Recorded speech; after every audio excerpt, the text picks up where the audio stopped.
Fight!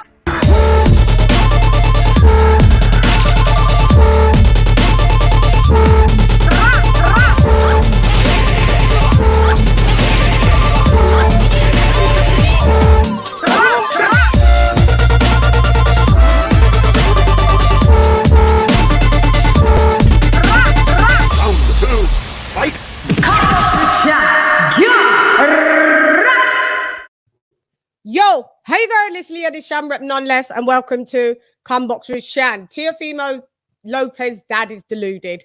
Welcome to the weekly wrap-up show.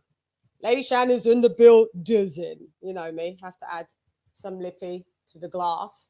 What's up, peeps? What's been happening since we last chopped it up a couple of nights ago? Well, you know, I did some impromptu lives, so I thought, you know, let's do the official. Let's do the official live. Yeah, now. A bit more. Hang on. I like it. I like very glossy. There we go. So, yeah, we're going to chop this up. About T.O.'s daddy. About T.O.'s daddy. Gosh, this geezer's dad. He ain't repping, mate. He's just not repping. Okie dokes. Okie dokes. Sorry. Just trying to get my... This laptop's not even on. It's booting up. The old one takes ages. Hang on. So, here's the link. Let's hope it's not going to give that problem the last time where nobody could see anything that I was saying on my own channel in the chat. In the chickadee chat. That's crazy. So, right, hang on. Bear with the old girl. Get myself comfy.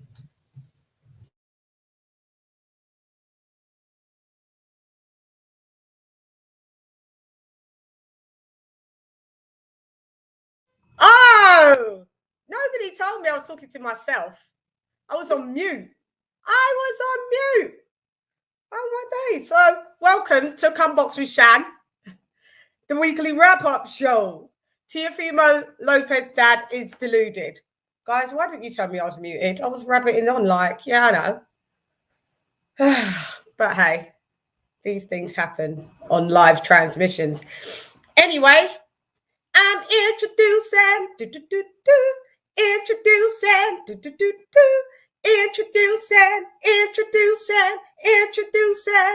AJ all day, Alex.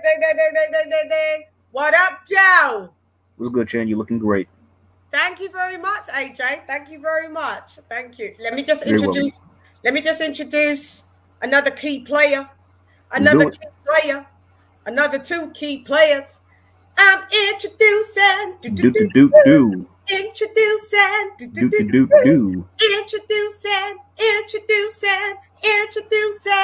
Kenny Ken. Ding. What up, Joe? What's good, Ken? I'm all good, man. How's things for everybody? You all good? Not too bad. Just here, you know. All right. How you doing, sir? I'm all good. How you doing? You good, man? Yeah, I'm good. I think the title says it all, man. I think we're all discussing a certain person, but we're not exactly. We're actually discussing his relative. Come through. Let me get the other person in. I'm introducing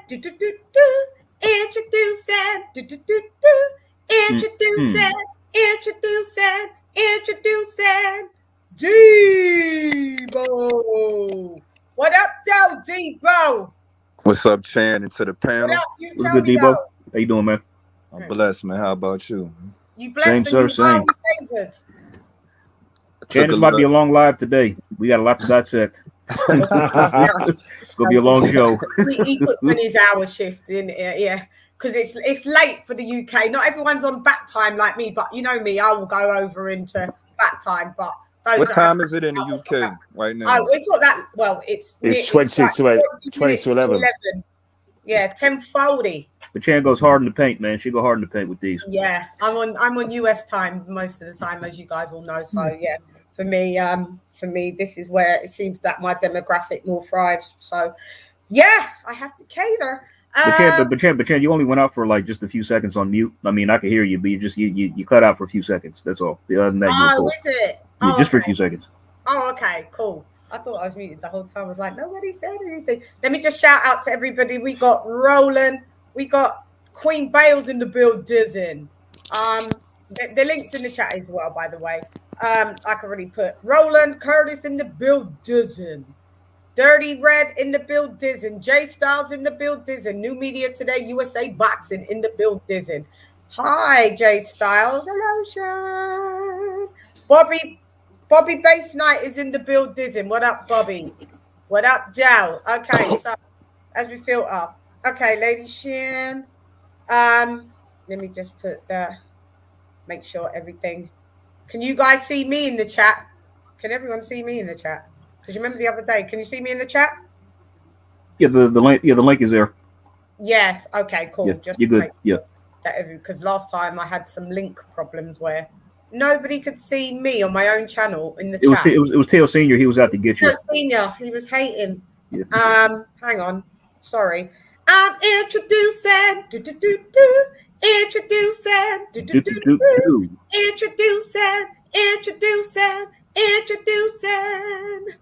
New Media Today, USA Boxing, Coach Malachi. Oh, what's going on? What's going on with you?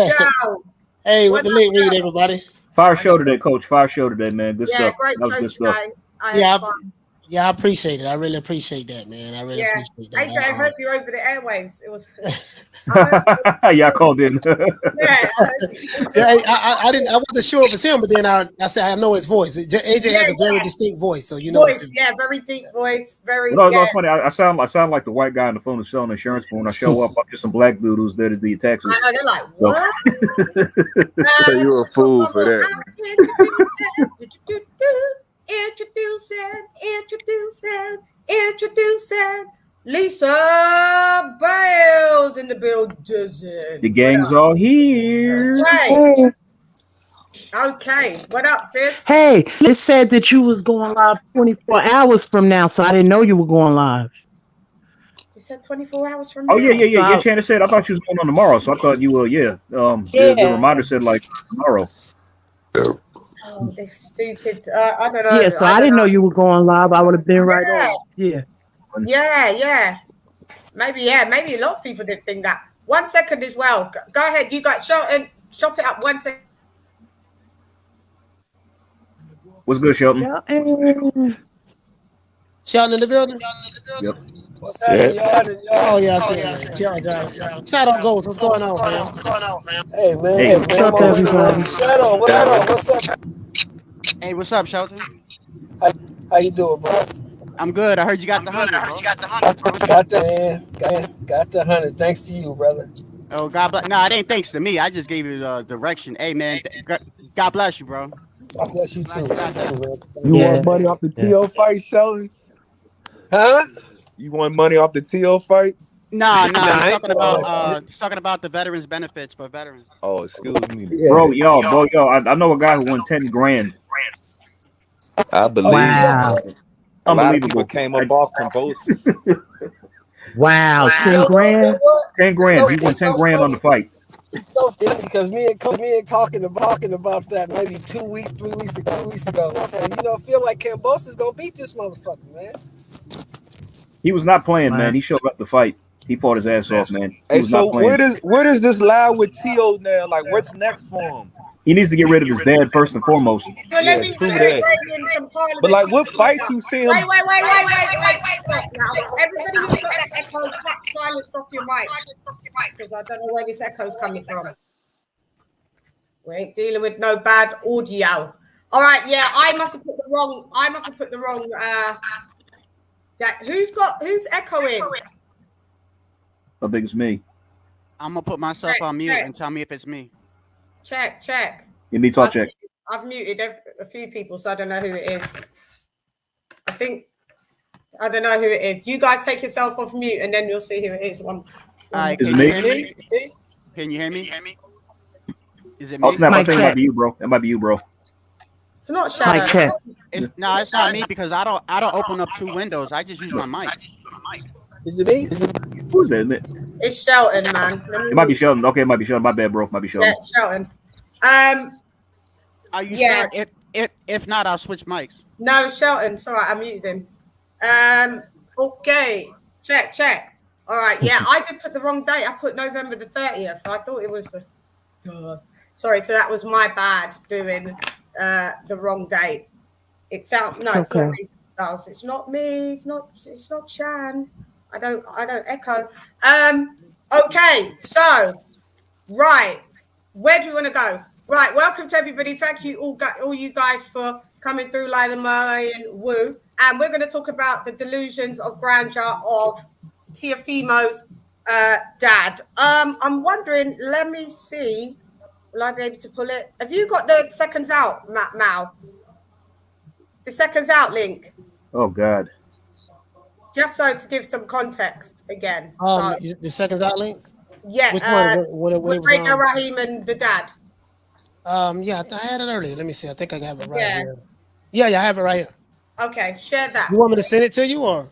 Just share it. It's fine. Okay.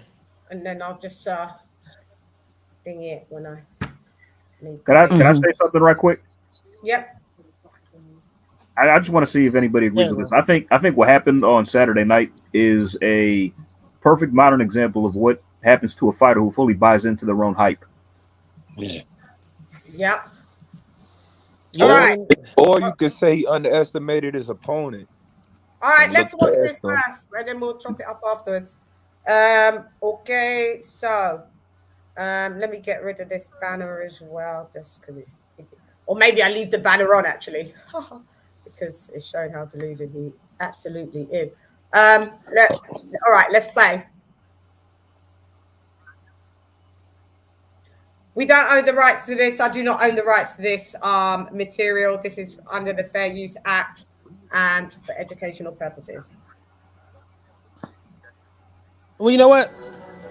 You're probably going to have to play it. The audio. Yeah, because the Yeah. audio, his TLC here is low. You can hear Radio Raheem very well, but I'm going to show you what I'm talking about.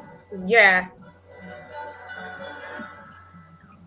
Radio Raheem, TEOFIMO Lopez Sr. I know as a trainer and a father, it's always tough to watch your son take a loss, especially his first loss. How did you feel in the corner when that decision was read, a split decision for Kambosa? Man, listen, man. You saw me in every round jumping up and down and telling my son, you got that. You got that. You got that. You got that. You can't win a fight if you're not staying busy. My son was touching him every foot, every second. You know, it's just the way it is, man. You know what I'm saying? He was coming up too fast, too strong, making a lot of noise, and things happen, you know what I'm saying? Things happen, you know. But we're strong. We got he's the people's champ. So we're gonna be selling out arenas. He is not the people's champ at no all, more. man. It's just made us better. You know what I'm saying, though? So, can you hear it? Yeah, we hear loud and clear. Yeah, I hear good. The world knows about this. The whole world's gonna be talking about this for weeks. Do you feel like the layoff, continuing to push the fight, had anything to do with that? Don't talk to me like that, man. Everybody knows he won that fight. Everybody knows that. You know what I'm saying? I had it 10-2, 9-3. You know, everybody was just upset. They booed the decision in the Madison Square Garden. So we just they booed your son. And do big fights and selling out arenas like we did tonight. You know, and we sold out the Madison Square Garden on vaccination time. You know what I'm saying? When you gotta be vaccinated to get inside. You sold out the Hula Theater. At the end of the night, the whole arena was upset at what Right, happened. this guy's delusional, man. Oh, they were upset because Teo was a sore fucking loser. That's why. You know, 8 years at 135, and it's time to move up. You know what I'm saying? It's time to go up to the 140. I think I Radio Raheem looking. Right, he looking like this nigga lost his mind. Bullshit laws. That should have never worked. So, I should have stood with Top Rank. Those are the people that really love us. I'm convinced TLC on that bucket sugar. He on that good bucket sugar too. Go back to Top Rank. Why the fuck did he stay with Top Rank? Oh my god, bro! Over it. We gotta let everybody hear. Next year, and then an ESPN fight. I mean, everybody knows what happened. Okay. You say 2 fights next year. You intend to rematch and have Lopez an opportunity to reclaim these titles? No rematch, man. My mistake was leaving my son at 135 so long. You know what I'm saying? Because in this game, you gotta knock everybody out. All right, cut it now. This is what happened. You know? All right. Stop sharing it. Yeah. Stop sharing. So this man blamed his own for how the fight went. That is fucking insane. That's just fucking crazy. I mean, okay, I think everybody on the panel would agree with this. Like, all right, so this is their fault. They allowed this to happen. I said this last week, on Chann's Live. We wouldn't be here if they had just allowed the fight to be on Top Rank to begin with. And honestly, let's just say, if the fight happened way back when on Top Rank, they could have got away with a draw. They'd have robbed Kambosos, I believe, fully. They could have got away with this. Kenny, what's your input, Kenny? Ken? Well, the thing about it, right, is that I looked at you could tell even before the fight, even the press conference, Dad was trying to dominate everything, trying to get in the fights, there and then. And, I've got no sympathy for, Teofimo Lopez. If you're going to put your title up against a hungry fighter, then you need to be hungry as the challenger. You always say in boxing, that's the rule by thumb. Always train as if you're the challenger. Doesn't matter whether you're the champion. Always have that underdog mentality. He didn't have that. He went. Who does he think he is to go in there against a hungry fighter and just think that he's going to knock him out from the first round because your dad got in a fight with his dad? What were you doing? Everyone knows the rule of thumb that when you fight, you let your hands go. You don't let the guy beat you to the punch. Like I said, you throw your punch and you can't even catch him. You're glancing blows. What do you expect? Of course you're going to lose the fight. The guy's output was better than yours.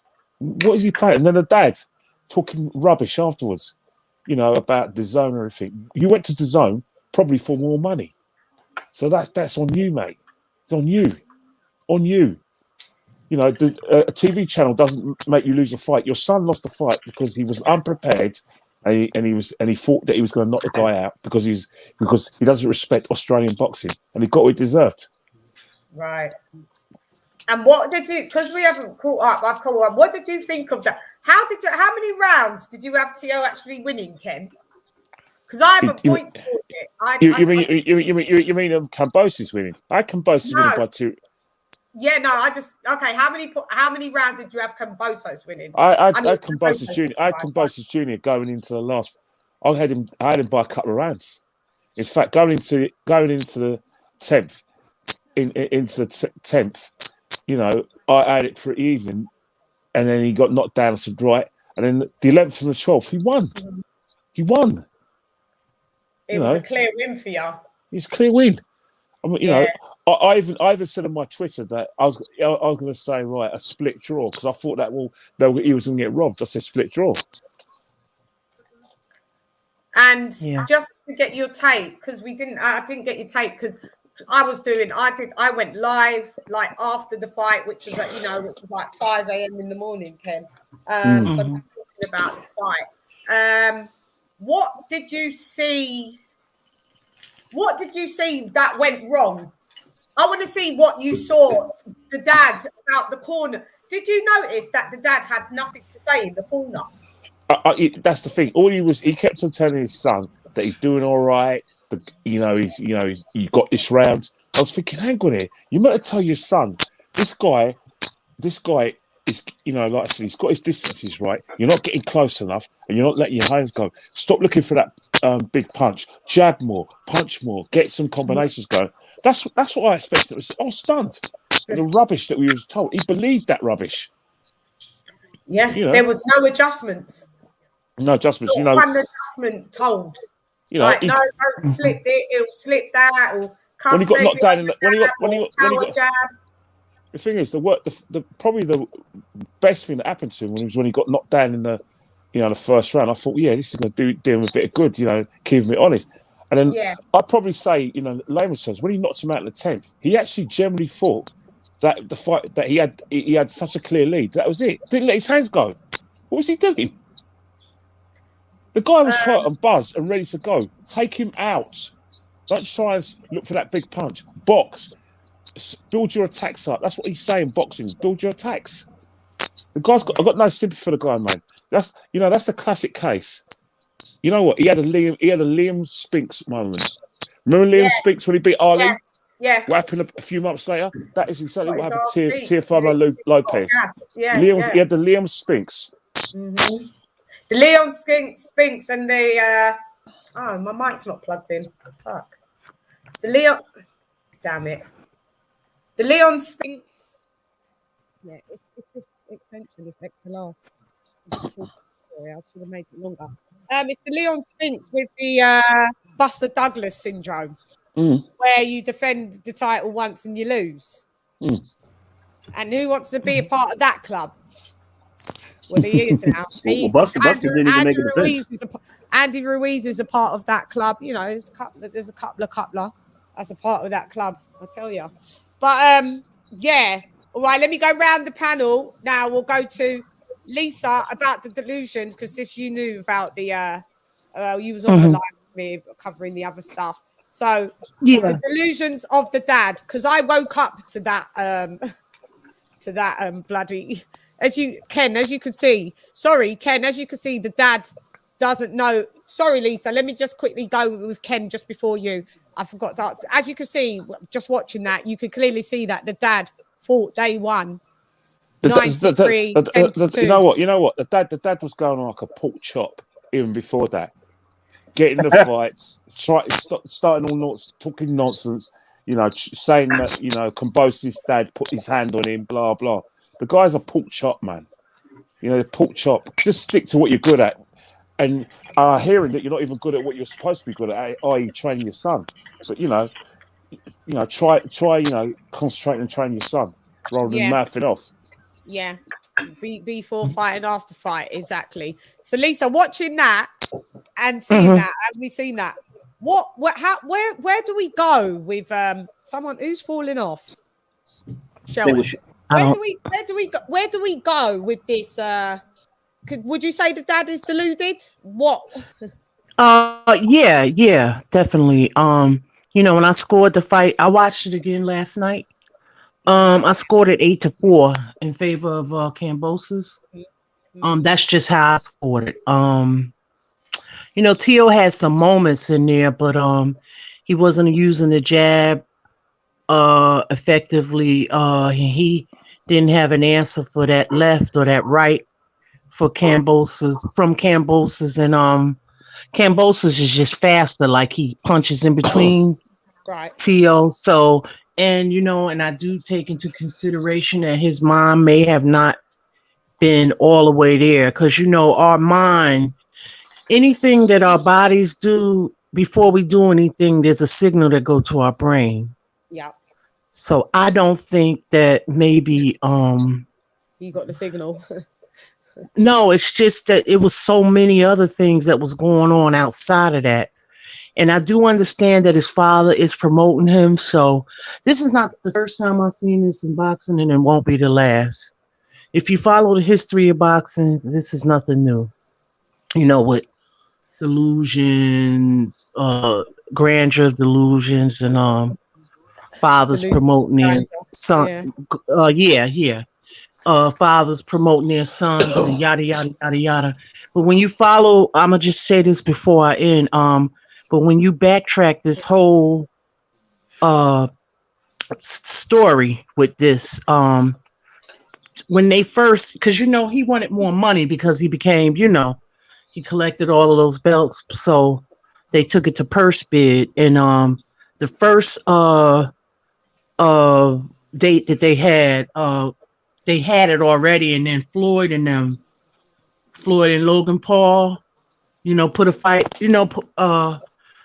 had their fight, and it was the day after. So I guess Triller canceled it and did another date, and then he wound up getting COVID, and then they canceled. It was another date, and and it was between the IBF and them. So it's just been back and forth this whole thing. You know what I mean?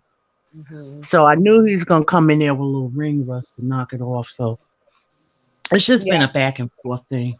And then they finally had the fight. And like the only reason why they had it was the zone, because they were the second highest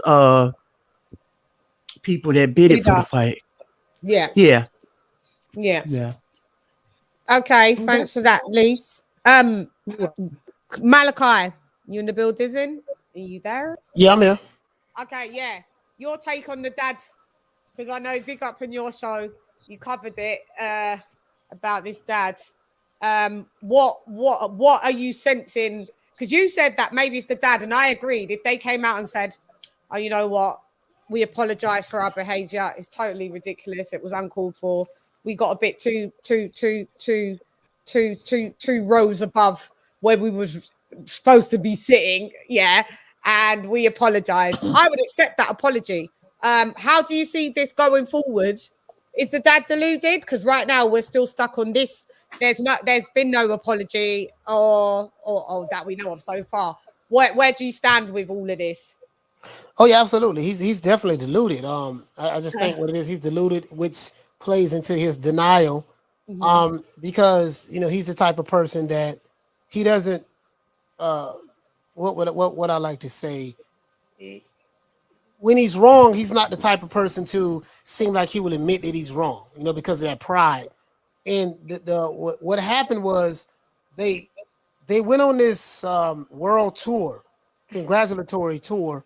We beat Lomachenko, we beat Lomachenko, we beat Lomachenko, we beat Lomachenko, and they went on. Anybody that had a microphone, anybody that had a camera.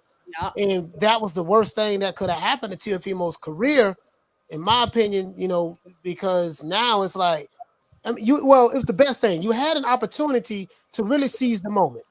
And what he could have did was, the best money fight out there is to do a rematch with Lomachenko. But they didn't have a rematch clause in the contract. But that's neither here nor there. It was the pompous attitude after. It was you turned a lot of people off, people who were fans of yours. And again, I told you I had Teofimo Lopez as my favorite fight at 135. But the attitude that came after Lomachenko and the attitude, humbling, but the attitude that we're seeing now after the loss of Cambosos. And it's like, to me, all this stuff came from T. Diddy. I called his dad T.O. Sr. T. Diddy. T. Diddy and his son is morphing into his dad. T.O. Jr. is morphing into T.O. Sr. You know what I mean? And he's taking on the same attitude and stuff like that, and that's what it is. So it's like, T.O. It's like Diddy and Mace. T.O. Jr. is Mace, and T.O. Sr. T. Diddy is he's T. Diddy, and that's what it is. So that's what I see. They need to get rid of him and keep him as your dad. Of course, he can still be your hype man. But need another. Keep him as your dad. Don't sack him as your dad. Yeah. He's still allowed to be related to you, just about. You're on your final warning. If not, there's emancipation even from parenthood and me being your son. Thanks. I don't know if you're near your soundboard, Mal. Yeah. Shout out. Hold on, let me do it. Shout out to Mark Nash. Okay. For dropping that $2 bam super chat on your girl. Hey, Leroy. Super chat received. Playtime's over, boy. Thank you, Mark Nash, my brother from over the seas in Atlanta. Thanks, Mark, for pulling up. Mark Nash says, 10 people, please match my donation to support the show. Thank you very much, Mark. Thank you very much. And we'll go right over to Coach Malachi. Let's go on. Hey, Leroy. Right. Hey, shout out to New Media Today USA Boxing. For dropping that quarter of a bam dub on your girl. Hey, Leroy. Super chat received. Playtime's over, boy. Thank you to New Media Today USA Boxing. Although on the panel he's donated a super chat of $5. Thank you so much, Mal. I had Cambosos winning 9-3 or 8-4. Yeah, I'm actually going to do a rewatch tomorrow. So come and hang out with me and we'll point score it and rewatch it. That's awesome. So we'll do that tomorrow. I'm kind of the same. I think I'm leaning towards more. Initially, I was 9-3 with the naked eye, but I think when I add it up, maybe it's more. It may lean towards more of the 8-4. But I want to see exactly what it is. So yeah, we'll do that tomorrow, and we'll thank you for that super chat, Mal, as well. And then we have. Let's go, Mal. Which one? You got another one? Yeah. Is it? Oh yeah, Charlo. Shout out to Charlo. Okay. For dropping that quarter of a bam dub on your girl. Hey, Leroy! Super chat received. Playtime's over, boy. Charlo. Thanks, Charlo, the King Charlo, my UK compadre. Thank you for dropping that $5 on your girl, as we call it in the UK. That is a $5, a deep sea diver, isn't it, Ken? Yeah, deep sea diver. Deep sea diver, a $5. That means £5 in the UK. Thank you so much, Or Charlo. or Bluey. Or Bluey, yeah. We got so many names. The Americans are like, what? I don't understand. I know. It's a lot. It's a mad dialect. It is a lot. It's a lot. It's a lot for them to learn, isn't it? Maybe they're. I tend not to talk like that for them because they won't get me, Ken. It's only when you come on, my cotton comes out even more. You know it is, right? It's that they think that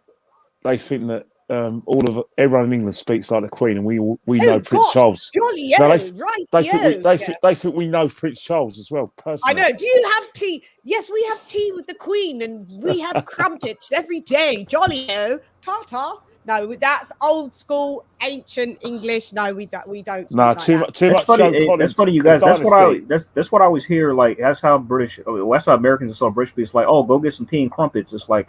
I'm not sure that's like they eat or drink, man. Like we love tea, we love crumpets. Some of us, I know people that don't, but it's not just what we're about. Do you know what I mean? But yeah, when Ken comes on the panel, I tend to release the dialect because we're from the similar part of town where we talk the similar way. With you guys, you get more of the generic. I have to give you the generic because, like with yourselves, if you gave me your colloquialisms from where you're from, I probably wouldn't be able to understand you either. So it's just a bit of meeting in the middle. Thank you, Charlo. Salute, LadyChann, panel, and chickadee chat. Somewhere, okay, Mal, let's go again. Thank you guys for these donations. Shout out to the ERF boxing. For dropping that $2 bam pound on your girl. Hey, Leroy! Super chat received. Playtime's over, boy. Thank you, ERF Boxing. Senior was drunk in that interview. Who's falling off? Okay, there's Shelly Shell. You guys are killing it with the falling off and all of that. I can't concentrate with dropping on and dropping off. I really can't keep adding in and adding off. I'm losing. I'm losing my train of thought when you guys keep dropping off and having to add you back in. I don't know if there's internet problems. What was I saying now? Shelton, wait, you're gonna have to mute, Shel. Yeah. ERF Boxing. Thank you for that £2 super chat on your gizzle. Senior was drunk in that interview. I agree. And in my opinion, Senior was drunk in the corner. Okay? I think he was on cocaine. Yeah. Something weren't right of how I heard him talk. He was like, I think in about the 8th or 9th round, he was like, you got this. When we going to party after, we going to party. We going out after this. We going out after this. Like, we gonna live. Like, and I was like, you're talking about partying. Your son's face looks shredded to pieces. I may as well just get these out of the way. Thank you so much, Mal. Let's drop it again. Shout out to Thomas Jones. For dropping that $2 bam pound on your girl. Hey, Leroy! Super chat received. Playtime's over, boy. TJ the King, thank you so much for dropping that $2 super chat on your gizzle. Salute Queen LadyChann, panel, and chickadee chat. Thank you so much, TJ. Massively appreciated. Massively appreciated. Okay, Mark, you really set a trend. Mark, we need you in here a bit more regular in this. Let's go. Shout out to Donald Banks. Hey, okay. Dropping that quarter of a voice. bam dub on your girl. Hey, Leroy! Super chat received. Playtime's over, boy.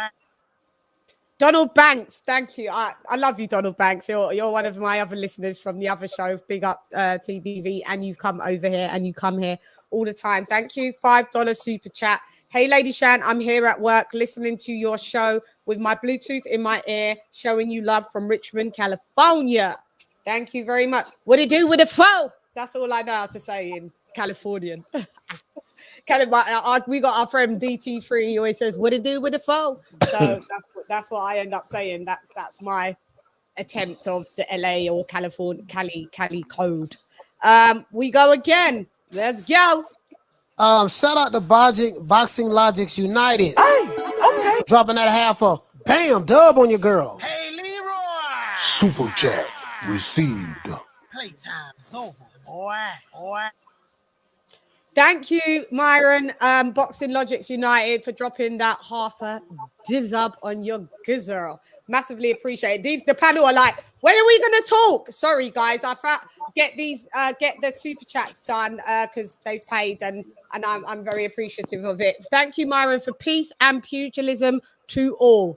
As usual, my brother, as usual. You know you are always welcome on this show as well.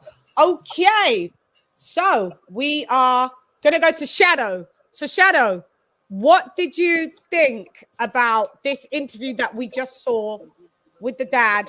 What's going on, Shadow? Tell me. And thank you for coming, my brother. Thank you. Yeah, I wasn't going to be able to stay for too long anyway, but you got a lot of help, so you good. Hey, shout out to, I was just texting right before you asked me. Shout out to Ronald Finkley. He was saying, "What's up?" to me. What's up, bro? I hope your holidays are well.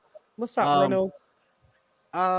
Look, Tio is one of my favorite fighters, but at the end of the day, being a fan to me is also you're not a fanboy. You don't make excuses. You know what I mean? When a person loses, you can still support them or point out all the wrong shit that happened. I spoke with Tio Senior 2 weeks prior to the Cambosos fight. You did. Yeah, he was on. I was on another panel, and he came on, and there was a lot of yelling back and forth, and of course, like usual. Of course, it was. He's over there talking shit about Josh Taylor, and a lot of the UK fans got upset, and a couple of content creators got on there, and so I'm just waiting for my turn to ask questions. You know what I mean? So when it gets to me, I said, "Hey, listen, I don't necessarily want to talk about Josh Taylor. I want to talk about Cambosos because that's who you got next."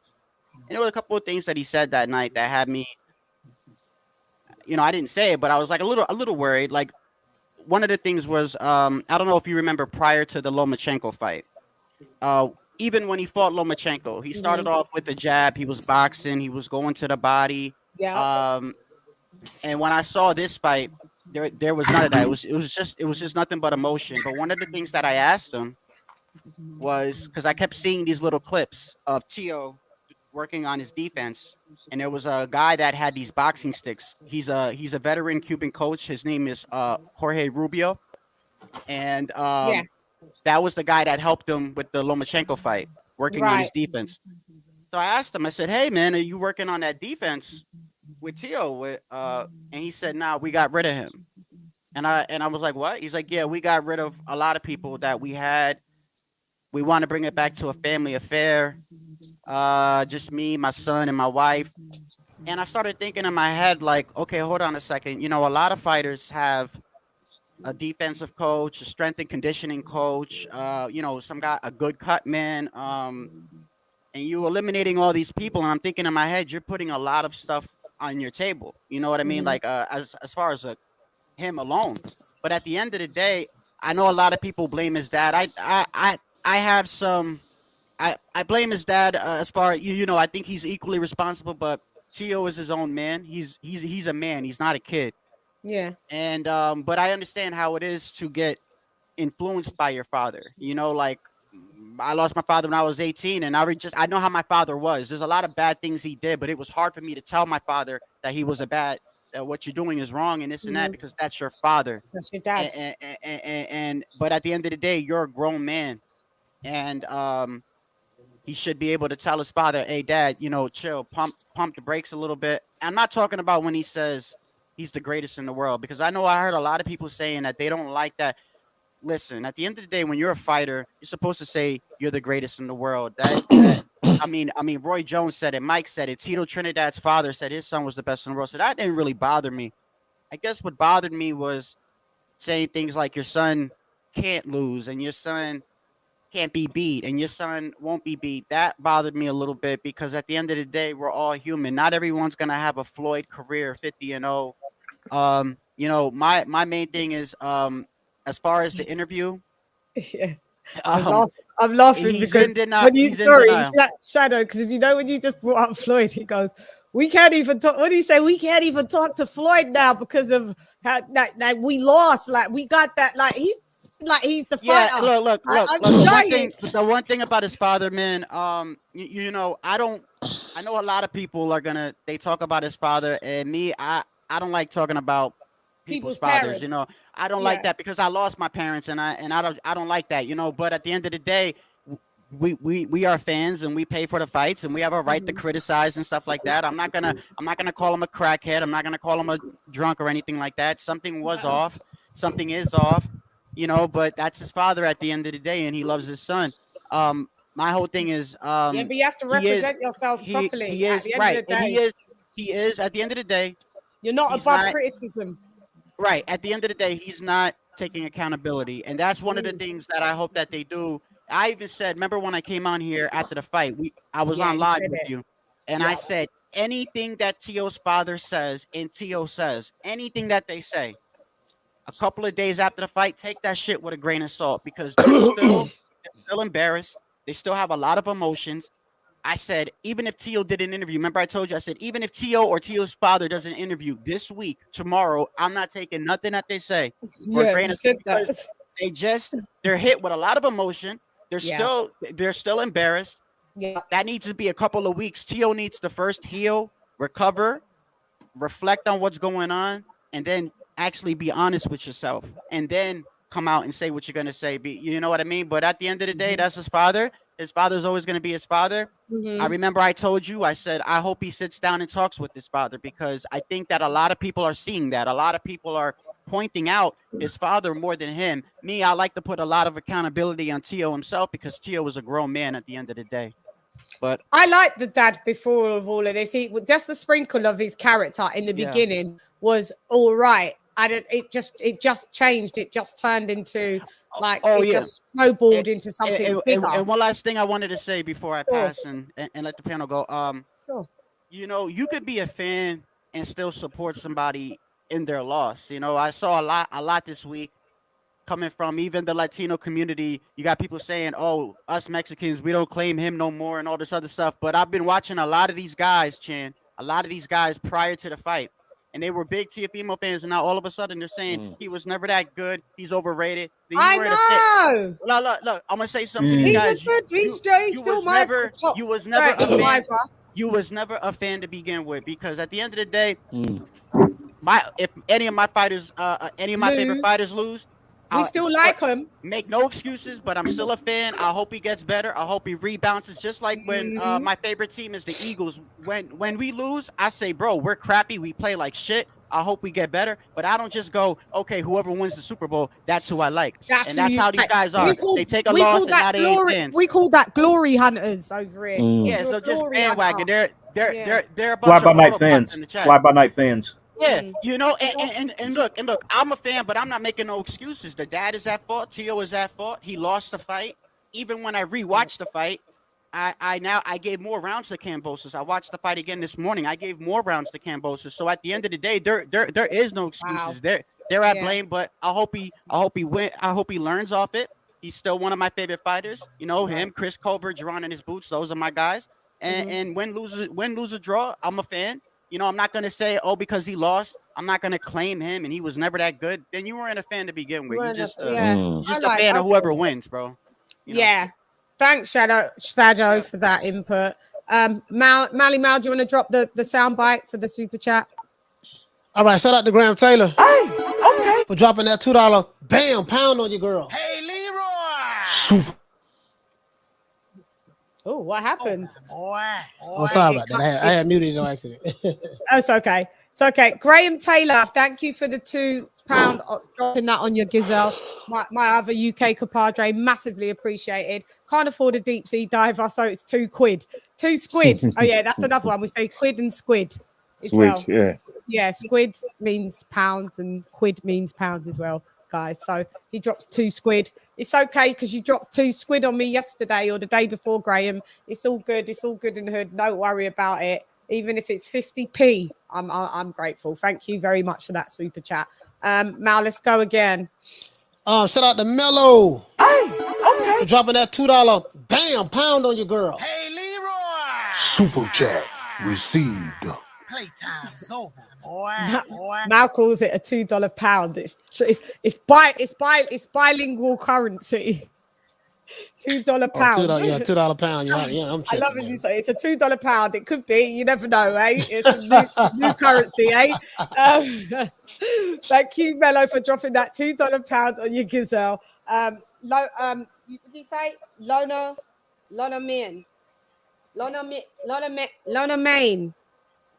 don't know what you're saying. TEOFIMO Senior is entertaining to me though. I don't know what the Lona Main is. I don't know. Lona Main. I don't know. But thank you for that super chat. Massively appreciated. Mal, let's go again. These are in a row, so they was just like sent all in a row. So Yeah, they sent them a while ago. yeah, sorry, I'm only just seeing them now. Yeah, shout out to AOBZ. Hey, okay. For dropping that $1/4 bam pound on your girl. Or what is it? $5 pound? No, it's a pound. $5 pound. Super $5 chat pound. received. Playtime's over, boy. AOBZ. Thank you for dropping that £5 and maybe even $1 pound, we'll call it. Thank you so much. Teo the Clown got humbled. Boxing won on Saturday. Teo's eye still leaking to this day. I've heard he had surgery. I'm not sure, but I think he had to have some corrective surgery for the eye. So I wish him the best, and I hope that heals. That's not really one of the nicest things, as you're growing up. Kids you got vanity on your side, and when you're getting punched up and you're getting stitches and you're amassing scars by the time you're 24, I wouldn't laugh at anybody, about that. Like at the end of the day, that's what they sacrifice themselves as warriors to go into the ring and get cuts and bruises for our entertainment. So I hope the surgery has well for TEOFIMO Lopez for that to this day. Yeah. Thank you for the $5, the deep sea diver OBZ. You got me saying OBZ. Sorry, we're back to the UK. OBZ. Obes. That's it. It's Obes, isn't it? Yeah, thank you, Obes, for that.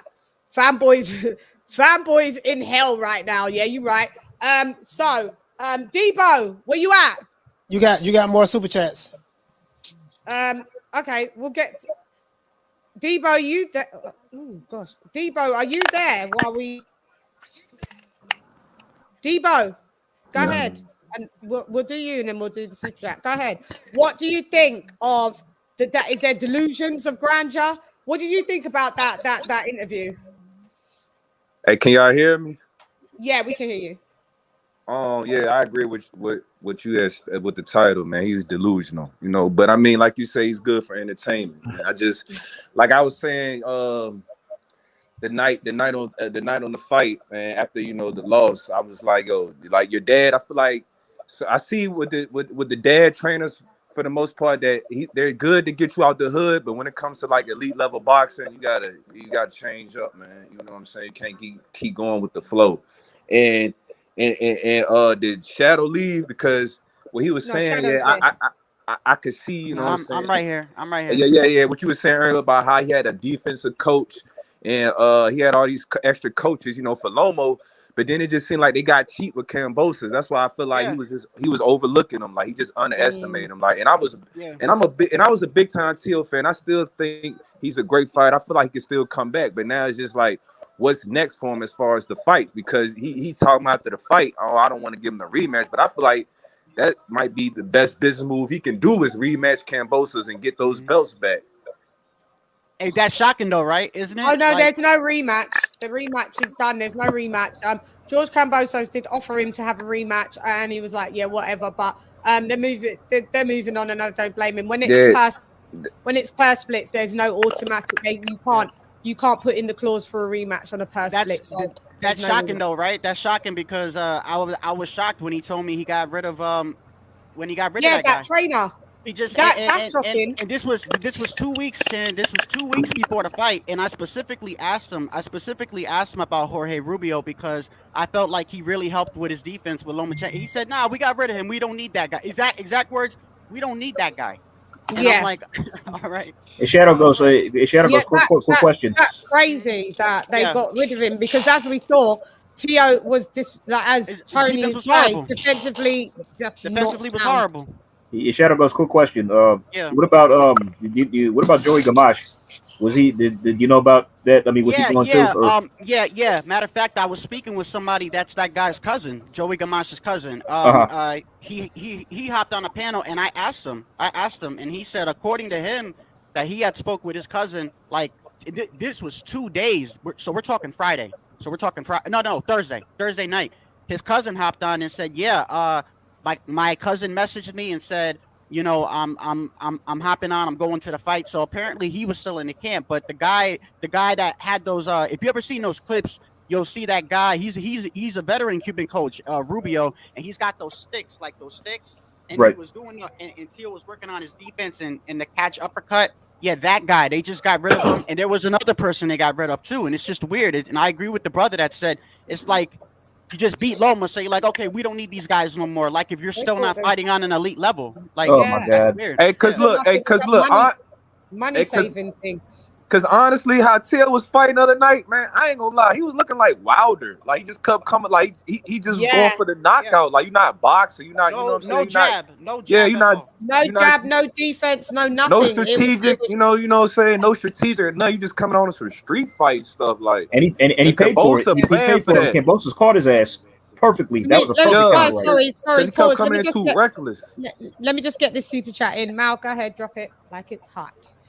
All right, shout out to Big Ronald Curtis. For dropping that half a dub on your girl. Hey, Leroy! Super chat received. Playtime's over, boy. Thank you so much, Roland Curtis, for dropping that half a dub on your gazelle. Massively appreciated. Introducing. Yep. And the new. When your boy sat down on the stool and his own blood poured down his face and leaked into his mouth, the look in Teo's eyes was priceless. His face was leaking. Yeah, it was bad. And I can imagine when the adrenaline stops, how much that face hurt. I was so shocked of the amount of blood. And that at first I thought it was a clash of heads for it to be that amount of blood, but it wasn't. It was literally your face got punched that much, and then you still said that you thought you won. Like, yeah. That was definitely. Thank you, Roland Curtis. Thank you, massively appreciate it. And just one more before Mal has to hit the road. We take use of the soundboard one more time. Shout out to AJ once again for dropping that quarter of a dub on your girl. Hey, Leroy! Super chat. Hey, between all y'all, what y'all think is next for Teo? Like as far as hang on, you gotta wait till we read out the super chat, love. Wait. Thanks, AJ, all day. Alex is on the panel and massively appreciated for the quarter of a dub on your gazelle. Hey, Leroy, he said. You're welcome. Massively appreciated for that. And Mal is just gonna, because Mal's got to go. So go ahead, Mal. Quickly say Yeah, what you absolutely, got to absolutely. say, and thank you so much for coming, and thank you for the use of your soundboard. Mine only works when I don't use my mic. So Yeah, absolutely. Shout out to everybody in the chat, man. Please hit the like button. Please hit the like button. If you're new to the channel, please subscribe. We will be on tomorrow, 3 o'clock Eastern Standard Time, guys. 3 o'clock Eastern Standard Time. That's 8 o'clock UK time. 12 o'clock West Coast time. 2 o'clock Central Time. Different time zones. Shout out to everyone who's ever subscribed to the channel. See you guys tomorrow. We're going to have a phenomenal show tomorrow. New Media Today USA Boxing on YouTube. 3 o'clock Eastern Standard Time. thanks Don't for meet me wearing there. my Beat me there. t-shirt. Thank you for wearing my t-shirt. That's Yeah, what I yeah, done yeah, with- for sure. The retro. I haven't seen that one. I haven't seen you rock that one in a while. Actually, the retro. Yeah, the retro. Look Yeah, good, for though. sure, What you man. do with the So, pulse? Thank you very much, Mal. let me get a panel round of applause before I go. Sick. Holla at y'all, man. See y'all Later, tomorrow, coach. man. Peace. See you Good show later. today. See you Bye, later, Mal. coach. Thank you, Mal. Nice talking to you, brother. All right. Thank you, Mal. See you later. Bruce goes. Now your turn. Bruce and the Bruce. Yeah, you. Thank you for coming on the panel, Bruce. What are you saying now about My delusions of pleasure. Thank grandeur? you. Delusions of grandeur, or yay or nay? Oh, yeah, man.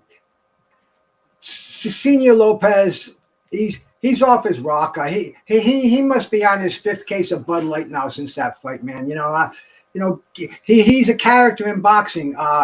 Does he belong training an elite fighter like his son? Man, I don't know. I was watching that fight and he's saying, come on, look what he's doing to your face. Knock that kid out. What the fuck, man? What are you doing here? A trainer's supposed to be a calming effect in that corner. He's supposed to be giving advice. I mean, I don't know if he's on the sauce. I don't know what's up with him, but he seems a little too immature to be in that corner. In a big fight like this, man. But see, T.O.'s a good boy, man. He's loyal to his father. I don't think he's going to dump his father. I think they're like Mutt and Jeff. I think they're going to be hanging around each other for a while. Maybe his father will bring somebody in like he had Gamache. I think Gamache should have been in that corner. Gamache knows what it's like to be getting your ass kicked in that ring. He knows the advice to give you. I think I enjoyed that so much because I just think Kambosos is going to be a fresh face on the scene now. I guess we want to talk about that later. But as far as his father goes, man, I think the guy's whack, man. But hey, man, he's one of those characters in boxing. It's almost a lovable character, man. If you've been in boxing for a while, it's loaded with people like that. Father and son combos. Sometimes they end tragically. Sometimes they fade away. But historically, it's not a good matchup. There's too much emotional involvement, and it's usually better to have an outside source, somebody who's educated in the proper ways of training, and stick with that as your head trainer. The father can be there at ringside. Of course, he's not going to abandon his son, or vice versa.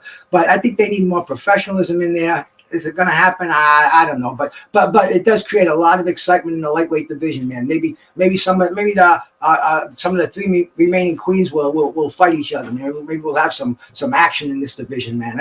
This is what I want to see: the best fight the best, bro. Yeah, definitely. Yeah. Mark said, if I'm on camera telling someone to bring me some cocaine, are you wrong for calling me a cokehead? No, because you've already exposed that's what you're doing on camera. So, yeah, you're right, Mark. Yeah. Is he talking about T.O. Senior? Yeah, T.O. Senior. Yeah. He was on camera. He was He was caught on camera? No, not caught on camera. I think there was a snippet where he was sorting for him to get some. Oh God. Something like that. Yeah. Oh, yeah. I gotta see that. I gotta see that footage.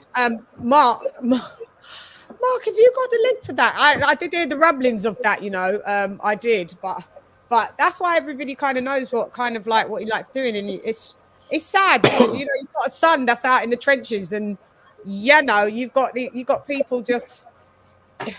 Guys, what did it for me? Like, y'all remember after the first round, he went back to his corner and his dad told him that, that was a balance issue. It was a flash knockdown, bro. Like I'm like, are you? Am I hearing this right? Like, are you kidding?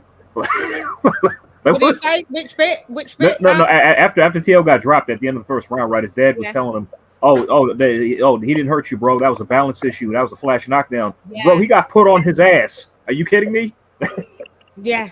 From then, I just knew it was going right downhill. It was downhill from there, man. Yeah. And that was it. That King Shelton.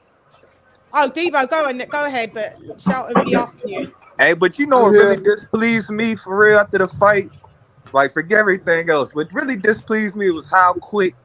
Now I ain't saying goddamn he gotta turn his cheek or whatever, but it just displeased me how T.O. Senior was just so quick to take pictures with Cambosa and his father. Like, you feel me? Like, I ain't really like that. Then it was like right in front of his son. You feel me? Like, I ain't saying it gotta be war, after the fight or whatever, but you know what I'm saying? I feel like he should at least show some type of little respect for his son a little bit.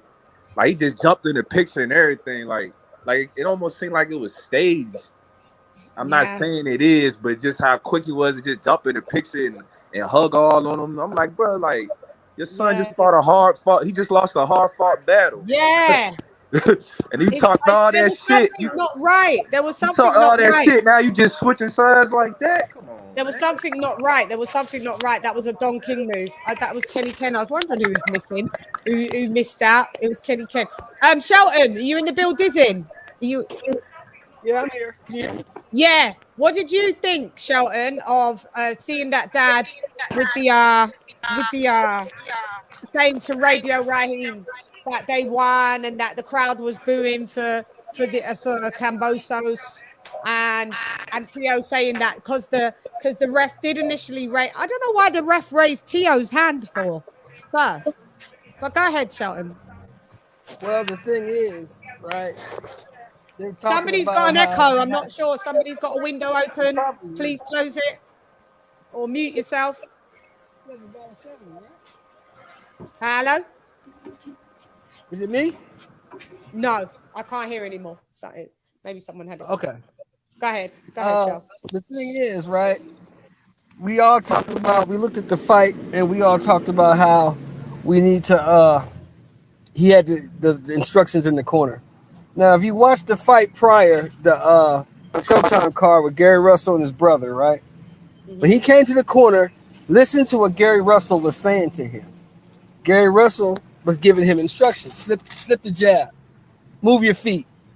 Don't dip to the right because you're going to get caught with the left coming in. Do this, do that. He's giving him boxing instructions. The only instruction I heard from T.O. Senior was go out there and fuck him up.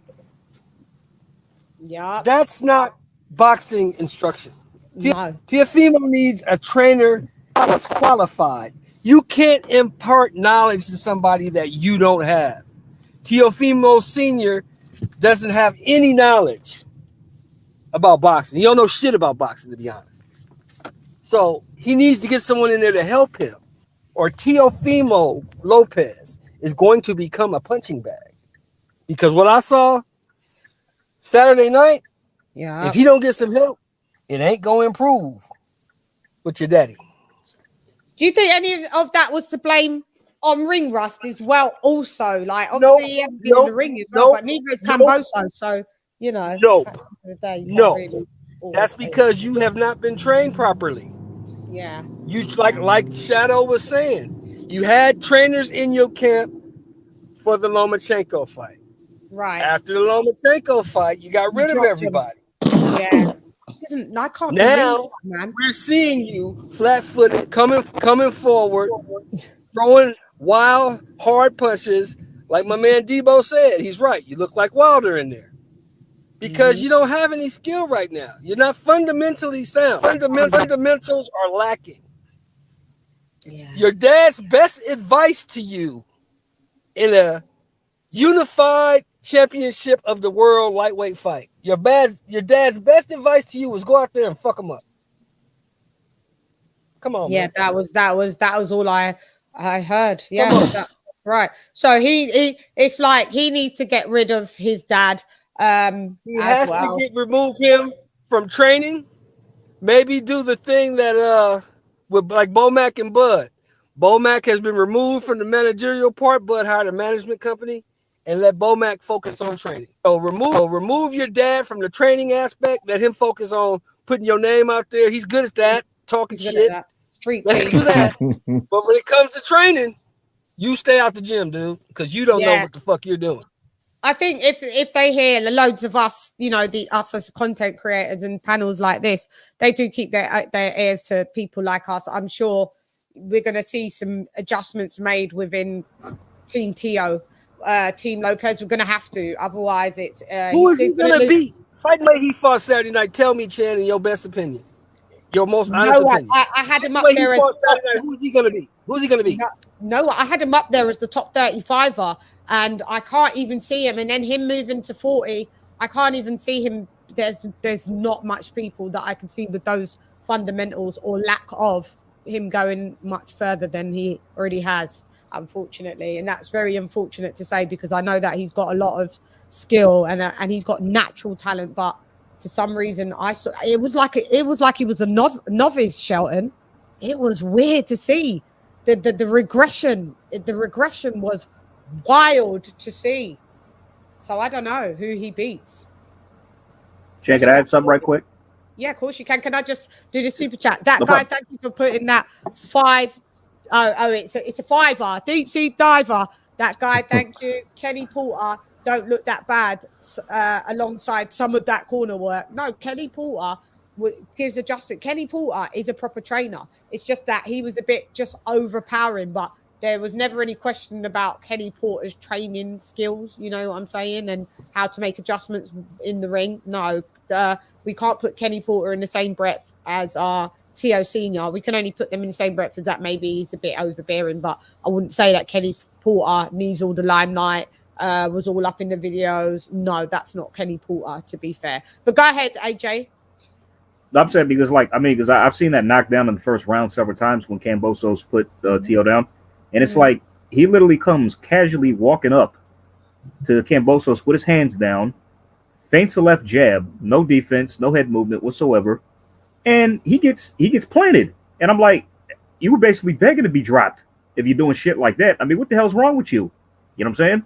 That's just a complete moment of just foolishness and carelessness in the box that I've ever seen before. I mean, you're so confident that you're going to knock this guy out in the first round. And also, I think they underestimated George's determination as well. Like, I mean, because after he dropped Teo, it's like he sent a message: I'm coming here to win this fight. I'm not playing games with you. I'm not. And honestly, like, if Teo, I'm making a plea for you, man. If you happen to come across this video, I know you love your pops.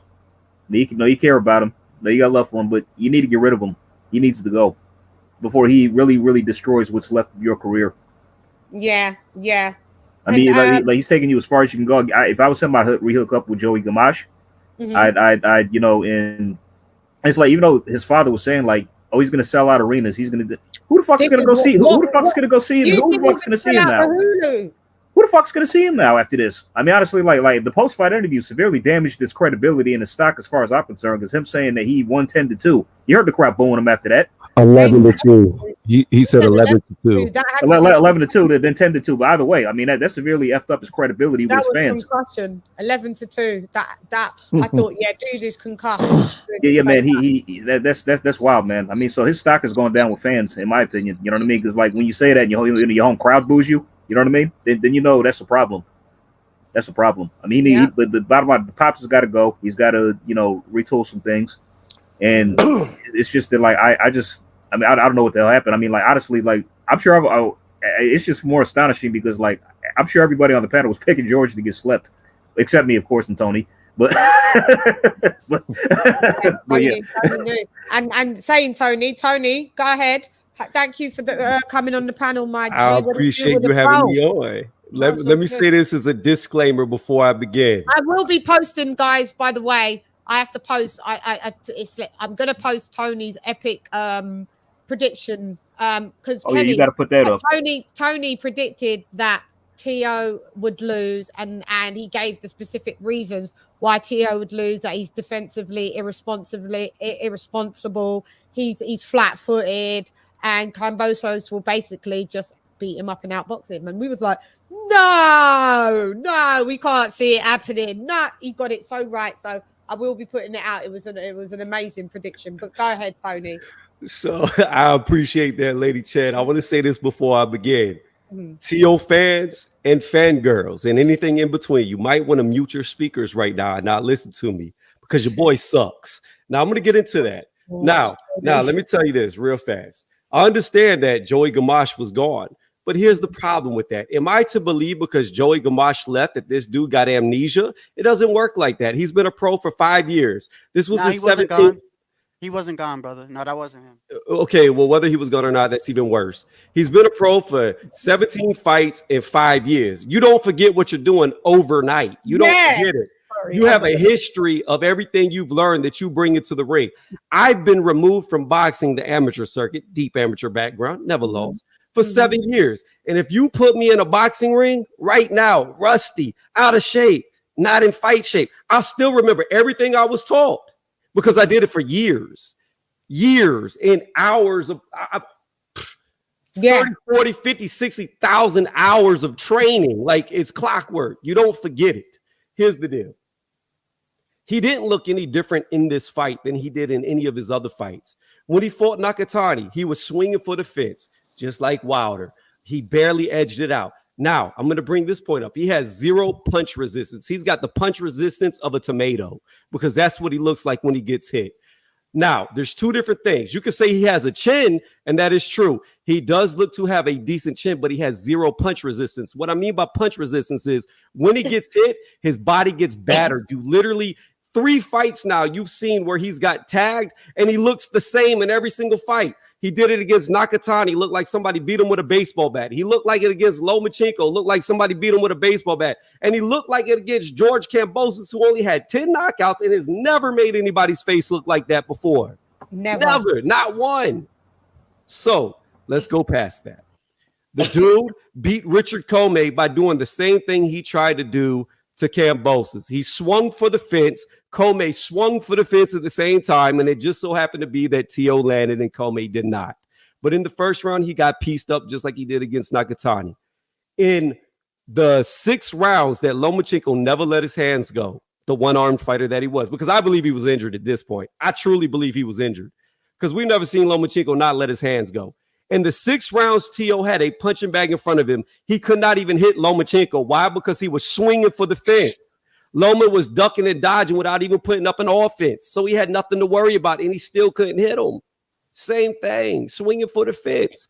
So I knew Kambosos, being the speed guy that he was, T.O. being the guy that looks like he's got iron boots in a swimming pool on, coming for him, swinging like he does, no defense like he has, would never catch a speed guy like Kambosos. And this is why I've even said multiple times, I've said it, not because of a loss, and I'm going to get into that. I know I'm long-winded, lady. I'm going to finish all good. All good. All good. Yeah. Oh, God. Look, I was saying even after he beat Loma before he fought Kambosos that every single dude at the top would beat this dude and embarrass him. Even Little Tank Davis, I said, would knock him out, even after he beat Loma, because I saw the writing on the wall, just like I knew against Kambosos. It was on the wall. It was going to be easy, 10-2. That's what I had it, 10-2. Not even competitive. And this is a guy that supposedly had a weak resume. This is a guy that supposedly didn't belong in the ring with T.O., but yet he just beat this dude with ease. Now, here's the thing about it. I'm not coming down hard on T.O. because he has 1 loss. A lot of fighters get losses. Let's bring up Canelo. Canelo had a loss, but who did he lose to? That's what you have to ask yourself. He lost to Floyd Mayweather. Yeah. So that's a loss that you can't say he's trash because look at who he lost to. I have to ask you, is Kambosos going to be the next Mayweather? Let's go further. Deontay Wilder. I'm still on the fence with how good or bad Deontay Wilder is because he lacks the top competition, but he got beat by Tyson Fury, the best heavyweight there is. This dude is Kambosos or Tyson Fury? I disagree. I disagree. So do I, but yeah, sorry. Well, go ahead, I mean, yeah, like that's. I think that's a bit subjective because to me, at the end of the day, until Tyson Fury is defeated, which he could be, he is the number 1 guy. He's the only guy that's now won every single title there is to win in the heavyweight division. Yeah, true. He has not lost. Although AJ, you could argue, has a better resume. You could argue that Dillian White even has a better resume. The end of the day is he's the number 1 guy. But still, it comes back to what I said. Is George Kambosos a Tyson Fury?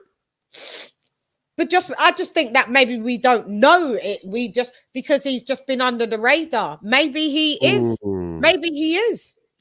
Lady, I'm gonna tell you this right now. Kambosos, he may. There is a possibility, a sliver of hope that he may be the best lightweight. But I'm gonna tell you this: if Kambosos goes up to 140, he's not gonna be a Lomachenko. He's not gonna be a Mayweather. He's not gonna be any guy that's a multi-divisional champion. He is going to be good at lightweight. And that is where it stops for Kambosos. He's a good fighter, but he's not special. So if this guy is not special and he just beat Teo this bad, where does Teo fall? Yeah. Lisa, why do you interject with what Tony disagree? What part of the bit do you disagree with Tony? Who, me? Yeah, you said you disagree. I'm saying like just because like you were saying, like with Canelo losing to Mayweather. Yes, he lost to the best, but I mean Tyson Fury, like with that, we can't really establish that yet because he hasn't fought some people. So yeah, I get what you're saying. He's consensus. What's that noise? That's just Bruce. I mean, Lisa, we could go further. That was somebody spoken. No, I didn't finish, Tony. Tony, I didn't finish. I'm sorry, I thought you was done talking. No, I'm saying, I get what you're saying. He's consensus-wise, he's number one. But can y'all hear me? Yes. Yeah. Oh, okay. But he still hasn't fought everyone. Okay, so yeah, that was a bit that. But in general, I understand what Tony is kind of saying is that he hasn't lost to someone that's notably going to be the next Floyd Mayweather. So if you've got beaten by this guy, there's guys that are way better than Kambosos. That's going to knock the lint off of Teofimo's socks. Is that what you're trying to say, Tony? That's what I'm trying to say. It's not about the loss. It's about who you lose to and how you lost to them. We're not talking about like in the first round. If Teo would have got knocked out, I wouldn't hold that against him because anybody can get caught. He got sloppy, got reckless, the fight's over quick. But he didn't get knocked out. He got outclassed. He looked like he didn't belong in the ring with the dude. Yeah. Yeah, he did. I agree. Tony, I agree. Yeah. I agree. He looked like a fish out of water. But go ahead, Lee. Sorry. Go ahead. But it's boxing. We've seen this so many times in boxing. Is Leon Spinks? I mean, I get it. It's I could make that, but was he better than Ali? No. But Ali, I get it. I get Tony. I already know what you're gonna say. At that point where Ali was at, I just don't agree. That's all. Everything is not up for debate about disagreeing or agreeing. I just don't agree. No, I was just going to say Ali was 142 years old when he fought Leon. I get that. And Ali was probably in his early stages of Parkinson's. Yeah. But that's the point is that you can agree sometimes. Everything doesn't have to have a retort. I can agree or disagree, but everything is not up for debate. That's all I'm saying. I don't agree that Tyson Fury, they put him up there like he's the best, and he should be up there with the greats, and I don't agree. Yeah. Can I add something? Done enough. Yeah. I just want to ask Kenny. Kenny, do you agree that Tyson Fury to lose to Tyson Fury, is it no shame in the game, even though we've kind of gone through Tyson Fury's resume? Would you say that because he's deemed as the best heavyweight, to lose to him isn't no shame in the game? Or would you still put it as he hasn't really fought anybody, so it's not a clear gauge? Look, Tyson Fury, like as we said before, like I said last week, Tyson Fury's added something to his game. Actually, I said on another show that Tyson Fury's added he's added aggression, or the warrior kind of aspect to it, to his skills. So in that respect, it isn't disgraceful to Deontay Wilder to lose to Tyson Fury, because I still think that Deontay Wilder knocks out everyone else except for Tyson Fury, who he came close to knocking out anyway, twice, as far as I'm concerned. So if Deontay Wilder was to fight Anthony Joshua, I'm having Deontay Wilder knocking his block off. If he fights Dillian White, as much as I'm a Dillian White fan, I expect the same thing. I even expect him to knock the granny out of Usyk.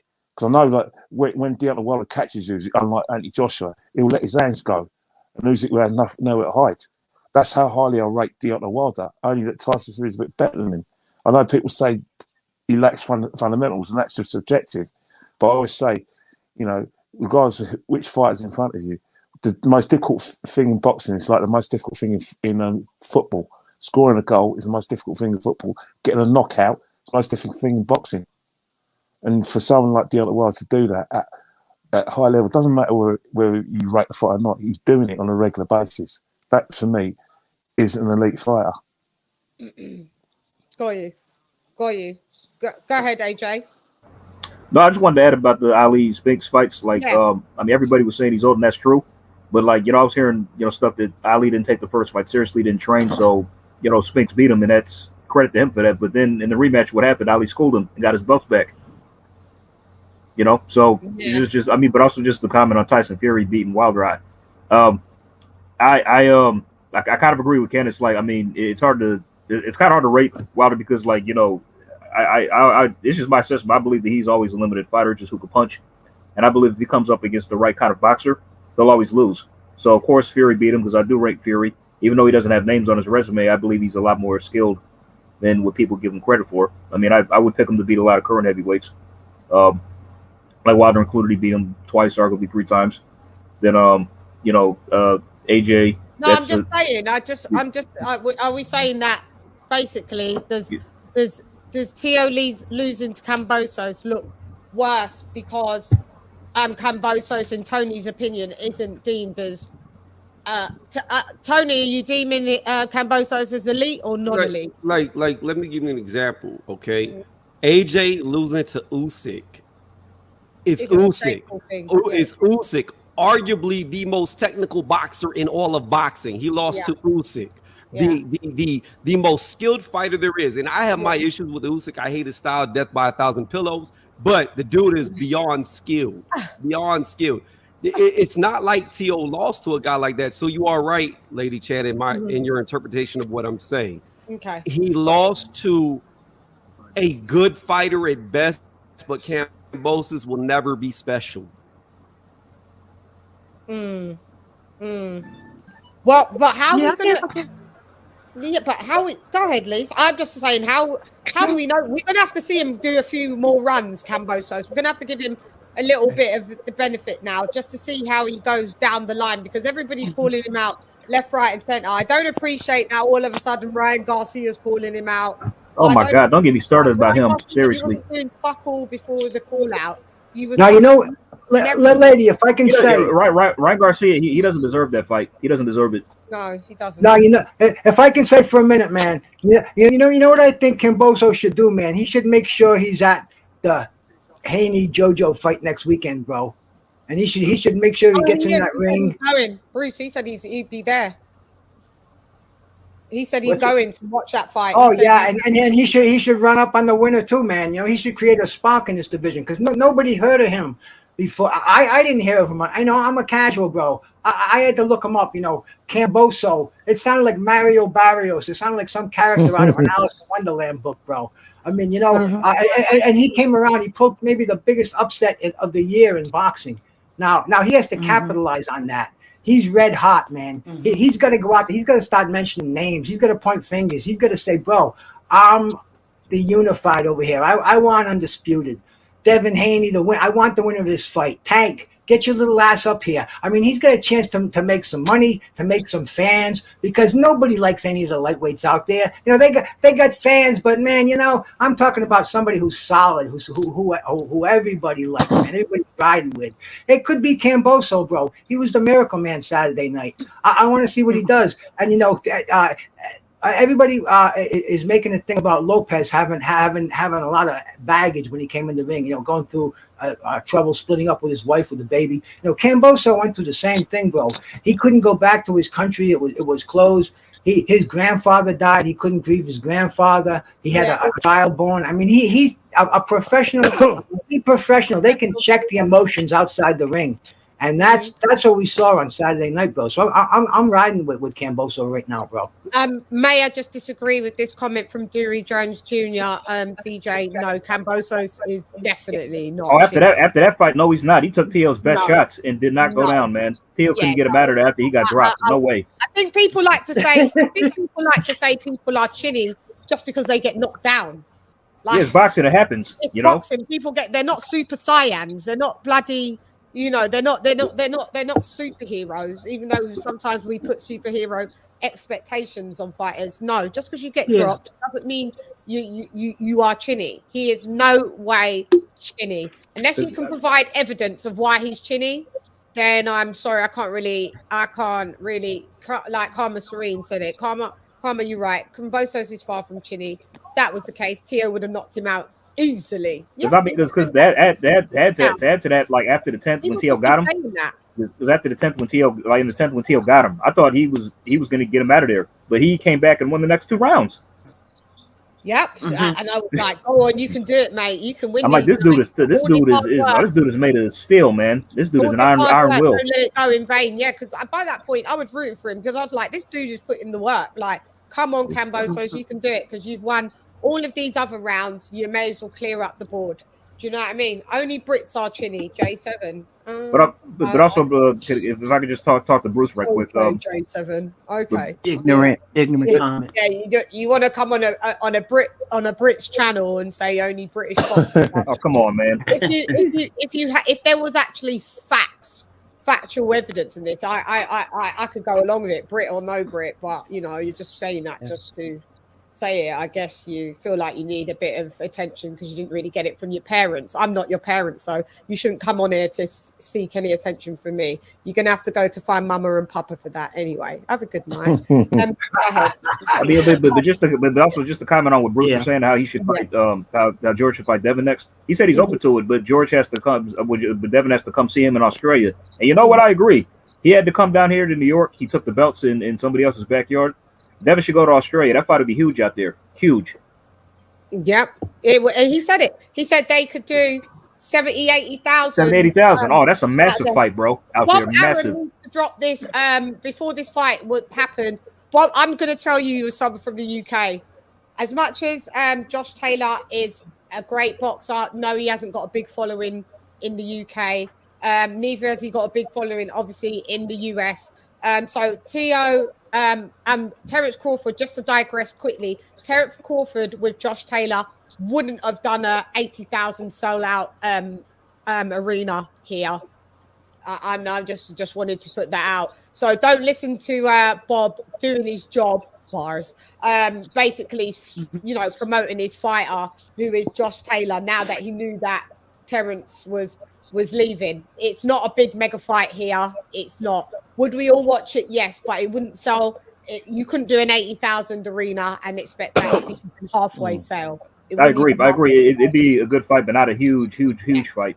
Yeah. So I was just letting everybody know that. So for the digression, do you think that Kenny? Because Kenny, I forget that someone else in the UK is on the panel. It's usually just me, but is Josh Taylor against Terence Crawford a massive fight in the UK, like meaning how Bob Aaron was trying to sell it, that it was an 80,000 stadium, 80,000 seated stadium.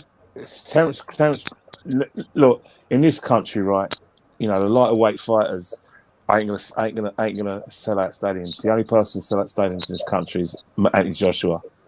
Not even Tyson Fury. Whether you like him or not, yeah. That's I mean, is Terence Crawford well known in the UK? Let Kenny finish. He is up to a point, but in terms of stadium worthy, not a chance. Tyson Fury can't fill stadiums in a football stadium here.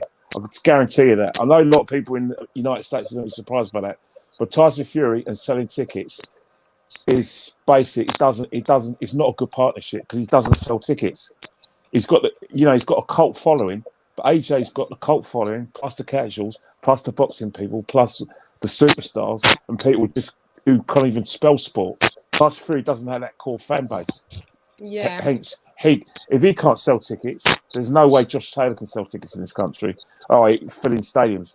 Maybe a small football stadium in Scotland, maybe Pittodrie or maybe Hibernian Stadium. Yeah. First part, in maybe their stadium. But how much does the Hibernian hold? 20,000. He ain't filling Wembley. He ain't filling Hampden Park either. Not happening. I was going to say they could have to do about a 15,000 or maybe 10,000 seats venue for that fight to sell out. To be honest, it wouldn't even do a 20,000. So don't listen to Bob. Southpaw 773 TV. Getting on my nerves. No one takes UK serious. Come to Chicago, feel tough. Let me just tell you about, you should feel totally embarrassed with this statement. You should feel totally embarrassed. LadyChann, they've been attacking me the whole chat saying I need to go to Chicago and fight this guy in the chat. And all this other shit. Don't even pay attention to that because let me just say that. They're a bunch of girls. They're a bunch of girls. Yeah, let me just say that you should feel embarrassed that you come from a place where 7-year-olds can't even walk the street on a day-to-day basis without your own black people killing you. That's where you're from. It's not a place where it's about tough. It's anybody can pull a trigger. It takes a pussy to be able to pull a trigger. So if you're from a place where it's a lot of pussy on pussy violence, so we don't really need to go there with tough because the tough people fight with hands. So look how sensitive they are. Hang on, if you're so tough, you shouldn't be over a Mr. Chirac over here on a UK network, on a UK channel, because I don't respect the town where you're from. The town where you're from, I read from day to day, every day that someone dies there, and it's pathetic and it's totally it's ludicrous. I would feel embarrassed at that point coming from a place that kills 7-year-olds, kills multiple black people, kills people just on their day-to-day going to work. Where you're from is totally pathetic, and you shouldn't be glorified just for the mere fact, the glorification of murder. It just shows. And after this, you'll be booted off my channel now. You're gonna go somewhere now. Just real quick, LadyChann. Can I remove him? Hold on. And get rid of Dreamweaver too. Wait. Before you get rid of them, just let me tell you how sensitive these guys are, right? Yeah. They're pussies. That's what they are. They upset that I said that I'm a T.O. fan, but I came on here, made no excuses. So what if you're a T.O. fan? Right? And then they get in the chat and say, "Oh, Shadow Ghost is soft. He's ducking a fade. Motherfucker wants me to fly to Chicago. Come on, bro. Listen to how ridiculous." Yeah, you see, this is what I'm saying. This is why your parents failed you in life, and your grandparents. And your grandparents failed your parents. You've come from a whole lineage of failures. And that's why your town is full of failures. And we're seeing it day to day on the news. A failing town. Good night. God bless. Bye-bye. Failure. And get rid of Dreamweaver too. You get rid the fuck up out of here. The chat. Somebody get rid of him. Dreamweaver, the one that keep fucking. Yeah, he keeps saying. Get rid of him. I ain't even saying nothing up on the panel. He crying about me. I'm renting space in his head, pussy. Dreamweaver, you're dreaming, love. Go elsewhere. He's gone. Dreamweaver's gone. I got rid of him. He's gone. Without these idiots, man. Yeah, you get idiots. Come to cause confusion. Really they're from a place where it's embarrassing. I actually apologize for that, LadyChann, because it's because of me why they doing that. Because they don't like me. No, it doesn't matter. It doesn't matter. But Shadow, let me tell you something. No. Let's be honest. Let's be for real, Shadow. If you actually flew to Chicago, the people typing that wouldn't even show up. They wouldn't even show up. You could walk around that airport. You could walk around that worst hood, and you're gonna be all right. They're not even gonna show up. Because matter of fact, guys, this reminds me of it's funny as shit because they're over there. Look, y'all was talking, right? I didn't say nothing for 20 minutes. I ain't saying nothing. And they over there in the chat saying, they over there in the chat saying, get Shadow Ghost off and all. I'm like, motherfucker, I ain't even saying that. If my presence hurts you that much, I'm renting space in your head, bro. Yeah, I ain't even saying nothing. This reminds me of a funny story. I can't remember. This is he was a pro boxer. I think he was UK based, and he lost the fight. And he had some guy. I can't recall his name. I try to see if I can find it. But he was he lost the fight, and some guy started trolling him on Twitter, right? Mm-hmm. Then he got fed up with this guy, and he asked his Twitter followers, "Anybody know where I can find this guy? I'll give you like $5 to $10 grand." And somebody told the boxer where the guy lived. He went to his house and showed up. He said, "All right, he tweeted, I'm outside your house. Let's go. What's up?" What happened? Oh no, the guy was very apologetic. They went on the news. This made the news actually. Like why you shouldn't troll boxers because some of them don't play. Pretty much, you know. There's one more in there. Box Talk 101. Hold on. Let him say. I want to say this. I want to say this to him. Boxing Talk 101. Welcome to my channel, even though I'm not on my channel right now. See, Tony's reviews is not like other people on here. I have live streamed me 3 times rolling up on people. And guess what? They don't show. Just like I know you're not going to show, even if I was to go. My job takes me all over the continental U.S. I might be in Chicago a month from now because of my work. And I promise you, if I'm there, I'll live stream anywhere in Chicago and you're not going to show up. As usual, yeah, this is what I'm saying. They like their little moment of fame. Get pro media boxing or pro boxing media out of here as well, guys. Right, it's real tough to act tough. It's real easy to act tough behind a computer screen. Yeah. Sick. Such a soldier of keyboarding. Anyway, quick question for Chan and Ken: Who's a bigger draw in the UK? Tyson Fury or Dillian White? Would you guys say? Dillian White. Dillian White. Okay, yeah, figured. Okay, yeah. He's been in wars. He's been in wars, isn't it? Yeah, but I think Tyson Fury is. I think what's happening is now he's on big box office, and he's basically giving the UK fans something to think about after beating Wilder. I think Tyson Fury, if he promotes it right and he doesn't let his dad get involved, I think that they could do some good numbers. Dillian White and Tyson Fury. They can maybe try it Old Trafford or Main Road, but he's a Man United fan, so Old Trafford, 75,000 fans. It got. You'll probably be coming there to see Dillian, wouldn't they, instead of Tyson, huh? Well, yeah, but the thing is, nobody in the United States cares about that fight, man. It's a tough sell over here, bro. I do. I watch it. Well, we're gonna watch it, bro. But there's better fights we'd like to see, man. Yeah, but the thing is, it's an all British fight, and I think the thing is that British fans is, the big boxing markets. Big boxing markets in the world are Britain and the United States, and I think we're more than happy to have this fight here because we fed up with sharing time. Yeah, no, I agree, man. It'd be like Klitschko and Fury, bro. It's a British fight, but America's all watching it, especially because it'll be on at 5 o'clock in the afternoon. It's we love fights like that, but I don't think you'd sell it in Vegas, bro. I think you'd have to give tickets away. Let me tell you something. Fury and White.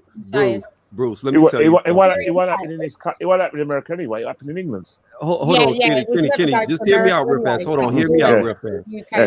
Hear me out. But all y'all hear me out. Yeah, that fight, Dillian White versus Tyson Fury sells way more in America than it does in Britain, and I'm gonna tell you why. I'm gonna tell you why. Hold on. I'm gonna tell you why. I'm gonna tell you why, Bruce. Just hold on.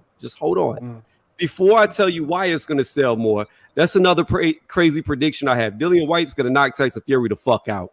I've been saying it forever. I want the fight to happen. Now, let me tell you why it's going to sell. Let me tell you why it's going to sell in America more than England. Because Americans love shit talkers. And the shit that will be talked in between Fury and White is going to be outrageous. Phenomenal. For days. It's not happening in the US just because that is for us. And already Eddie Hearn's already said that's not going to. But I get your point. But it's not going to happen in the US. But I do get your point. Well, Aaron said he lost money on one, all they got to do is one press conference. Out of it. I just wanted Tony to be able to address him before he was going to get the fuck out of here, because I don't know why you're telling people your mama. You guys are so pathetic over there. You poor ass bitches, get out of here.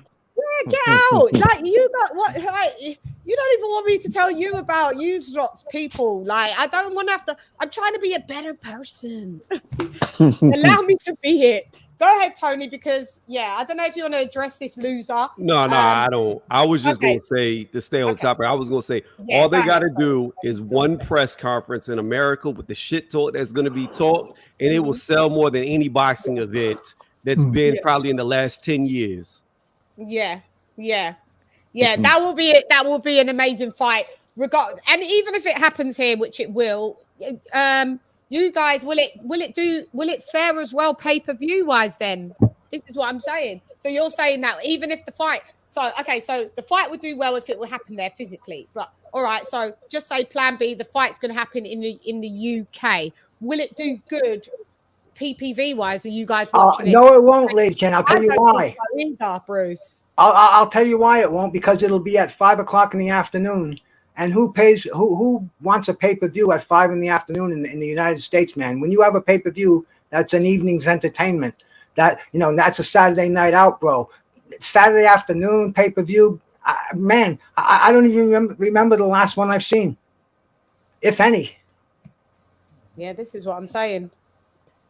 Yeah, that's but I if agree. Tyson get in the ring with his scary self. You first. So okay, so hang on with the fight. Let me just kind of stick on topic. So with the fight that we had with Teo, and that wasn't pay-per-view for us in the UK. That wasn't anyone's pay-per-view, was it? Because it was on DAZN. It was on DAZN. Yeah, that was on DAZN. Did you think that was worth your money that you pay for the month? Yeah, even it don't matter that he lost. It was a good fight.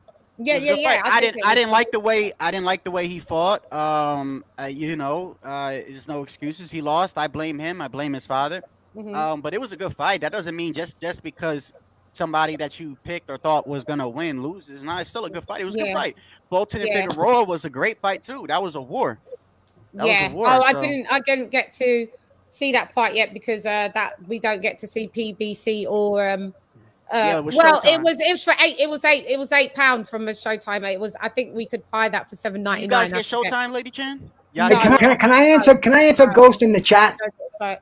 Showtime either. He said the pay-per-view does not evolve around the US. Maybe it doesn't, but bro, even going back to the Rumble in the Jungle, that was staged at like 5 o'clock in the morning in Africa, so it could be sent to the US and be sold at prime time. So maybe the US does mean a lot with prime time. I'm just saying, man.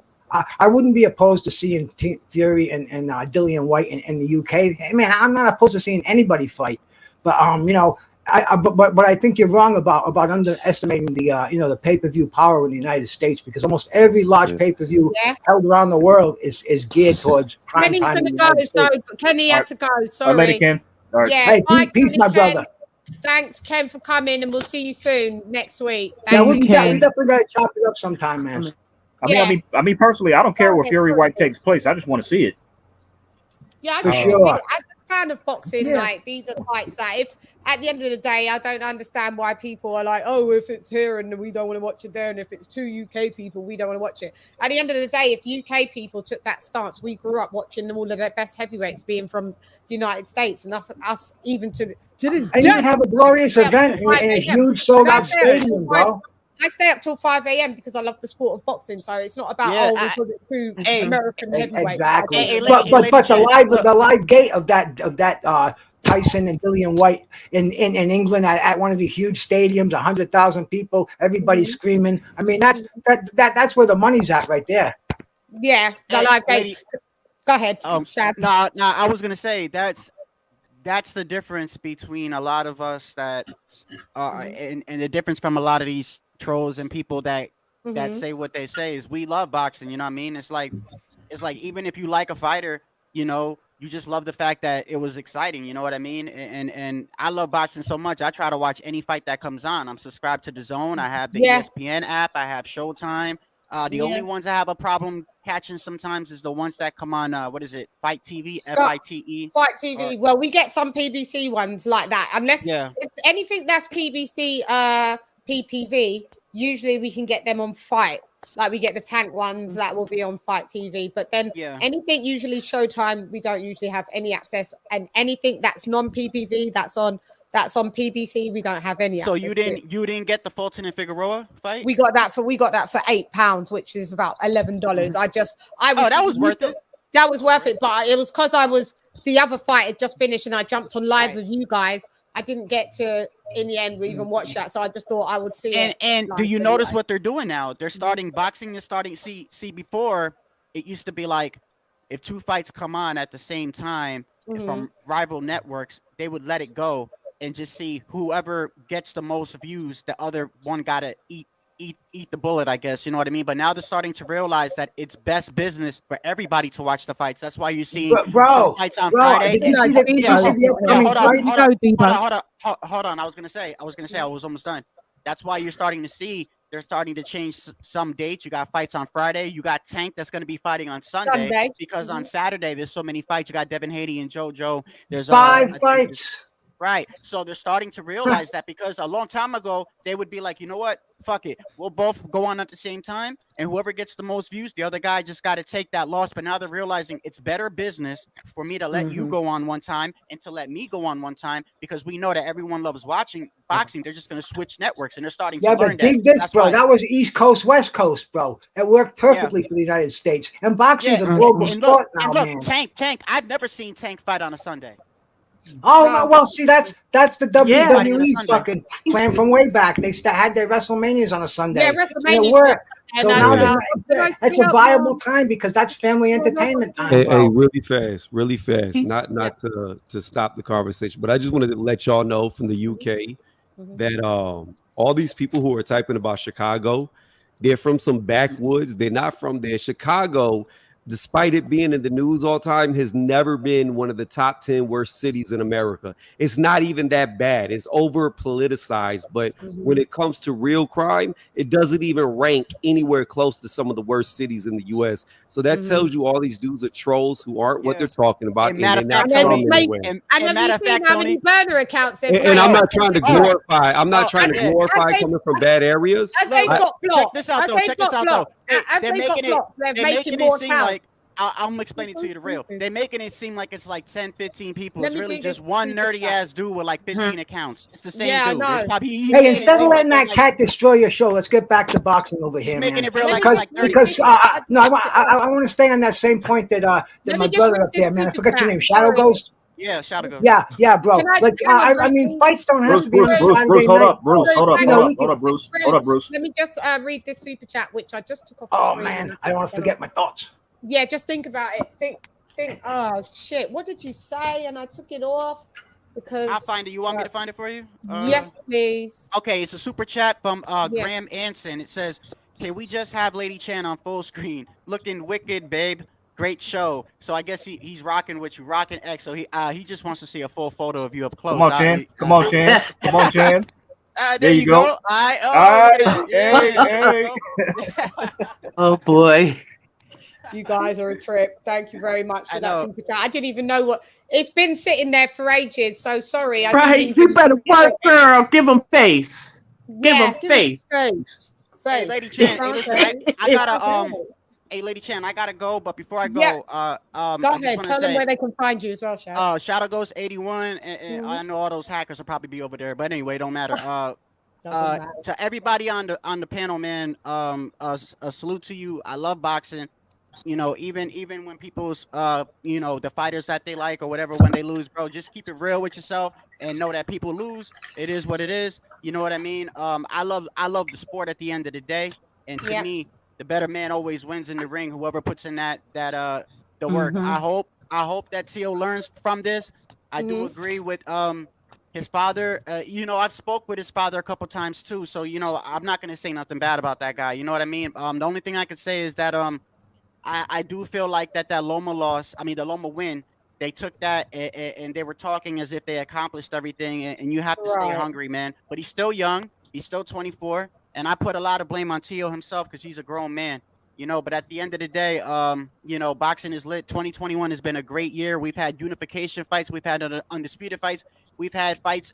And also, I noticed this year that we've had a lot of fights, crossover promotions. Everyone keeps saying you're on the other side of the street and you're over there. But boxing is showing you that these fights can happen. Wilder, Fury. You even had T.O. over there on a purse bid. You had Crawford and Porter. There's a lot of cross-promotion fights that are happening. So anyone that's saying that they're across the street, all that shit, if they want to make the fight happen, they can make it happen. Right. With that, I appreciate you, LadyChann, Lisa. Tony. Oh, you're more than welcome. I'm going to keep the live going on for everybody because we're in quite full swing. So, Chad, if you want to swing by, and all the dudes in the chat that's typing my name, bro, just stop. Listen, I'm in your head, bro. Like, just stop. Like, I mean, just do something else. Do something else. You want to made about 20 burner accounts. Lisa Bells, you know what it is too, right? You know how I am. I'm not a troll. I'm not controversial. I don't say tell your mom to do this and do that. So they hating me for some odd reason, and I don't know what it is, but the shit is fine. I mean, I'm renting space in their head. You know what I mean? I didn't even say it. I sat up here for 20 minutes and ain't say nothing. Hey, And they what's were your like, "Get up." channel? What's your channel? It's What Shadow is your Ghost channel? 81. Shadow Ghost 81. 81. Shadow Ghost Okay. 81, and he does breakdowns. He looking does him up. what we do. You know, subscribe to Shad's Thank you so channel. much. I appreciate y'all, and I'll be in the chat. Yeah, thanks, All right. Shad. We All right, here. Shadow. Appreciate you, All right, Shadow. take it easy. Thank you. All right, see you later, Lisa. See you later. I I got a mean, question but for it's y'all. funny I got a because question for y'all. Can I keep going on what I was saying here? Hey, Lady AJ. Chan? Yeah, Bruce, you better Bruce. give another super chat if you want to see some more voguing. Yeah. I got a question for y'all. Bro, my brother was talking about. Let Bruce talk for a minute, Tony. Hold on. Go ahead, Bruce. No, I was elaborating on what my brother was saying about Saturday night not being the prime night for boxing. Where I mean, especially like this weekend, we had all these fights, and in the U.S. it was Thanksgiving weekend, so we could have had a fight on Thursday night, we could have had Friday, Saturday, but you know, and the thing was historically, you know I'm the OG over here, so I go back. I saw some of the big fights, man, and most of the memorable fights in history were not on a Saturday night, bro. I mean, the freaking Sugar Ray Leonard and Thomas Hearns was on a Tuesday night. Ali and Frazier, the first fight Monday night. Oh man, there's so many of them. The Rumble in the Jungle, I think that was on a Tuesday night. I mean, the list goes on and on. But for some reason, the boxing, the powers that be think they have to line all this up on a Saturday night, and they piggyback the fights, which really sucks. I mean, you know, if you're savvy enough, you can bounce around and catch the main events, but you miss out on the undercards. You miss out on so much. Sometimes the main events are overlapping each other. I'm not the kind of a person who can watch one screen and watch the other. I have to concentrate on one. But I mean, what they're doing is boxing has a small audience compared to most other sports. And they're dividing it up even further. Friday night we had the Camboso and Lopez fight, and then we had Fulton and Figueroa, and then there was that MMA boxing thing with Frank Mir and the Russian who just fought AJ. What the hell's his name? Pulev. Pulev. I don't even know what happened in that, and that's an interesting concept. You know, the thing that they had with the MMA gloves, no takedowns, no elbows. You know, but I don't know what happened. There's been so much going on with Teofimo Lopez in the past day that it's all been boxing. But my point is, they could spread these things out throughout the week, man. Have a Friday night. Don't have to always Floyd's got the right idea, man. Follow Vince McMahon's path. Sunday evening. That's when the family's all together. You know, you can lay down money when Jake Paul's on there. When there's it's not hardcore boxing. It's a family event. So you know, there's a lot of dough to be spread around. But these idiots who run boxing today, they got it all jammed up on a Saturday night. And I mean, you know, they're expecting hardcore fans to pay $80 for a pay-per-view every weekend. Come on, man. I mean, dude, that's $80. That's a half ounce of weed, man. I'm not going to spend that on a fight that we pretty much know the outcome of. But then again, you know, boxing, what it is this weekend, we had a surprise. You know, I mean, I saw Foreman knock out Mike Mora. I saw Buster Douglas knock out Tyson. I jumped through the ceiling, and this really was one of those.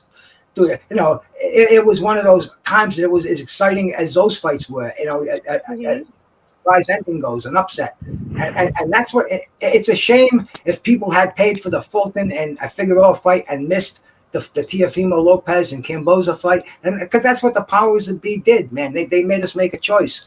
You know, if you're a legit pay-per-view buyer, you know, it was one or the other, and they're shooting themselves in the foot. They don't understand. You know, the business of boxing is to get all the fans, create new fans. I mean, they had a Metallica concert at the Teofimo fight. You know, it was in the side room, the Hulu room at Madison Square Garden, and Metallica is going to bring new fans in, bro. The singer's my age. Metallica is not bringing any young fans, baby. You know, they should have had some hip hop music, some. But they usually. Oh yeah, no, that's usually Triller that does all of the hip hop. Yeah. Well, Triller had Metallica. Oh, they had Metallica. Yeah, man. Yeah. That's so strange. I don't know who's running the shit show, but I don't miss the main events. I try to catch the undercards, but they're making it difficult for me, bro. And that's the point. They should make it easy for a boxing fan, you know, especially when they want to get new fans in there. They make it real hard, man, for somebody to be new to boxing. It's like, you know, any other sport. In baseball, they have the World Series. Football, the Super Bowl. NBA, they have the finals. The two best teams, they always fight each other. In boxing, you choose who you're going to fight. It's a soft. People that want to get into sports, they'll look at it, dude. That's like wrestling. That's a soft ass sport. But man, they just boxing being run the wrong way, man. And I don't know where I'm going. I'm blabbering over here too much, man. I'm going to rein it in. It's okay, Bruce. That's okay. I want to hear everybody. The link's in the chat if anyone wants to jump on. I want to hear where everybody thinks that TEOFIMO goes after this. Like, you know, just not say, oh, maybe he's done. If you think he's really truly done, why is he really and truly done? Does he go to 140? And when he goes to 140, who do you think? What should be his plan of strategy as such? I'll start with Tony, and then we'll go Lisa, Alex, Bruce. All right, I'm gonna respond to the chat real fast. Aob's into the dude who says I'm 90% correct on my predictions, but I'm wrong on Fury ones. I picked Fury to win every single fight. I picked Fury to knock out Wilder in the last fight. I said that the rematch, the second one, I said that Fury could knock him out if he wanted to. The only part that I was wrong was I said he wouldn't charge him in the first round, but he did. Other than that, I said he could knock him out, and he did. So every single Fury prediction I've done has been 100% correct. Now, what is also going to be correct is when Dillian White knocks his ass the fuck out. That's going to be correct as well. But moving past that. Oh, Tony, don't do that to me, bro. Hold on. Going past that, I wanted to ask y'all a question before I do that because of what Shadow said. Shadow said you can see that people are working with the other side of the street. My question to y'all, and y'all can correct me if I'm wrong, isn't Earl Spence Jr. the first one to ever say that? And the only one to ever say you're on the other side of the street? To my knowledge, yeah. If not, he popularized it for sure. Errol Spence, say that again? Sorry, because I was... Yeah, my question was, when Earl Spence was supposed to fight Crawford, isn't he the one that came up with that bullshit, the other side of the street? It was never said before him. Oh, no, yeah, that was Errol Spence's terminology on that. Yeah, he made up the other side of the street. That was him, yeah.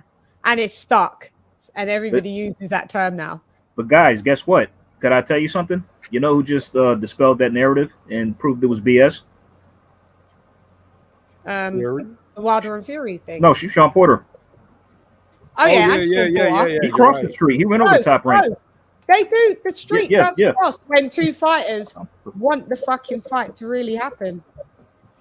Right, it does. It does happen. But that is also an excuse when one fighter doesn't want. Exactly. They hide behind network politics. They hide behind the network politics. Yeah, that street's been crossed. That street's been crossed forever, man. I mean, how do you think Sugar Ray Leonard and Roberto Duran was made? You know, Duran was a Don King fighter. Sugar Ray was a Bob Arum fighter. And man, you want to talk about oil and vinegar? There was a passion back in the day where those two they wouldn't even be in the same room together. So but the fight was made because it made money, and that's what they understand that, man. You know, the devil will sleep with the angels to make a buck, bro. That's the way it is in boxing.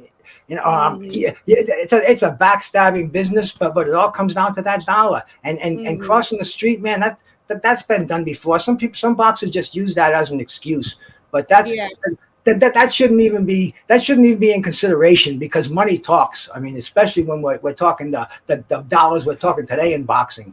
You know, they're crossing the street. You have to cross the street. The chicken crossed the street, man. I know that's a bullshit excuse when a fighter uses that. Yeah. But I just brought up Sean Porter. I just want to ask what I was saying about what I was initially asking about the strategy for TEOFIMO. Tony was the one supposed to start. I don't know how we digressed again, but Tony, you made it.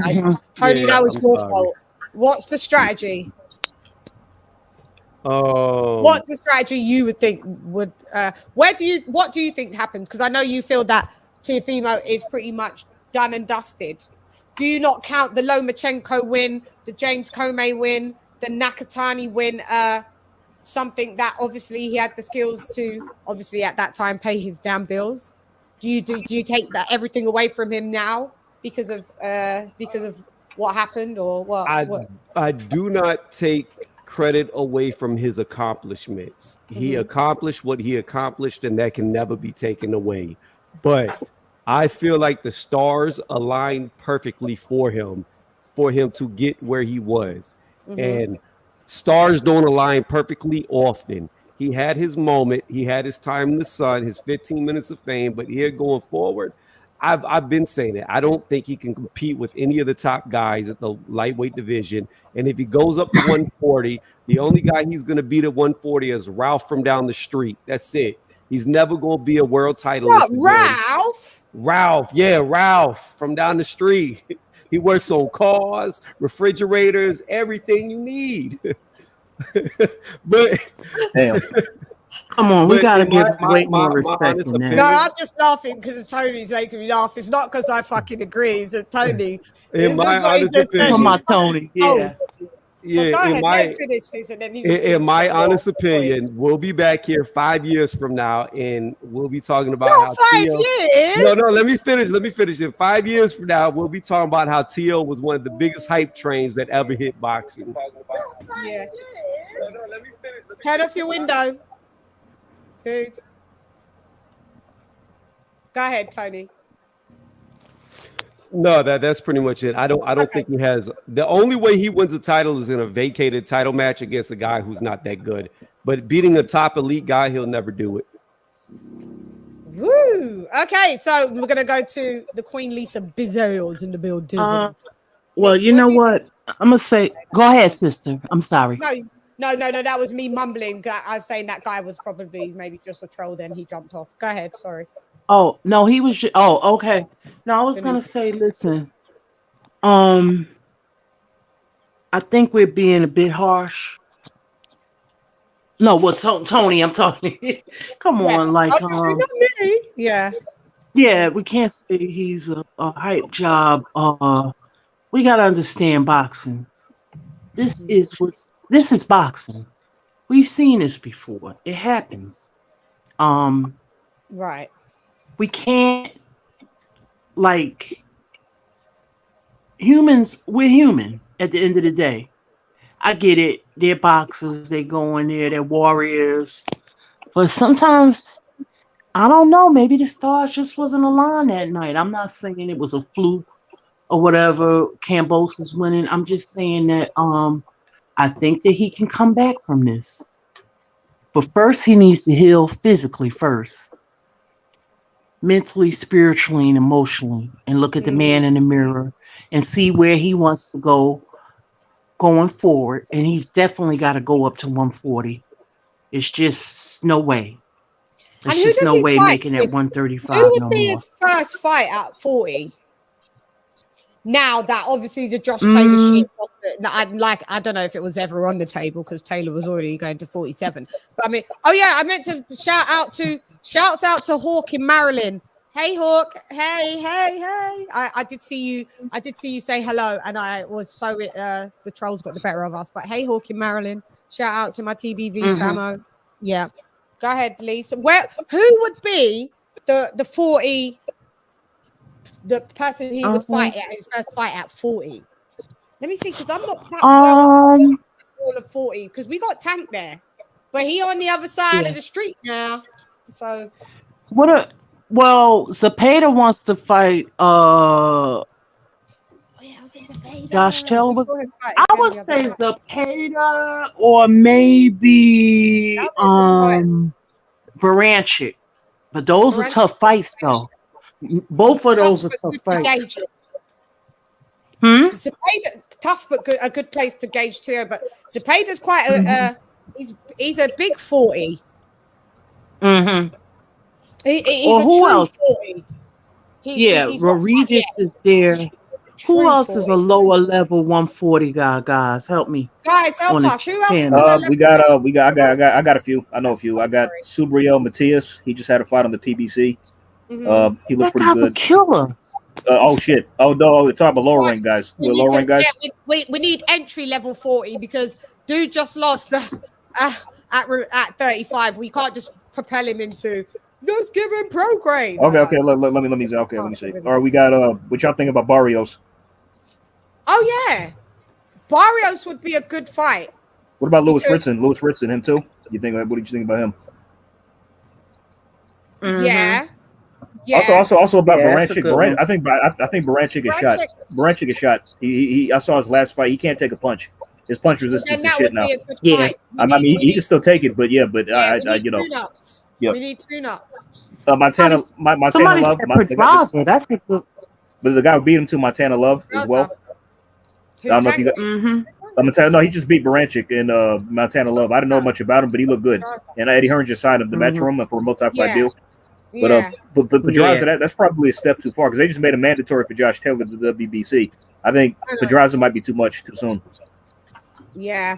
Oh, sorry. So not Pedraza. Zepeda. My bad. Jose Zepeda. Yeah. Too many Jose's. Yeah, Pedraza's another good name. But Pedraza's off the table because he's about to fight Jose Ramirez in February. I don't know if you guys heard about that. So. Yeah. Who? Pedraza going to fight Jose Ramirez. Yeah. Oh, that's going to be a good fight. That is. I know. I can't wait. This is going to be the first fight since Ramirez lost all his marbles, right? Yeah, correct. Since he lost to Josh Taylor, yeah. Pedraza's looked pretty good lately in his last fights. So. Yeah, this was. I'll tell you who. Can I just read this super chat real quick? Hector Garcia, gracias, mi hermano. Tio needs to fire his T Diddy. He's still T Diddy means, the dads, they're all up in the videos, all up on the tracks, coming to death row.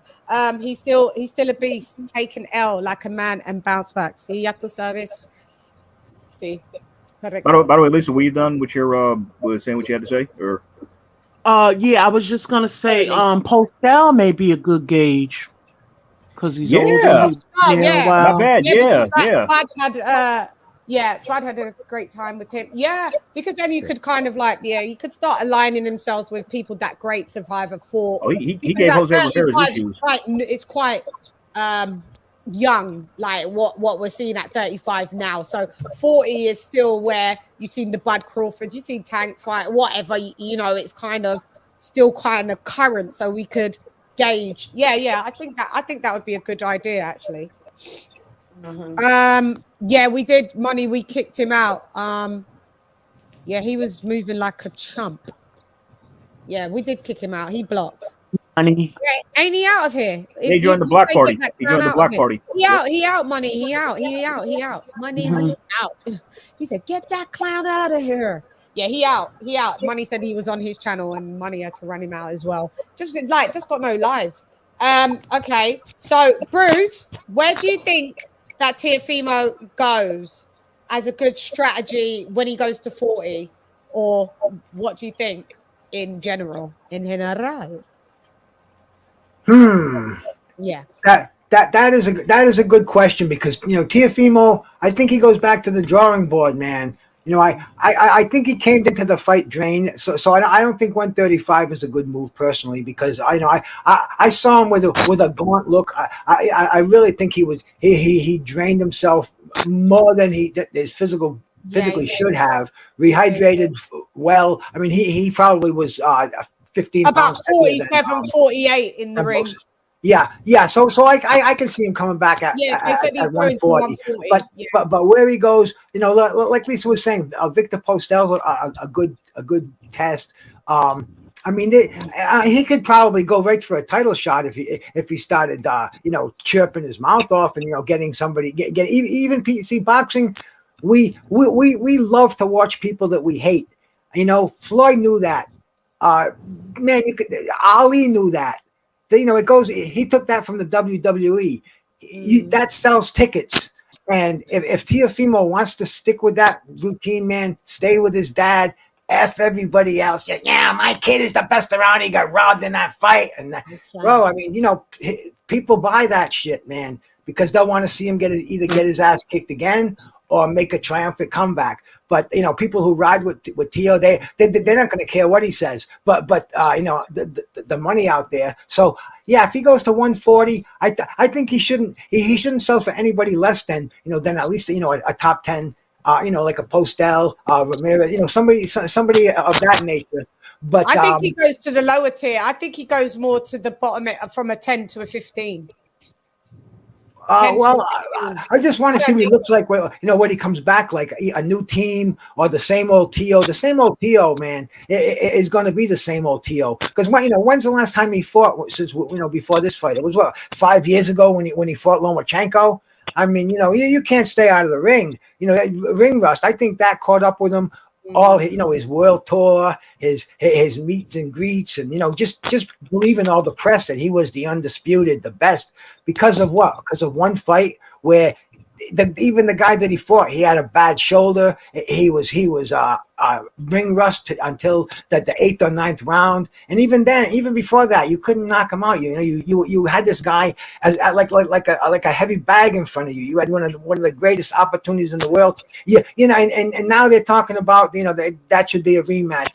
There was controversy there, bro. Back in the day, controversy that was instant rematch. You don't sit out of the ring, for 20 years and wait for a fight to happen that's been postponed and canceled and postponed. You fight. Look at Dillian White. Everybody's riding with him. His fight with Otto Wiley gets postponed or canceled, and nobody's. I wanted to see that fight.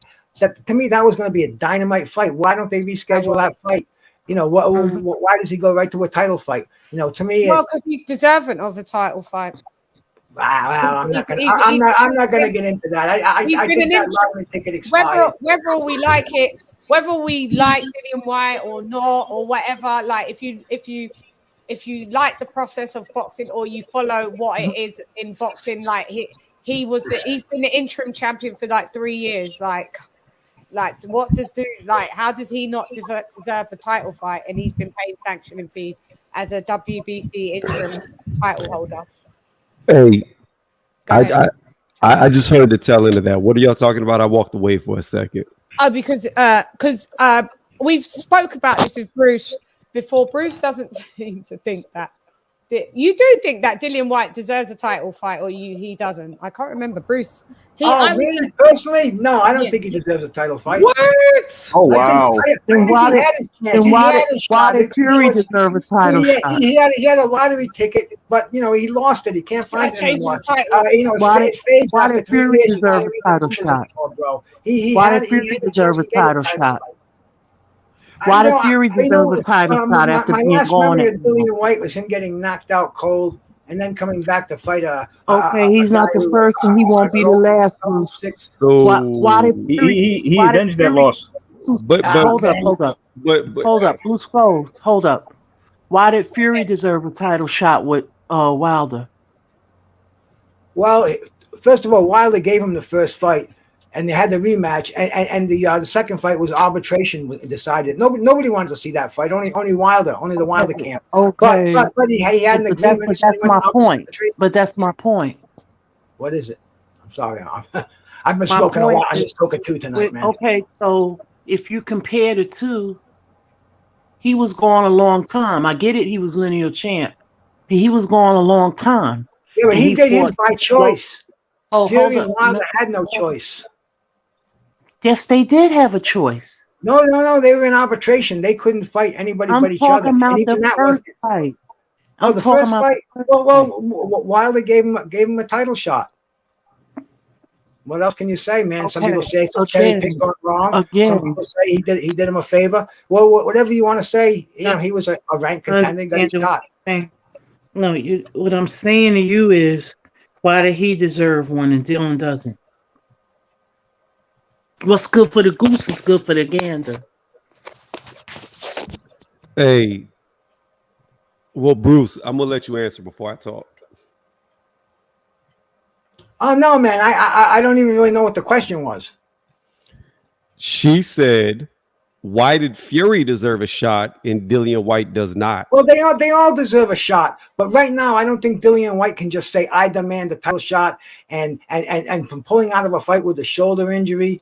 not rescheduling that fight. I just think that's fishy, bro. I'm not anti Dillian White, man. You know, he's a fighter. I don't love or hate any fighters. No, there's not a fighter in boxing right now that jumps out at me that's a standout. Bro, you know, Dillian White, he deserves a shot, but he also deserves to fulfill his contract that he had with Otto Wallin. He doesn't just jump to a title shot. I don't say, give him a title shot. Bro, I say fulfill your contract, because Otto Wallin had a training camp. He had sparring partners, you know, everything, man. He's away from his family for 16 weeks, bro. I mean, that, you know, and that fight, that fight was going to be a big fight, man. You know, we were going to see if Wallin was the goods, or if Dillian White still had it, then elevate him into a title fight. But I don't think he can just demand one, because he's been the mandatory contender for 1,000 days or 1,000 years or whatever it may be, man. Okay. So where's the outrage at with the stuff that Fury is saying? They trying to bully White in the percentage negotiations and all this. Where's the outrage for that? That's all I'm saying. Yeah, no outrage from me, sister, man. You know, to me, it's the business of boxing as usual. Lisa, can I respond to this? Of course. Okay. So first off, before I get into that, AOBS. I'm saying this to the chat because Buddy said I made the wrong prediction. AOBS, because you were talking back and forth with the dude. And then I'm going to get onto this Dillian White, because I like Dillian White. So we're going to talk about this. AOBS posted on February 22nd, 2020, Deontay Wilder versus Tyson Fury 2 breakdown. Like I said, when I predicted it, I said that I did not think Tyson Fury was going to run towards Deontay Wilder, and I said if he did, he would probably lose. However, I said if Tyson Fury fights the way that I say he should fight, he will knock Deontay Wilder out before the 8th round. I believe he knocked him out in the 7th round. So that was my prediction that Buddy said I got wrong, even though I got it right. Moving past that, Bruce goes. Did you know Dillian White has beat more top 10 competitors than Deontay Wilder and Tyson Fury combined?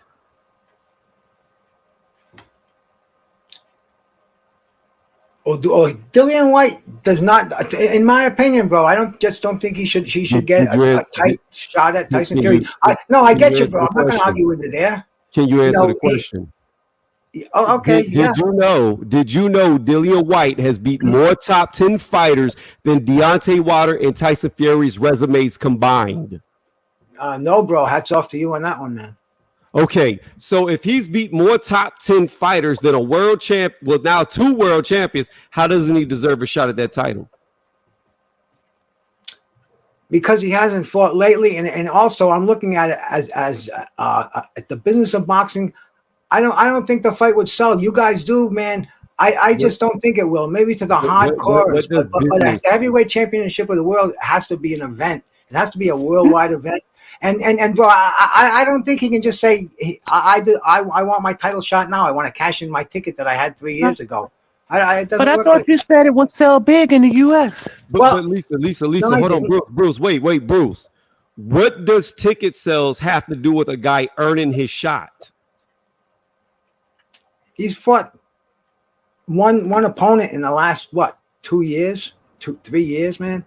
You know, if you think that's earning a shot, bro, hey, we're from a different generation of boxing. He's beaten more top 10 fighters than Deontay Wilder and Tyson Fury combined. Okay, man. And you said he's only had 1 fight in the last 3 years? What? What are you talking about? One opponent, he said. Right. Yeah, That's 1 fight in the last 3 years. He fought Povetkin this year. At the end of last year, when was it? Around August. I can't remember if it was August or September of last year. He fought Povetkin the first time. He fought Povetkin again this time. Before that, he had a little brief break because of what was going on after the Rivas fight. He fought Walk in 19. He fought Rivas in 19. What are you talking about? He's only had 1 fight in the last 3 years. You don't even know what you're talking about, and you're talking about it. Bro, they're not gonna. I'm just what I'm saying. The only man, fight he has not had, the only fight that he did not have was Otto Wallin. And here's the thing about it: you're going to have to sit here and explain to us why Otto Wallin deserves a shot at Dillian White's interim title more than Dillian White deserves a shot at Tyson Fury's title. Bro, I don't think you quite understand me. I am simply saying that there are fighters out there right now. Now, is he a mandatory contender? Is he ranked number one? I don't know that because I don't follow the rankings, bro. Dillian White is the highest ranking you can have outside of being the world champion. He is the interim title holder. Which means, let me explain what that means, Bruce. If Tyson Fury was to vacate today, I understand what it means. Let me finish for the other people who may not understand. I understand what you mean, and I'm not doubting your boxing knowledge, bro. Bruce, let me say this for the people listening. Interim title holder means if Tyson Fury was to vacate today, Dillian White by default becomes the world champion. If Tyson Fury was to retire today, by default, Dillian White would become the world champion. If anything happens to Tyson Fury in that title, by default, Dillian White is automatically the world champion. So you cannot get any higher than he is. Yeah, he's interim and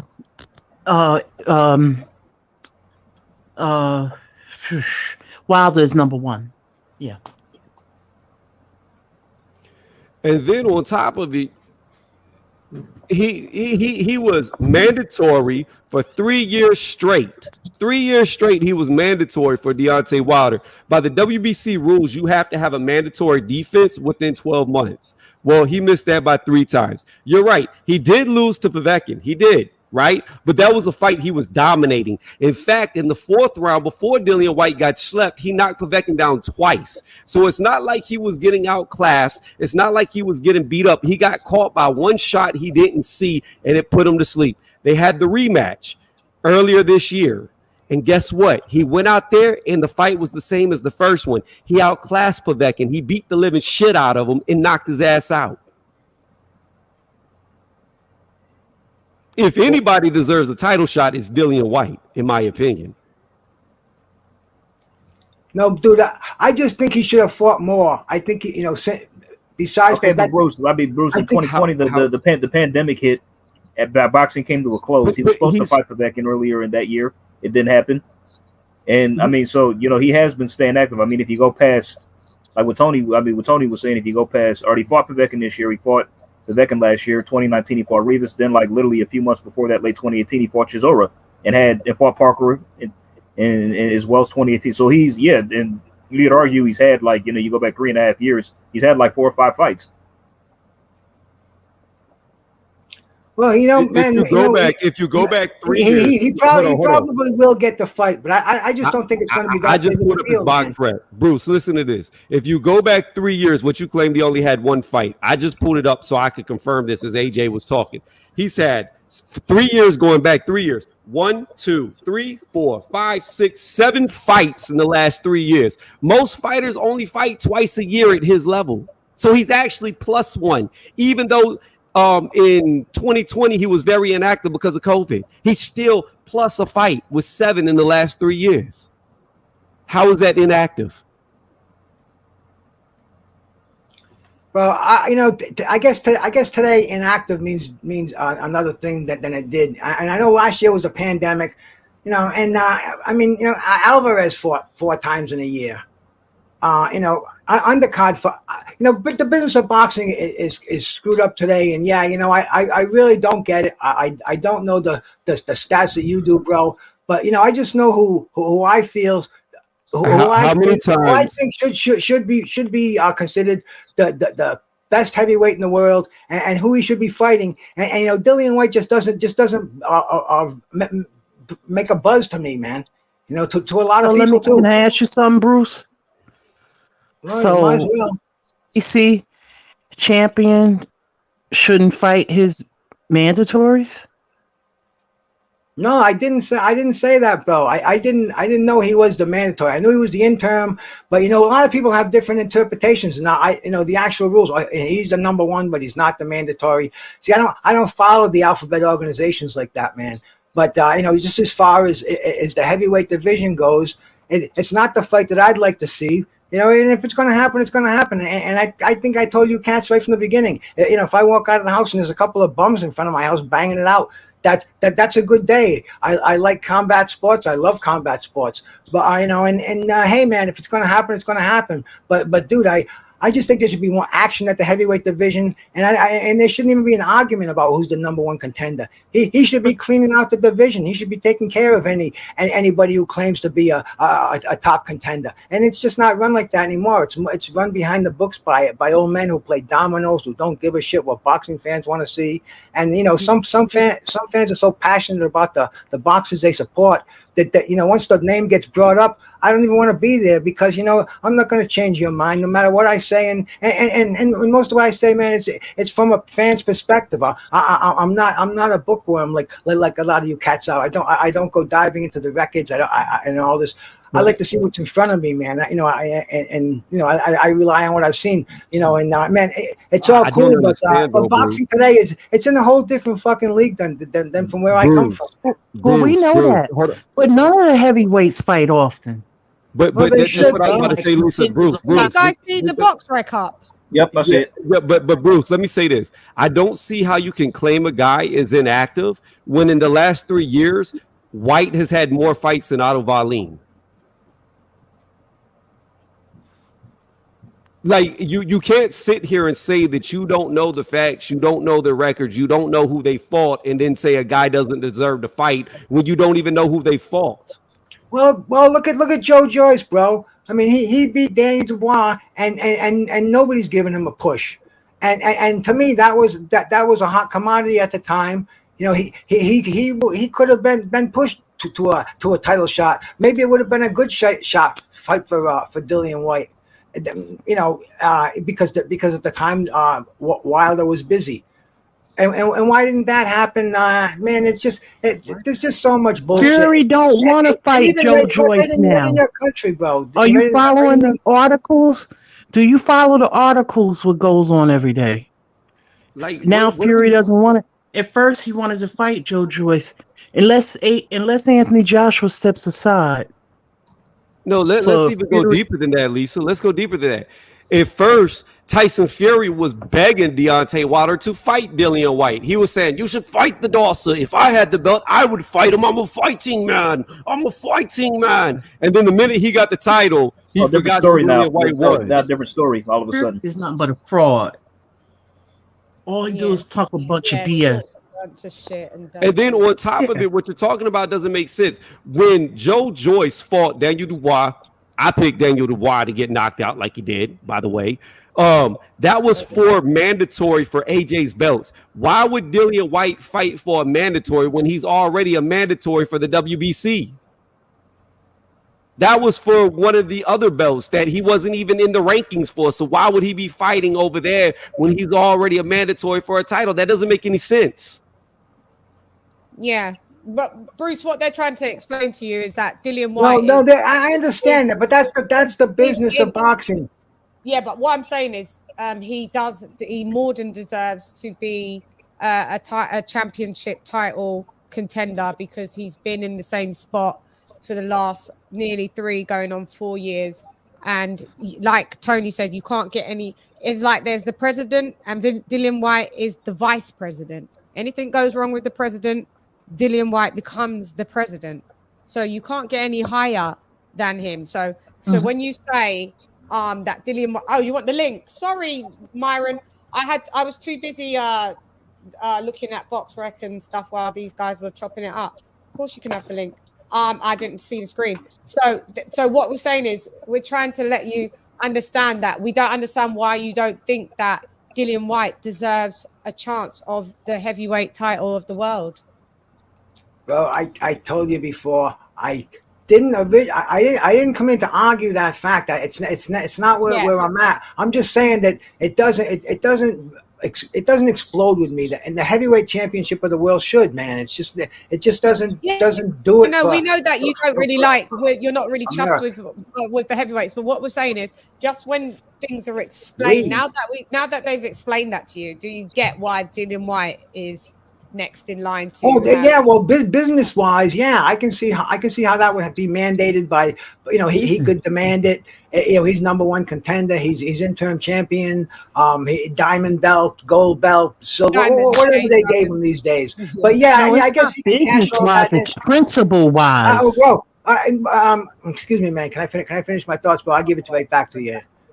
I'm just saying.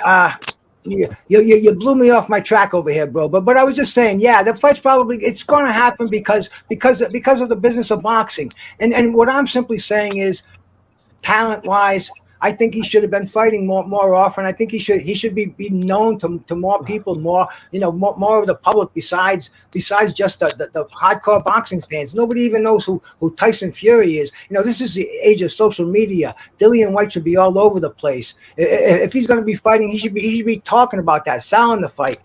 The average person on the street has no idea who Dillian White is. Bruce. Yeah. Bruce, wait. Lisa, let me just say this real fast.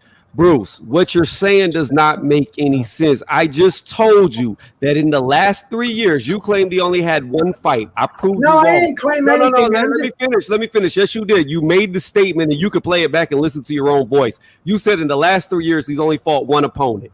Now, I proved you wrong with that. He's fought 7 opponents in the last 3 years. Guys at the level he's at only fight twice a year. That means, truth be told, he's only should have 6 fights. He has 1 extra, which means he's been more active than guys normally at his level. That's why I pulled up the box, right? So you could see.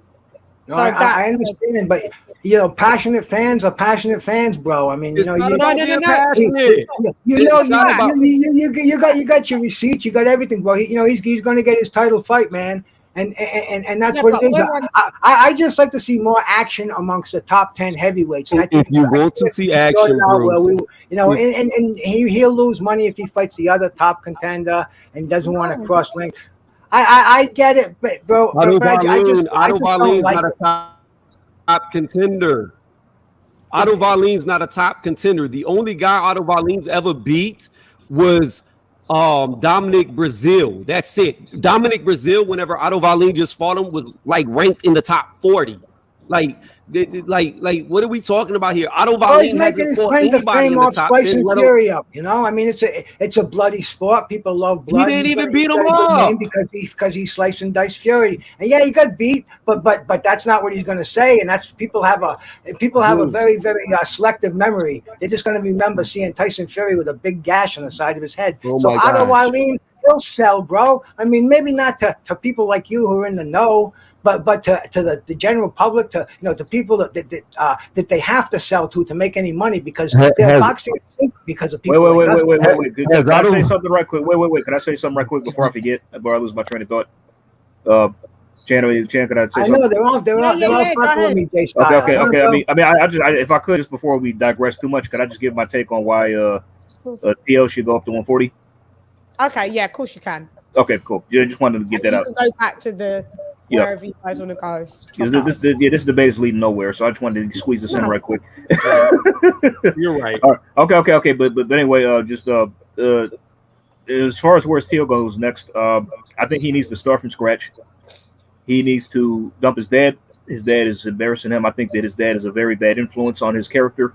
I know Theo's a grown man and he can make his own choices, but he's more or less influenced by his father. But the problem is, I don't think he's going to get rid of that guy. I really don't.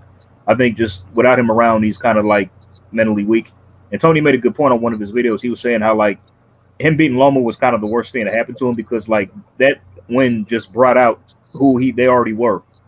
It just exemplified it to that higher degree, And so I think he should just move up to 140, work on a few things, get rid of his pops, and just take a lot of step-up fights before he's ready for world level because he's only 24. I mean, he's only 24. I mean, he's got time to round out. Yeah, he's only in his early 20s. He's got time to round out and learn some more things. But yeah, that's just why I see him going. Hopefully he's successful up there. And also, Tony, were you going to ask me something earlier? I believe you had a question for me. My bad. I was on mute. I was on mute. My bad. I was talking, but to a muted mic. Look, Were you gonna ask me something though, or no? I was gonna ask you something. You can move the conversation onto a different fire. We covered the bulk of the show. We could chop it up about other stuff. It's no problem. I actually just say want you guys to chop it up about anything you want, because I haven't really done like long lives where everybody just used to just come on and be like gang. So we covered the bulk of where we can go with TEOFIMO so far until tomorrow, until his dad does something else stupid. I'm sure we'll be back. But I mean, yeah, you can talk about anything. Sorry, 1 second, Lisa. Yeah, just after Tony's question. Just Tony, what was you want to ask me? What I was going to say is, I was going to ask you something, but dealing with this nonsense about how White doesn't deserve a title shot, I done forgot what I was going to ask you. Oh yeah. I was going to say you probably forgot. Yeah. That's why I want to get. Sorry, go ahead, Lisa. Okay. Yeah, Peter. I was just going to say to Peter. You know, the same thing happened in the Wilder and Fury fight, arbitration. So if Dylan White is taking the WBC to arbitration to get this fight, you know, the same thing Wilder had that right. Dylan has that right as well. You know, you can sue a job and still work there. Yeah, you could. Exactly. You know what I'm saying? So people just don't like. I'd rather people just say, I don't like Dylan White. I don't like him. People should just That's be all. real. And then it makes sense. Be real. Say you don't like the dude. I will respect. I think it's like you. no offense. I mean, I don't mean no disrespect. I don't mean no disrespect by saying this, but I just want to. I mean, it sounds to me where Bruce is coming from me, because I'm hearing him say, like, you know, Dylan White just doesn't do it for me. He's not a big ticket seller. Like, you think just because of that he doesn't deserve a shot? But that's fine if that's what you think. But then say, once we give you the breakdown of why the dude deserves the title shot, and then you still kind of rebut that, I don't know where else to go. I'm very intelligent, and I understand what you're saying. Then it sounds like you just don't really like the dude. Then, if I'm saying to you, you may not like the number 4, but guess what? 2 + 2 makes it. And you're telling me, no, it doesn't. Then I don't know what to tell you, because everything else that we chop up about boxing, Bruce, you get it. But every time it gets to this Dillian it's it wasn't a stupid move, Peter. It was his business. If you're going to yell at me, at least let me come back. And no, not you. I'm not yelling at you, Bruce. I mean, not yelling, but I mean, Bruce. No, not you, Bruce. I was talking where I come from. Hey, Logix, I got that T-shirt right there, bro. I like that. I got that thing in my closet here, man. Very cool logo. Go ahead, Bruce. Anyway. All right, man. You know, see, boxing to me, it's a fun sport. It's not a bunch of cats up here arguing this and arguing that. It's watching fighters fight in the ring. And there's just been so much activity. I mean, we were talking to Jerry Cooney a while ago, I think, on Major Keys, man. And he he got injured. He waited a long time. He was mandatory when he beat Ken Norton, but yet he had to wait like a year and a half or so. And he got the title. But in the meantime, Larry Holmes fought Ronaldo Snipes.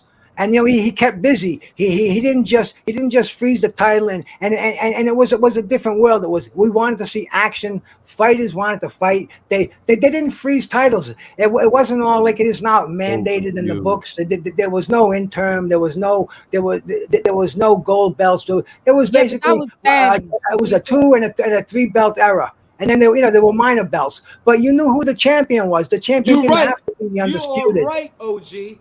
But we're not in that era no more. No, I know we're not, bro. But that's the era that I come from, and it basically boxing. It comes down to 2 guys in the ring. It's the easiest sport in the world. I mean, all you have to do is get a room, set up a ring, get 2 guys with gloves in there. It's the most basic combat sport there is. But yet we make it so complicated in this generation. You're right. I'm with you 100%. Well, that's all I'm saying, bro. I want to see fights happening, man. I'm confused. You know what? All our crying and complaining ain't going to change the direction and the trajectory of the sport today. So what are you I gonna do all day? understand that, Just bro. cry about it all day on the line? You're not gonna hear me crying, man. You crying right now, and I love you. Oh shit, I'm crying, bro. I'm fucking. I'm just coming back to everything you guys are throwing at me, man. But Because I don't have that kind of. Bruce, I'm confused by what you're saying. Yeah. I'm very confused. Hold on. Aside from him crying, I'm very confused by what he just said. I forget the fighters that you use as an example because I didn't hear what names you mentioned. But what I did hear you say was the one guy who was supposed to be mandatory fought within a year and a half before he got his title shot. Dillian White has literally been a mandatory for damn near 4 years, and he has fought ever since he's been mandatory. He's never stopped fighting. So, like, your own example kills your own point because your point. But I didn't have any point, bro. I didn't have any point. I just said. What are we doing I here? just said that I didn't think Dillian White was the best title fight to happen right now, man. That's all I said. Okay. Wait. So Dillian White's not the best title fight. So just because of that, you think he doesn't deserve a shot? No, I didn't say he didn't deserve a shot. I just want to see who deserves the fight Fury. Who deserves the fight Fury? Who deserves the title shot? Whoever has it. Bruce, who deserves the fight Fury next? You know, there's the heavyweight division is Who crazy right deserves to fight Fury next? Who should fight Fury next? Yeah. Let's just ask that point blank period. Who deserves, in your opinion, Bruce, deserves to fight Fury next? Let's go. Well, you've got Alexander Usyk. You've got Incorrect. Incorrect. Them two are fighting. Hold on. Let me say this real fast. AJ and Usyk cannot be used. Wait. Listen. He said he wanted to see AJ. No. I'm trying to get to that. He said he wanted to see AJ and Usyk fight Fury next. However, that's an impossibility. You dudes are just giving me questions. Let me finish. Let me tell you why that can't happen. So stupid. I'm getting frustrated because this is dumb. Here's the fact, Bruce. AJ and Usyk cannot fight Fury. Can we get some moderation here? Yeah, nobody got to leave. It's a chop up. It gets passionate. Okay. Nobody's being disrespectful. Okay. So I asked Bruce. Let him finish his answer, though. You should let him finish his answer. He didn't. He did. He said Usyk and AJ. He did not finish. He didn't. No, I was. You asked me to start naming heavyweights, and I was just going to name available heavyweights that fought and that could fight, and there's more fights available than just Dillian White and Tyson Fury. That's all I'm saying, bro. I mean, let these guys fight, sort out the pack. I mean, I just want to see action happening, bro. You know, yeah, I'm a relic, but I have great memories of boxing, and I'm not going to give those up for the shit that they're feeding us today, bro. You know, I'm gonna demand that we have better fights, that we don't pay through the ass for fights that are. I mean, this A side versus a Z side, not even a B side. Some of the fights that they're giving us in wanting pay-per-view. You know, they're not. Fighters aren't being developed properly. All right, bro. That's all I'm saying, man. If the business of boxing is going to give Dillian White a title shot, then it's going to happen, bro. I'm not crying about it. I'm going to watch it like you cats are, man. Yeah, there's a problem, Bruce. I'm just go ahead, Tony. There's a problem. The two fighters that you mentioned cannot fight Fury next because they're fighting each other. Yeah, but you cut me off. I was going to mention other. Well, then who should fight Fury next? The first two people you named can't fight him. Fury's a flake. Let's see if Fury comes through with the fight, man. Fury's a flake. I want to see what. I'd like to see what happens. I'm not going to. Who should Fury fight? Who should he fight? He can't fight AJ. He can't fight Usyk. Who should he fight next? Dillian White. Hey, let him fight, White. You know, but there are a lot of heavyweights out there, man. Frank Sanchez. I know they're all scheduled for fights, bro. You know, Helenius is out there. You know, Helenius. Oh shit! My bad. Yeah, you caught me off with that. Let them fight and see what happens. It's probably going to tie up the heavyweight division for another year. Bruce, I just got on. Can I speak for a minute? Hey, peace for everybody to the channel. Thank you, Miss LadyChann. Dandada. What's up, man? Dandada Dance Hall of all the UK. First Lady Lisa Bell. So let me on the fucking panel to get into this good talk. Can I make a comment about Tio? And really fast. Look, I understand Tio Sr. is quite erratic with his behavior. He could be far left and all that. He does this and says that and all that in the hype of the sport. He get caught more up in the hype and everything. He knows that game, and sometimes I think he gets lost in it. But these, a lot of these people that are saying Teofimo Jr. should drop Senior or do not interrupt, please, are complete freaking father haters. And you know why they're father haters? Because their father didn't guide them through their career as well as this father guide his own fucking son. You know what I mean? I'm mad at my fucking father. I don't got half the fathers Teofimo Sr. was. I don't have my father. I'm saying it right now live to everybody. My father wasn't a quarter of Teofimo Sr. So you got a lot of youngins who mad at their dad and hating on Teofimo Jr. because their father is better than their raggedy ass father. So anybody saying Teofimo Jr. should cut his fucking father, kill your fucking self, and don't take it out on Teofimo Sr. Have a conversation with your own motherfucking father because he didn't guide you and be a father to you like that man was to his son. And don't forget, that man did take his son to being undisputed in the fucking world in 17 fights at 20 fucking 2. Did your father have your fucking career like that? Now, the man ain't fucking perfect. By far. None of us are.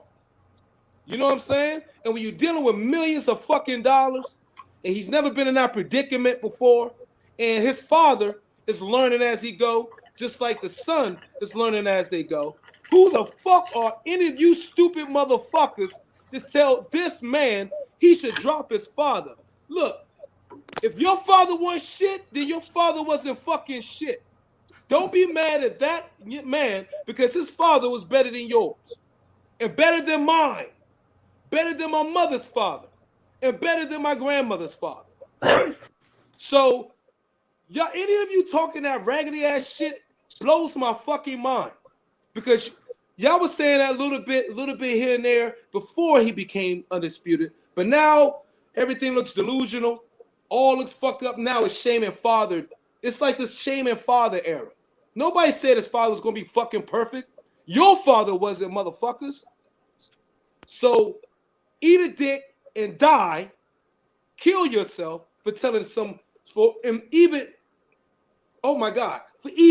considering still a very young man in mind should abandon his fucking father. The man who got him there. Y'all motherfuckers are a piece of shit. Okay? You are a piece of fucking shit sewer. I don't know what's going on in this new era. You know what I mean? In one fucking, a whole different genre, a motherfucking women like, where the fathers at? Where the fathers at? And now you raggedy ass pussy motherfuckers are telling a young man to abandon his fucking father, the man that got him there. You two-faced, rat soup eat motherfuckers, I don't know where you would fucking come from. Who raised you? And that's for everybody in the chat, anybody on the panel, anybody in the whole YouTube world who's saying that bullshit, okay? Y'all done lit a fucking fire under me with this shit the whole last week. It's been bubbling. I ain't said shit for a whole week. I'm going to light y'all motherfucking asses on fire. And I dare you, I challenge you all to bring your dad on a motherfucking live with you, talking some boxing shit. I bet you can't find the motherfucker. Okay? I'm going deep because y'all a piece of shit telling this young man to abandon his father. Okay? Kill yourself, motherfuckers. I'm done. Thank you. I just want to say to Bruce Dose, I just want to say really fast, and then we'll go back to T.O.'s dad.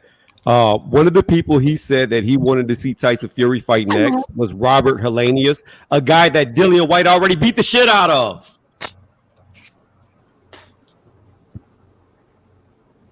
Could I respond next? Could I? Yeah, I got it. but see, Wait, Dillian White's a guy let Bruce respond then, because it was sure. for him.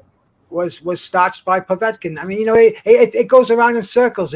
It's your last fight. What have you done for me lately? Somebody just He pointed out. knocked out Povetkin in his last fight. What are you talking about?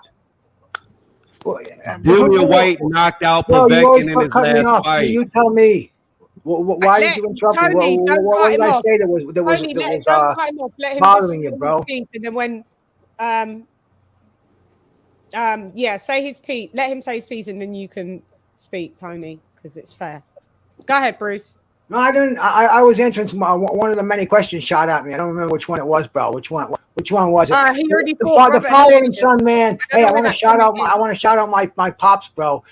48 years he died today, bro. Shout out my pops in heaven, man. Peace. Peace of pugilism. Yeah. Will you say, pops, get the fuck, don't get out of my life? Bruce, would you ever say that? If somebody told you, Bruce, Bruce, get rid of your dad. He ain't no shit. But you know what I will say from a boxing point of view. I think you should get a better trainer in there to train him in that fight. I think you should have a better man. But Dan, but the father and son bond is close, and I also said I don't think who got him there, Bruce. Who got him there? I'm jumping in. But see, professionals train. They switch trainers all the time. Yeah, his dad got him there, bro. I love my dad. You couldn't get in between my dad. I don't give a fuck. I'd squash you like a fly if you ever say anything about my dad. I love my dad, but bro, the thing is, we're not talking about a father and son relationship. We're talking about a trainer. About a trainer and a fighter. That trainer got his son to become undisputed in the camp, and it starts at the top. Yeah, I'm with Bruce on this. Myron, but he got rid of the guy that helped him beat Lomachenko. And as soon as he beat Lomachenko, he dropped that trainer. If you listen to the corner of what Teofimo Sr. was saying, and if you agree, Myron, then you're going to have to take a trip to the doctor's office. I said the man wasn't perfect. Did I say he made mistakes and he's learning the game, that he wasn't perfect in my little rant there? I said he wasn't perfect. I said he's learning mistakes. But for anybody to propagate a son leaving his father, who was a big part of him getting there, is fool. Now, do the father need to learn and son, tandem need to learn how to maneuver, they made some bad decisions? Yes, but all father and son tandems, or people do in the world, or any mentor you had, nobody's going to be fucking perfect. But to get your son to being undisputed at one point, you did a hell of a job. And then one fight, all goes to shit. Get rid of him. Come on, bro. You're throwing baby out with the bathwater. I'm down for the get rid of. Go ahead, AJ. I'm down for the get rid of. Like Rafi said, not everybody hates their dad. Just because I say get rid of doesn't mean I don't like my dad. I know. I just want to cut deep. But I know that applies to some people. But I just think the fact that there wasn't projection. Well, then we're gonna have to see another fight then, and is it going to be at the detriment of his dad not being able to? And bro, do you want any history of father-son relationships in boxing? I want, where's a mother training a son in boxing, and if she did wrong, will everybody tell her get the fuck rid of your motherfucking mother? Yes, I would. No, they wouldn't. There's a woman training her son. Can I retort this right quick? Your mum's not. Of course I would. I hold it to the same standard. Jen, can I retort this right quick? Hold me to the same standard. I'd be like, get your mum out. It's impressive that you got a mum training a son, but get your mum out now. That's how I would have to say it. I'm being real, Myron. I'm being real.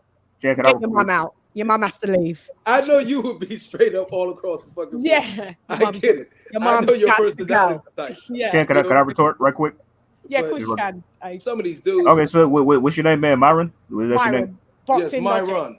Okay, well, yeah, I was one of the ones that said that Tio my should. name. Yeah, just making sure. That's all. Just wanted to clarify. All right, just before you talk, can I just say this? Héctor Garcia, gracias, muy apreciada, mi hermano, mi cariño. Pass the good green, bro. You're too funny. Yeah. Verde, bueno, muy bueno. You got some good green. And just one more. Thank you for that super chat, Héctor Garcia. Let me see another super chat while I'm on. Do it, do it, do it. Whether you come with all your controversy, come on, you know. Let me think this one. AOBZ in the building. So this guy thinks F him up is good corner advice. Tio needs a real trainer. Stop your BS narrative. We talking about boxing here, not your trauma. You know, my trauma, the trauma is that you're dealing with. The trauma is that you're mad that Tio's father was able to take him to become undisputed, and your father didn't do much for you. Okay, can I chime in? Can I chime in right quick? Hold on. That's can I finally chime in, Myron, please? you're gonna have to send about Myron. I hope you're gonna have to send about $300 to cover the whole damage of my channel. It ain't damage. It's damage to me. Boxologist United, take it out on me. Y'all know y'all mad at your dads, and y'all taking it out on Tio because you got a good daddy. Yeah. So wait, okay. Can I please chime in right quick? Can I chime in? Can I chime in? Can I chime in? Y'all live your life without your dad, so y'all think it's quick for Tio to get rid of his. Can I That's speak? the problem. Can I talk? That's the problem. Yes, sir. You done? Okay. All right. Okay. So, all right. A lot to unpack by what you said. I was one of the ones that says that thinks Tio should dump his dad. I just want to clarify. It's got nothing to do. I heard you. Okay. Could I finish? All right. So it's got nothing to do with the fact that Tio Senior is his father. I think the corner advice he gave Tio in the fight was terrible. I think he's gotten Tio Jr. as far as he could. As a unified champion, I respect what he did. I do. But he's taken him as far as he can go, and just how that he's behaved in public and how he's just come across. Can I finish, please? No, I'm asking, how do you know he could take him as far as he can go? Could I finish, please? I'm asking you a question. I wasn't done talking. Go ahead. All right, so he in his feelings. Too much. I ain't in my feelings, dude. I ain't in my feelings. I don't give a shit about Tio or his dad or what he's doing. All right. So what I was saying, the way that Tio Senior has behaved in public is unacceptable. They don't carry themselves like professionals. This is a guy to me who seems really unhinged deep down, and the fact that how the George Kambosos fight went, Tio he can hang on to his dad if he wants. I really don't care. You know what I'm saying? I just feel like in his best interest, he needs to see what he can do with somebody else if he can improve. Now, if he wants, could I finish? Could I finish, please? Yeah. Did you like Mike Tyson? Yeah, of course. Did he handle himself always properly in public? That's not the point. Oh, goddamn. Okay. We're talking about Tio, not Mike. Myron, right? please stop interjecting, Myron. Please, this guy's interrupting me. I'm trying to talk. He keeps cutting me off. Contradictions. AJ. Yeah. AJ. Yeah. See, what he did was a fallacy right there because Mike Tyson handled himself perfectly in public as long as Costamata was living. He didn't get wild and off the hinge until Costamata died. So let's be correct. No. People used to love Mike Tyson whenever he was under Costamata before he got with Don King. And then he started going loose with what he was talking about, partying, sniffing the powder, doing all that shit that he started doing after he got with Don King. So it's not even the same thing that you're talking about right now. Now, AJ, go ahead and finish your thought. Okay, yeah. If it'll let me. All right, so anyway. See, yeah, cut me off again. Thank you. All right, so I just believe he's taking him as far as he can go. I don't think he lost. Depending on the Kambosos fight wins, like I said, he can retain his father if he wants. But I just don't see him having any more because I don't know if you saw the fight, but that was bad corner advice that he was giving him. Fuck him up, do all this, knock him out. I mean, that was cheerleading. That wasn't corner advice. So I mean, and just I love my father as much as to the bottom of my heart. I take a bullet for that man in a heartbeat. But if I was a fighter, if I'm wise enough to know he's not getting me where I need to be, I'd be like, Pops, I need to go with somebody else. And that doesn't mean you have to stop being. Let me finish. I mean, that doesn't mean you won't have to stop being my dad. And Tio Senior doesn't have to stop being his dad. He can still have him in his life. But Tio Junior is at a place right now where he needs to really do some big thinking, some self-reflecting, and figure out what he wants to do in his career. So I'm not in my feelings. I really don't care about Tio Senior and his dad. I'm not invested in them like that. I ain't in my feelings. I really don't care about all that. I don't get emotionally invested in fighters. I'm a boxing fan, not a fanboy. All right? So get that straight. I'm not invested in Tio Senior and Tio Junior at all. That's just what I think. And it's not a crime to have an opinion, sir. You don't have to like them, but you should be insulting people saying they need to kill themselves and fuck them and they need to die and all this kind of stuff just because their opinion doesn't agree with yours. That's it. I'm going to leave it there. I'm done. You got a retort? Or you good? No, you study your way through that. I don't think it even needs a retort. Go ahead, bro. I mean, I just have a question. I have a question, an honest question to Myron. Myron, since you're so caught up on the father-son dynamic here. No. I got a question for you. No, I got a direct question. No, I got a real question for you. How are you so caught up in telling the? I never said that. I never made the statement not once. I've never made the statement not once that he needed to leave his dad. But here's my question to you. Is it the son's job to take care of a father, or is it the father's job to take care of the son? Yes, and it's a very rhetorical question. No, whose job is it to take care of who? The son to take care of the father, or the father to take care of the son? It's rhetorical. It's a rhetorical question because Teofimo is now of age to where he doesn't need his father to take care of him. But he's taking care of his father. He doesn't. What? He's taking care of his father. No. How he is? No, they're taking care of each other. What do you mean? No, they're not. So let me explain. Every time you see Teofimo Lopez try to talk, right? Just like you were doing to AJ, his father comes out of nowhere and talks over Teo. He takes all the limelight off of Teo. He makes it all about him, senior. It's not about his son, it's about him. So therefore, Teo is carrying his father so his father can live whatever vicarious life that he's trying to live through Teo. His father carried him. It's something that's interdependent. Okay? It's something that's interdependent. And maybe, look, I don't know your personal situation, but when you become a father, you know what I mean?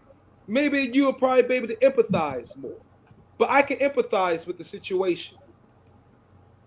That's all. No, the difference here is I do have kids, more than one. And here's the deal. Here's the deal. No, listen to what I'm telling you. If I know as a father, if I know that I can no longer improve my child, I am not going to hold them back so I can suck up their limelight. I am going to fall the fuck back so my kid can have the most success in life. If I can if I can no longer give them success, then I'm going to find them avenues to get it. Right? Can I read the so super you chat? talking as if you know that man personally? You had you know his life. You've been in his life. Do you know him personally? Have you been in his life? Or is everything you saying? No, I haven't. That's why I'm not suggesting a son get rid of his father because I haven't been in his life. Duh. No, I'm not suggesting anything. What I'm telling you is what AJ's point is. No. When you listen to what I'm saying. No. What I'm trying to get through to you, convey to you, is the fact that if you can take somebody no further, if you have reached the pinnacle and they can't reach theirs, then you need to do the right thing, fall back and find somebody that can get them to the top that you can't get them to, especially as a father trying to build his son to be better. You don't know the pinnacle his father can take him to because you know neither one. We saw it. We saw him get his ass whooped. You just saw him get his ass whooped. Yak. And your father never took you in boxing to a pinnacle. Mine's haven't. What are you talking about? Do you know who your father is? Hold on. My father never told me. Wait. How the fuck do I know? Let me tell you something real fast, buddy boy. See, let me tell you who you talking to. No. Fuck that. You said my father never took me into boxing. Let me tell you something. I had a 32-0 with 30 knockout amateur record and 2 fucking golden gloves underneath me in boxing. I chose no. Stop talking. Because right now you say no. Stop talking. I chose not to continue to professional boxing. I chose to go to college and do other things. I made that decision. If I wanted to go pro, I was more than good enough to do it. But I found other means to make money. Yes. So you know what? You living vicariously through Teofimo. No, I'm not. How? Bro, are you serious? Are we living vicariously through Timo, huh? Through Teo and his dad? Huh? Really? That's what you think? Yeah. You really think that shit? That's only why I don't give a shit about the father and son relationship. Hey, Myron, do you know anything about fathers and sons relationships in boxing from the recent past, bro? Like Shane Mosley and his father, like Roy Jones and his father, man. I mean, there's been a lot of examples, man. Floyd Mayweather. Okay, well, Roy Jones. Sometimes the boxer loves their father, bro, but they have to realize it's not good for their careers, and they'll move on, bro. Yes, I mean, I can give you fucking 3 Buster examples. Douglas was trained by his father since day one. He Let me didn't give you beat 3 Mike Tyson examples. when he was trained by his father, bro. Let me It's, give you 3 you know, examples. sometimes that you have to the apron strings don't carry into the professional life, is what I'm saying, bro. You know, you Yeah, love your father, sometimes but you sometimes don't your know. father's not going to better your boxing career. You need outside help, the best fucking trainers in the world, the best Okay, nutritionists, sometimes you everything that don't goes know. with it. Sometimes your father's going to be a hindrance to you, bro, as far as the Yeah. profession goes. When Can I Roy just Jones read the left super his chat? father, his career Peace and started to go down. pugilism to dancehall queen Chan and to the traumatized sons on the panel. Myron, Okay, what? why did Myron, Roy Jones? do you feel Why bad did for Roy saying Jones' anything father? of what you said of like they will die? I didn't they're hear the die traumatized. thing. I must have missed that because I was on my phone. I had a text. Sorry. Here's so, the facts. Why did what Roy did you Jones say? leave his dad? Because I think his dad was getting Because his too dad was involved. still heavy on him with training, and Roy Jones didn't want to train like he wanted to. Why did we just hear Sean Porter and his father? Sean Porter leave. His father said he wasn't taking the sport training as hard as he wanted. Yeah, but bro, my point Hold is up, hold on, let me it's finish. not always Why did fucking Cotto- gravy. Why Yeah, did but bro, Cotto- okay, Miguel Cotto- you're why did giving the Miguel reasons Cotto, why his they father, split up, stop but you're training saying him? you're saying He said, "You're Teofimo not ready to Lopez go into a should forget Pacquiao all that fight. shit and You just just be got gaga bruised. with his father." You just got Look, we bruised. got to put You this just in got its bruised by proper Margarito. perspective. You had one None of fight this back. stuff is really our personal I don't get affairs. your point, Oh, well, brother. according to him, we're I don't not understand. feelings though. We're I not don't feelings understand though. where you're The coming difference from, between But we're man. not feelings. here's the flip side to the coin, though. Here's the flip side to the coin. You do have father-son. You do have father-son successful duos, but at the same time, look at what Zepeda. Hold on. Look at what Zepeda just did to Vargas. He fucking destroyed him in the first round. That's a father-son duo right there. His son got destroyed in the first round in his first ever step-up fight, embarrassed in his hometown of New York. What's Vargas' overall record? He was 19-0. Wow. So his father got him to 19-0 as a professional. And Just he got one his loss. ass Wow, we're embarrassed. mad about a loss. No, you're not listening to Thinking what I'm father's saying. not You're gonna not. take The his son point is undefeated going all over the your time. head. Here, look. We could go back to Kenny Porter. Sean Porter had a good career, but Very good. had he left, hold on. Had he left his dad, he may not have lost to every single elite fighter that he fought. He lost to Thurman. He lost to Spence, and he lost to Bud. Had he went to a guy, hold on, just let me finish. Hypothetically speaking, we don't know because it didn't happen. Had he gone to a guy who was more experienced, who grew up training world champions, guess what? He may have been better than he ever was, but we'll never know because he stuck with his dad the whole time. Yes, fathers can make you successful, but that doesn't mean they will make you the most successful. You're That's right. assuming. You're assuming. Okay, right. So you're living in fantasy land dealing with hypotheticals. No, can I say Let's something, deal with please? reality. The reality is You he's a guys don't two-time let champion. nobody Myron, hang talk. on. Let Now, Lisa Myron keep talk. cutting people off. Hang on. Let Lisa talk. man, Go ahead. Go ahead. You ahead, guys Lisa. got to put this in its proper context, okay? People gave their opinions. Got to let it go. That is between let it go. T.O. and his dad. That is between them. It's really none of our concern. We can only just give opinions or whatever, but we cannot keep going over this. That's fact. I gave my opinion. It is really counterproductive. That is between them, father and son, and it has nothing to do with us. Everything we're talking today is counterproductive. Your facts. It has nothing to do with us. It's going on and on and today, on, and it's really the whole life is. redundant. We are going to. But Myron, it's like, I mean, we're just giving our opinions, man. That's all. You ain't gotta like it, but you ain't gotta tell. You ain't gotta tell. You ain't gotta. Let me speak. AJ, thank you, Myron. Let me speak. Myron, you've rocked with me from the beginning, all day, every day. You know I appreciate you. But there's people that's been there's people that's offended. Some people's dads died today. There's the anniversary memorial of their dad's death. Some people, wait, Myron, wait. Some people in the chat, their fathers have died as well. Some people in the chat, talking about dead fathers. I know, but it feels a bit too much. It feels a bit too disrespectful when you told them. I didn't hear guys. I didn't hear when you said that they should die. So at least offer. I didn't say father should die. No, no. Let me just quake that, and I'm done. I said those who are telling a son that he should ditch his father should kill themselves. Why should we do that, sir? Are you being serious? Yes. Why? But why, Yeah, Myron? Yes. Dude, what the fuck is wrong with you, man? You Can I can't What switch the fuck gears? is wrong with you? Serious. I just Why want to should tell we Lisa tell ourselves? something. But tell us Hold on, what hold on. we Let me really tell did. Lisa something real fast. This This is a important. business. This is It's this is not more your life. important. Hold on, It's hold on. not I Y'all know your it can ain't my life. life, stop, but I stop. can give my AJ, wait. opinion. It's not Myron, your stop. life. I need to tell Y'all Lisa know this. that. Hold on, AJ, Myron, hold on. I need to tell Not Lisa your this. life. This is more important than this conversation. I need to tell Lisa this. Lisa, I had a small New York tear whenever you said on and on and on because I thought about Biggie. Man, it made a little tear come out my eye. I need to hear you say on and on and on again. Oh God. You Wow. stupid, Tony. You so stupid. No, She ain't Myron, even from, listen, she ain't even guys. from Brooklyn. Listen, Myron's good people, guys. You don't gotta He's give coming us from that. a I different came with some perspective, and real I get shit it. that hit to their gut. You know, I That's get why what they're he's hurt. saying, but That's why they're I hurt. This get guy what just he's said he was saying dead I'm too. serious pointing about out people But killing facts. themselves. no, but He wished death on people, having people kill Myron themselves. is cold to the core. You cold to the core. Myron, Hardcore. I think you offended Yeah. the chat. Motherfucker. It's that they just don't like that because we shared that opinion that you're telling us to die. So they want you to say sorry. Are you prepared to apologize? I know you're not going to be. I know you're not going to be. No. I know. I just I asked would it never. just to I would ask. never propagate a son to ditch his father.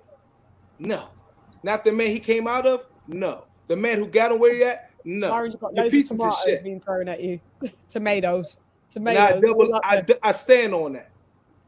Guys, well, he stands on it. You know, that's his perspective. That's his perspective. That's how it. They're There hurt it right is. now because it's the truth. I've rocked with Myron for a long time. People are saying I'm not even talking to the ladies. I'm talking to the men right now. The Right. ladies. Well, I'm not here to say what a father and a son should do. I stay out of I'm father talking and to son niggas. That's the affairs, even dynamic. if they're Right. All I like even the if it's last a 20 public years we have. thing. Where's the Yeah, I black? just gave my Where's the opinion about black a situation, fathers? and because of Where's that, the I guess I minority deserve to fathers die. I whooping guess these I deserve sons to up? die for that. And you punk So, motherfucker telling a son to get rid of his fucking father. You ain't shit. yeah, you ain't shit either. Yeah. You know what's not going to be shit is if Tio stays with his father and his father gets his ass killed in the ring. If he gets his that's ass what whooped we're like that saying, Myron. continually. As a trainer, he's got to Did you see how bad he got his ass whooped? Tio I guess he is missed going that. to I go guess up he to must have missed 120 that. and get brain damage I guess he if must he have missed stays that. with that coaching. Did you see his face, Myron? Yeah. You saw his face. Do you think that he needs to continue with a trainer that gives him no adjustments, no guidance at when his son is being a warrior in there and could absolutely lose his life? And all he said is that we're going to go and party, puppy. Don't worry. What I think we're going to go party. What I think dads need. What I think is dad needs to learn how to get a little bit. He might have used to, and I'm only speculation. Again, this is from somebody from outside looking in. Speculation. I don't know the relationship, but dad is giving way better. TEOFIMO Senior is giving way better instructions in the past. So my thing is, this was the first fight where things weren't really going right. Okay, in his favor from round one. So TEOFIMO Senior got to learn and step up his game and understand how to separate. You know what I'm saying? And look at the fight objectively, unbiasedly, and separate it like this is not my son. This is just a fighter, and I should talk to him maybe as a person that didn't come out of me to talk to him. Because like I said before in my first rant, TEOFIMO Senior is learning as he go. I said that, if you learn back, if y'all heard me, I said TEOFIMO Senior is learning as he go, just as son is learning as they go. Because this is the first time both of them has been in this situation. Okay? I said they both need to learn and grow. I never said, neither one of them should. You know what the problem with that is in boxing? When you're learning on the job, you're getting your ass whooped on the job. You don't want to get your ass whooped on the job. Go to somebody who already has the knowledge. That's life, brother. No. You can get beat up. You can get beat up mentally in life. You can get beat up spiritually in life, but you are taking physical damage that could change you for the rest of your life to where you're not going to be able to function the same. Who knows? If you take the wrong, hold on. Just like Patrick Day from New York, you take the wrong shot in boxing, this ain't no game. You could die.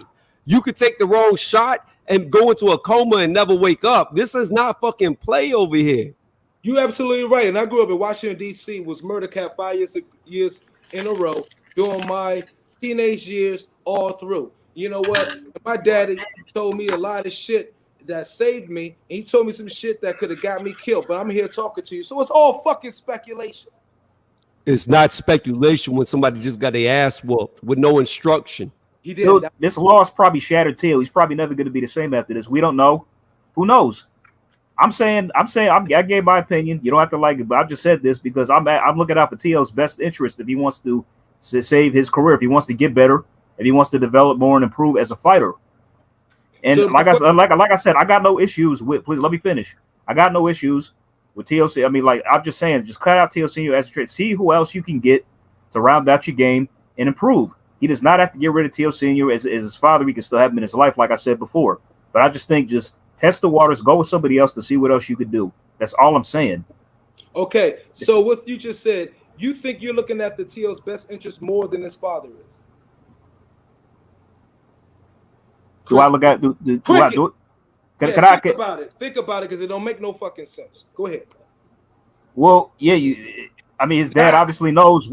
Okay, so that's what we're gonna do. You're gonna be childish like that and cut me off when I try to talk. All right, that's cool. No, because there's no answer to that, brother. Yeah, I was gonna answer. You cut me off. There's no logical answer. I was gonna answer. You cut me off. More than his I was gonna answer. You cut me off. Go ahead. No, I'm done. That's cool. You want to cut people off? That's fine. That's how we're doing. Yeah, bow out, because I know that you couldn't have no answer for that. I did have an answer. You cut me up. You cut me off. I'll if you don't want to say it, AJ, I'll say this real fast. Go ahead, Tony. So what you trying to do right now is act like all fathers are infallible. I'm pretty sure there's fathers. In fact, there was one. No, hold on. There was one just in the news that punched his fucking 5-year-old in the stomach and killed him because he wanted him to be quiet. Like, what are we talking about? We're acting like all fathers have their kids' best interest at heart. And you don't know what it is. That's what I was going to say, Tony. You don't know his dad's best interest for his dad. You act like you know his dad's best interest. You don't know his dad's best interest. T.O. Senior's best interest might be, I just want the limelight. That's why right after his son got his ass whooped, he wasn't even looking at his son. He wasn't even caring for his son. He went over there to Cambosis and was talking to him and his father instead of checking up with his son first. Yeah, fuck that. The key word you said was might. That means you don't fucking know.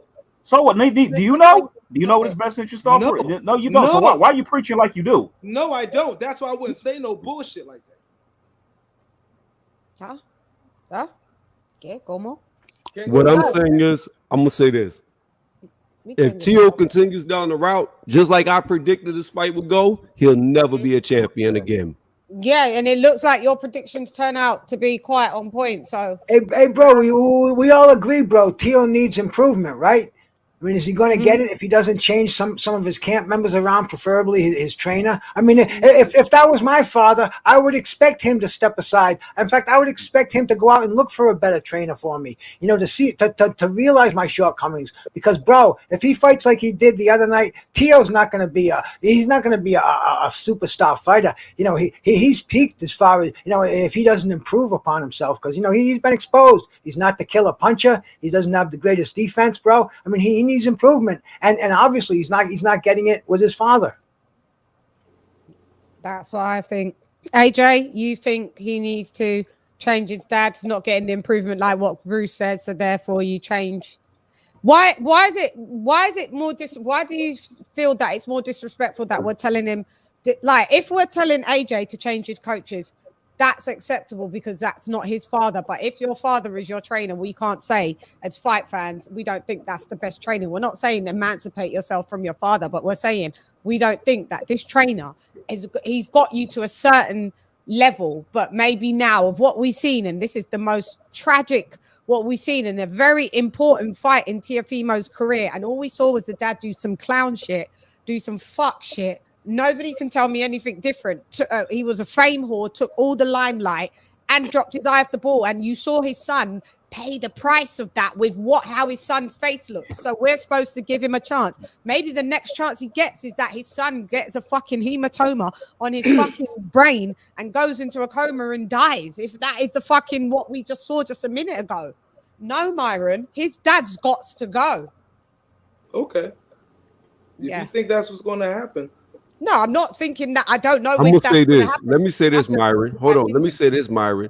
Imagine if Cambosis was Tank Davis piecing them up like that. We imagine. No. I'm not. No. I'm saying if Cambosis had the power of Tank. you're not hearing what I'm telling you. Because it's imagination. Go ahead. No, this is a fact. If Kambosos, this is a fact. If Kambosos had the power of Tank, which is a fact that he does not, Tio would have been in serious, dire trouble. Imagine that if that was Josh Taylor and he was at 140 and his dad was giving him advice.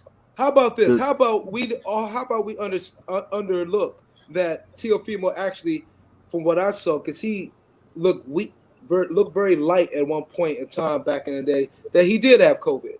How about the throwing off, the kept pushing back, and all this shit disrupted a lot of those things? Because I remember seeing Teofimo trying to be everywhere at every fight, trying to get clout and keeping himself in the public, looking like everything's all good and everything, instead of really training.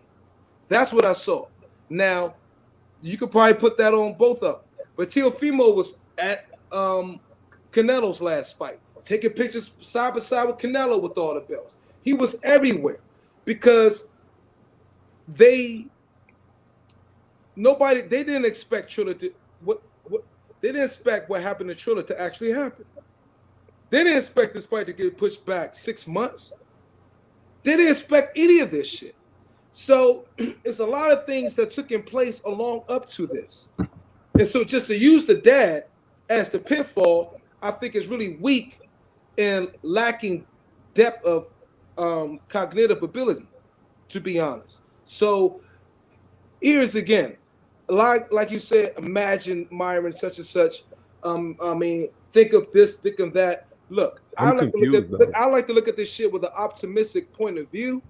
I think Father did learn from interviews I've heard Father speak. He did learn some things, and I heard him with the specific interview with old boy from Seconds Out saying, "Tio, from now on we're not going to talk as much. We're going to do this and do that and all that."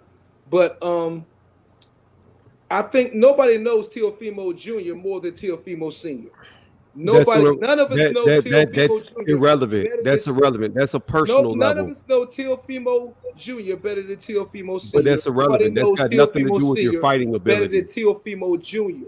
So what you think is irrelevant is always doesn't really matter because we're not in those two men's shoes. It is irrelevant because listen, your girl can know you better than anybody, but that doesn't mean she can teach you how to fight. He said, "Your girl." Oh my God, you're reaching. No, it's the exact same fucking thing. Just because somebody knows you personally doesn't mean they can teach you how to fight. It doesn't mean that they can keep you competitive against elite people. It means that clearly he was outclassed. Now you say that the date kept getting pushed back. But however, the same thing happened to Kambosos, except the difference here was he was stuck in America and couldn't even go back to where he was from. So if anything, it affected Kambosos way worse than it did Tio. And he was the challenger. And I think they I honestly think they fucking underestimated Kambosos. They underestimated him. After the whole YouTube world was saying, Kambosos was an easy fucking who are these people? Way to go, right? Who are these people? We all say Kambosos was the easy way to go instead of who is we? I'm talking about majority of the YouTube world. Why don't you ask them what I said? I don't give a fuck about that. Hey guys, hey LadyChann, man. Hey, I have to dip though. I have to dip, man. Hey, thanks for having me on here, LadyChann. Alex, thank you. Tony, Bruce, tomorrow we're going to do a rewatch of the fight, and point score it. So I'll be happy if you want to just do a quick rewatch and we point score just the fight. I'm done with that. I appreciate that, man. I appreciate that, sister. I'll definitely try to be here. Nothing but mad respect and love to everybody out here, everybody in the chat, man. I'm right. Lot of fun, man. Peace. I know. Thank you for coming, B. Yeah. Peace, Bruce. Go ahead. Let me just read out this super chat. Paul Evans, $2 pound, as we be saying on your gizzard. If you can't do your kids' homework, get a tutor.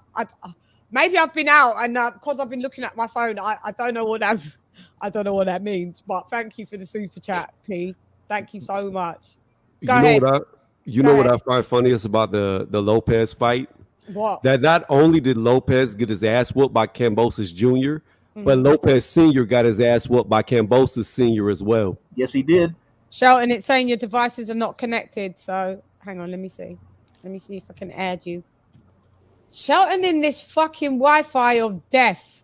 Shelton, oh, you back? There you are in the building. Shelton, can you hear us? Yeah, I can hear you. I can't believe you're still on. Okay, cool. It was doing that spiral thing like what it was doing yesterday. Cool. I don't know why I'm echoing. You got another window open. Go ahead. Shall we switch up the topic? Because I think we're all TEOFIMO'd out. What's the next topic that you guys in the chat? Is there anything? Let me know what you guys want us that's here in the panel to cover. Whoever's sticking around, I don't mind. Giving you. Peace guys out to Bruce. Peace, Bruce. One love to you, brother. Yeah, love you, Bruce. See you tomorrow. Peace. Bruce is our guy. I see him day after day after day. He'd be on Coaches, be on mine. He's a great supporter. Same as Myron. He been rocking with the old girl since 1927, I think. Hey, Lady Shan. I just watched the Wilder freestyle shit. That was a pleasant fucking surprise. That shit was fire. I did it. You know what? I did one of those. Yeah, I did that. That was the one. I got another one. That shit was fire. I was like, oh my god. It's when he came with all the lies and excuse. I've got another one to do. I update it. Do my shit. Yeah, I gotta do my damage control again. I got to update it. I don't know which other fighter, a couple other fighters that I have to spit. You had the blue joints on the hands and shit. Yeah. This beat is fire. And the fucking ad libs and the fucking. I was like, what the fuck? I thought, hey, Shan, no bullshit. I thought it was like, oh my god, she ain't gonna sound good. And I thought, that is fire. That's my job. That's what I do. I was shocked as shit. Originally, I'm an artist. I just left a fucking comment. I was like, oh, did you? Damn, a pleasant surprise. Shit, this shit is fucking fire. That's my job. You're so late to the fucking party, man. I know, right? I ain't know that. Mad late. That's my job. That's my first job. I'm from MC to MC. That's why I was like, oh, okay, got you. Oh shit, it's really dope. I was like, oh shit. Because I'm like, oh my god, I have a high fucking, No, it's all good. Thank you for the comment. I haven't seen it, but I've been on here. But thank you for the comment. Thank you for the song was fire. The beat was fire. I was like, god damn. Thank you. Yeah, I got some good producers in the stables. Most definitely. Oh, there's DT. There's our guy. Let me put the link on. I forgot. I haven't. How do we do polls and that on this? You know when you do polls, I see everyone. I don't know how to do a poll on this. How do I pin? I need to pin the link up top. Do I have to do that through YouTube? Tony, do I have to do that through YouTube? Say what again? I know Rappy do them all the time. You know when how do you do a poll while we're on live? You gotta go do it on the in the building. Gotta let my brother up. No, the community. No, so you can do it in the chat. I don't know how to do it in the chat. The only way I know how to do it is on YouTube through community page. You can do it in the chat as well. All right, how do you pin the if you want to pin something, it. You just go through YouTube and do it and pin it, like the link to get on the show. You just did it for me, sweetie. No, I didn't. How? I just did it now. Pin it. Now I've pinned it. So it's at the top. Yeah, I've pinned the message because instead of me always, I did it for you. What I did, I just gave you the link. But MBPC for bring brother on. Yeah, the link's up there. DT3 in the building. Where are you, DT? There he is. There in the Hey y'all hold it down. I'm about to get off. Are you getting off? You tired? Don't go nowhere. Are you tired? You trying to dip out? No. Dip out. I've been on here for what? 2 hours? One more topic. That ain't shit. One more topic that you can I did a 10-hour live before. Lisa was there with me afterwards. Yeah. No, Tony. We want Myron, you're crazy. Yeah, I don't have the internet endurance for that. You sound like I did a UK card all the way to a late night motherfucking PBC card. Remember that, Lisa? I was fucking tired. In the chat top corner, it says it. In the chat top corner. Me and you argue all the time, Myron. I'm used to that. Because you're my sister. Chat top corner. Create a poll. Brothers and sisters, I love you. Why does it say create poll in the chat top Hey, corner? for all of y'all don't know here, I Where? don't know if I was the first one. I believe I was. I think Lisa. Someone's I was the coming first in. one to bring Lisa on live.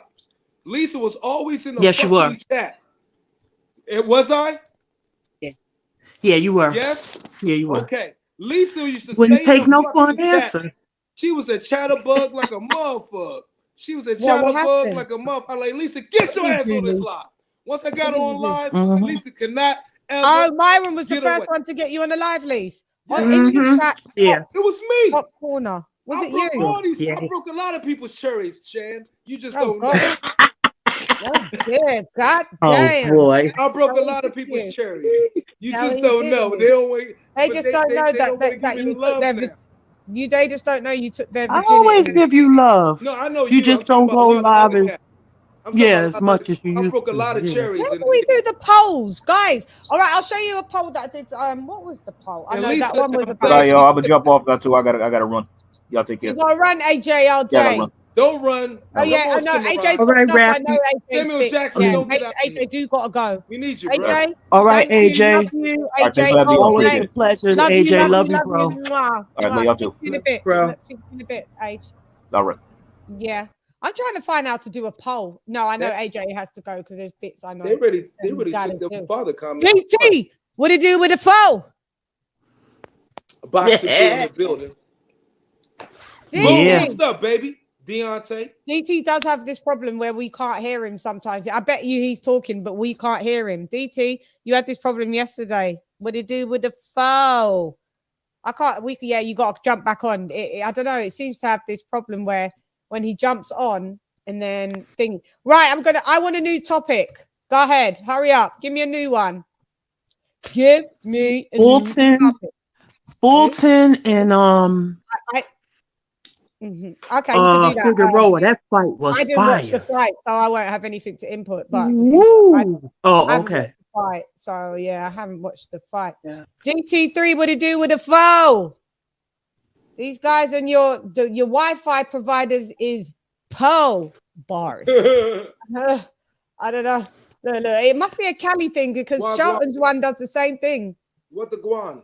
Yeah, Wagwan, popcorn, Senora Shan, buen show. Thank you very much. Muy apreciada. Muchas gracias. Oh yeah, I can see you. You just shared the video, Myron. You lovely. I'm sorry if I hit the sore spot, Tony. You said Tony, what are they fighting in the chat? You said what? I shared the video. You seen that already? Yeah, I can see it. Yeah, wow. I see that. Wow. Okay. Yeah, it says it. Yeah, you got to, man. I know. I tell people that come on. I tell people that are like content creators and they don't want to share it because they don't want anyone to their subscribers to come over here. I say to people, if you're coming over to my channel, I allow you to look. I'm sharing it to my YouTube channel. I'm gonna share it to my YouTube channels now. Yeah, I say that I do that to people. I do that for people. And I say I allow you to promote yourself on my channel when you come over. But when you come over, you won't even like say, let me post up Shan's live. Other people do it for me, but I've said it. Thanks, TJ. Yeah, we be having fun. Señora Chan, ¿sabes cantar? Sí, canto. Yo canto. Sí. ¿Por qué? Cuéntame. ¿Qué pasó? Anyway, poor LadyChann left with the last. Get your raggedy ass on here, man. Get your shit. No, he's trying to. I think his Wi-Fi is fucked. I want another title. Look at Ronald laughing. Ronald laughing. But I saying device is not. Hang on. What do y'all think about? You guys' internet is Poe in the Cali. What do y'all think about Terrence Bud Crawford fighting Josh Taylor? It's not a big. I said this. It's not a big fight in the UK. Fight? Oh, yeah. It's a big fight in boxing. Just as a boxing pugilist, but as Bob saying, oh, it's a big fight in the UK and it will sell 80,000 seats. No, it wouldn't. No, it won't. You don't think so? No, it won't. I know so. Because he's a Scotsman? It's because he just hasn't got a big profile here. It's not because he's a Scotsman. Just doesn't have a big. Yeah, Dragon Leg. This one would be a bigger fight here and in the States. Crawford, Crawford Thurman would be. That'd be a massive fight. That'd be a massive fight. Because, like I've said many times before, as Lisa can attest, I thought Porter edged Spence. Even with the knockdown, I thought Porter got that. People forget it was a split decision. So all it takes is a few little points here and there. That's Porter's fight. Also, I thought Thurman beat Pacquiao. Just because he got dropped in the second fucking round, don't attest for the whole entire fucking fight. And if people like to forget that Thurman landed 69 more power punches on Pacquiao. And Pacquiao praised the fuck out of Thurman at the end of that fight. And it was a reason why Pacquiao did that. Why? Because Thurman was throwing those hands on him. So that is Pacquiao. I mean, a lot of things is politics. We know that. But they were great fights. Those men should be respected to the bottom. I like Josh Taylor. I underestimated Josh Taylor. I thought Josh Taylor would lose to Ramirez. I was fucking wrong. And Josh Taylor put his hands on that ass. And so I stand right here saying, yo, I was wrong with that pick. But do I think he get battered by Bud? Myron is one of your biggest fans. I'm out, Shan. Not blaming you for Goofy here. I can't hear him anymore. Out, J-Style. Don't bother sharing his channel. I wouldn't waste my time. Is it late? I know it's late. I know it's early in the UK. Should I say? I don't know if he's from the UK. J Styles, thank you for coming through like the Myron Woo. Myron, he's not your friend. That's what he's not. He said he's not your friend. They hated me in the chat. I was looking at the whole chat the whole time while I was on that bitch live, and they was hating. You know why? Because I go against the fucking grain and tell it how it is. But that's what makes me. That's why I'm the YouTuber's YouTuber. Look. Paul Evans said, YouTuber's YouTuber. Too offensive for me. He's too offensive for me. They all agreeing. You know what? I was only offensive because, look, man, if you look at the last 20 years, we've shitted on fathers saying where they are in their sons' lives. Yet this man is in that life, and this man maybe made some mistakes. I agree. He did. It was some things he said. I was watching interviews like, oh my God, nigga, what you ain't gonna be, what are you doing? You know what I mean? But you don't throw all that shit out. Those little bits and times and want to fight for everything he did leading up to that. And we seem to be quick to do that. And so I'm against that. And I'm for fathers because the women know and men know fathers are quite important in children's lives and their progression. And that man did that. And all I'm saying is that man. We're gonna try this one more time. Nigga, what's you can up? hear me now? Okay. I hear you good. Okay. What it do with the phone? What it do with the phone? Oh, your Wi-Fi pole. That's my line now. But hey, y'all got two Aquariuses on the fucking panel. What, now. you want the camera time? Wait, DP. Myron came in and just donned them season. He just came in and obliterated the whole fucking place. The whole chat. Everyone in the chat hates him. He told everyone to basically go and die. Playback gang. Gang. Hey, they don't know this is old school Myron. Right. Lisa Bells would tell you this. Yeah, that's my boy Myron. But apologies. I tried. This is the old school me. This is the new me. Actually, how I came in. It's Myron apologetic. But I was gonna ask is Amir Khan and Kelvin, is that fight still big in the UK? That fight is dead in the waters. I can't believe they made basically Eddie Hearn. They waited too long, right? But Eddie Hearn absolutely offered more money for that fight than what Sky and Boxer did, and they decided to take it with Sky and Boxer, which is quite funny. But what I'm telling you is, I'm going to watch that fight. It is definitely 5, 6, 7, 8, 10 years too late. I'm going to watch it, but I ain't paying for it. So I was wondering when I can't believe that's on pay-per-view. I can't believe it. I don't even believe why they even. There's no point in making it, but they said they was going to wait until the end of their careers to finally make that fight. And they should have made that fight 10 years ago. If they'd made that fight at least 5 years ago, if they'd made that fight 5-6 years ago, that fight would have been bigger than it is now. But yeah, it's not now though. And the cheat to have it on pay-per-view. That's, I don't know how much numbers that's going to do. Like, Lisa, what do you think as a fight fan? What do you think about that fight? Thank you, Ronald Finkley. I like your last comment. Y'all go ahead. Lisa, where you go? Lisa. Hang on. She muted. Maybe she's away from the mic for a minute. Go ahead. What do you? Yeah, I don't think it's going. I don't think it's going. Honestly, you know what? It might be a more entertaining fight than what we think because of where they at in their career. But I still would have loved to see. She'll come back in. Well, no, I already knew a young Kell Brook versus young Amir Khan. Kell Brook beat me. But I just feel that version, though, isn't it? Not this version. Now I don't know about this one. I don't know. Who y'all got winning that fight? I don't know. I don't know. It's pretty much down the line. Before I would have gave it to Kell Brook. He could probably still maybe knock out Amir Khan, but have you seen what Kell Brook looks like? Going from the Bud Crawford fight to what he looks like now, he looks about 200 pounds. They did a press conference. They did a face-off, and it got mad. Kell Brook fucking double chin out to here. Looks disgraceful shape and condition. I wouldn't put it on none of them to win. I'd call it a no contest. They probably during the ring walk, they probably have a cardiac arrest. Touch wood, they don't. But that's what weight are they fighting at? 54? They must be fighting at 54. And this is no, you would think they would have made it to 54. They're doing it at catch weight at 49. Kell Brook can't do 49. Kell Brook could do. He barely 54 was his thing. He's gonna look weight drained. For Amir Khan, he was always the smaller dude, but I mean they should fight at 54. They should have done that 54.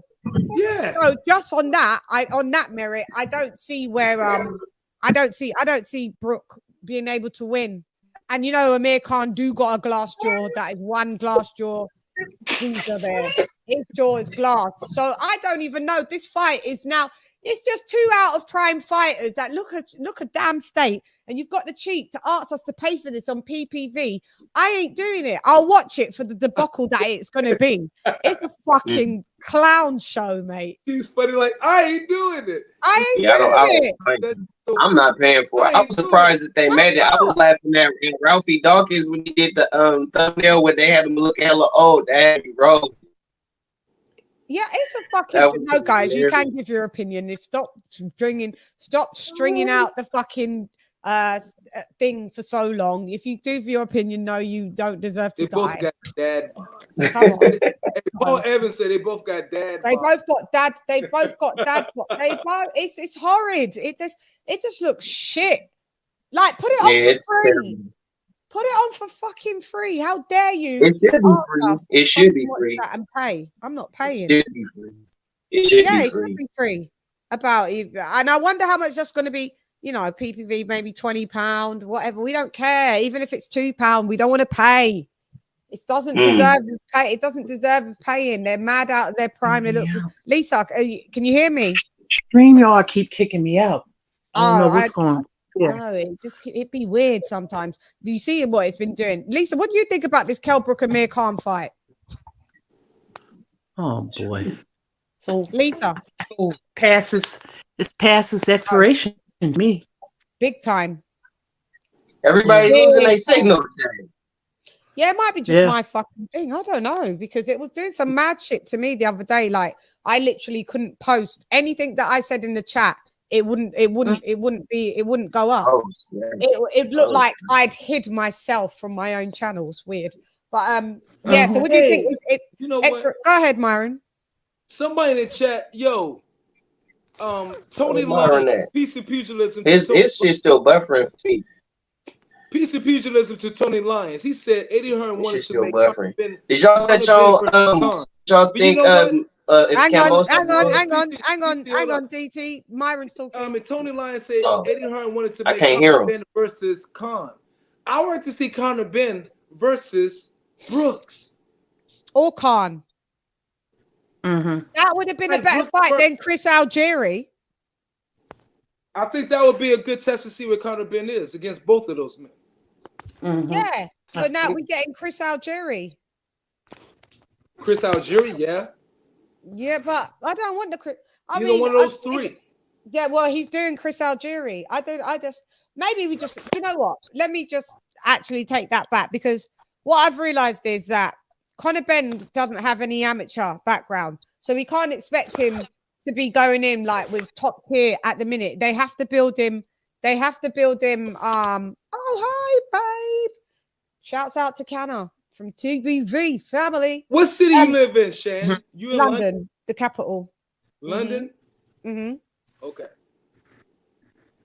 Yeah, so he hasn't had any amateur background at all. So, you know, although he's like 18-0 and you think, oh, maybe he should be going up the gears a bit quicker. No, he has had no background. So no amateur background. So sometimes you have to, when do you think he'd be up for a title fight? If he'd be up for a title fight, because cheerio, not every fighter is world level.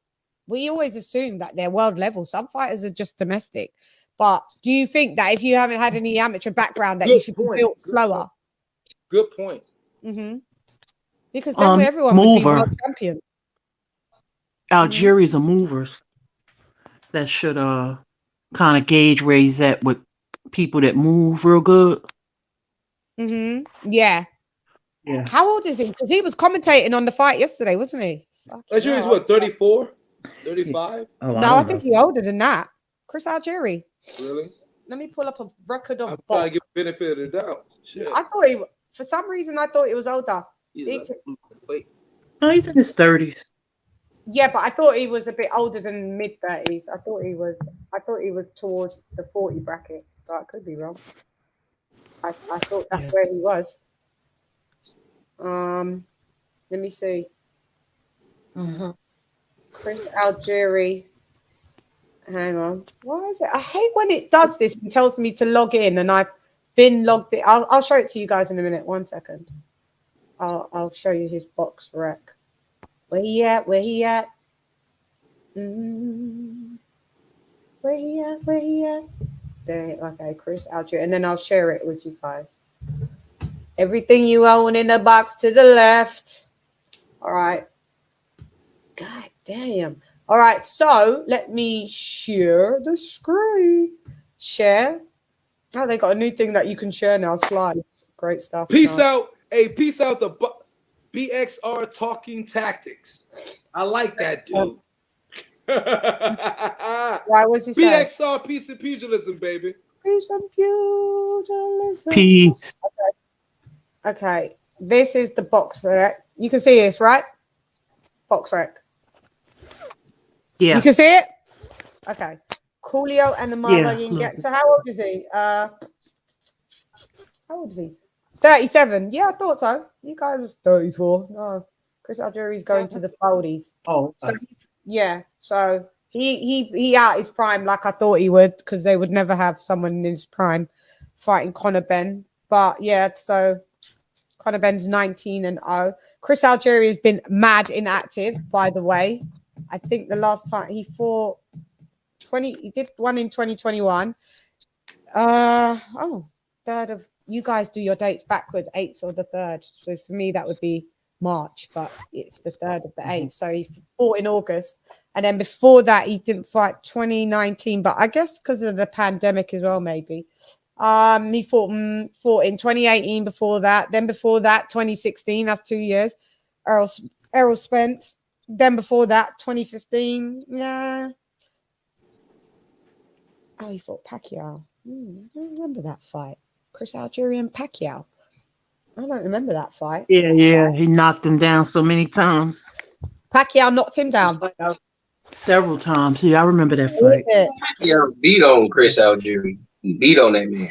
Well, you know, so why is this so It's because he's gone in with high level of opponents. So I guess this is why they've matched him. You know, if he beats him like better than how Errol Spence beats him, even though Errol Spence fought him 5 years ago, you can't really. I hate when people do that theory, because you've got to see depending on when you both fought at this. Like, I mean, if you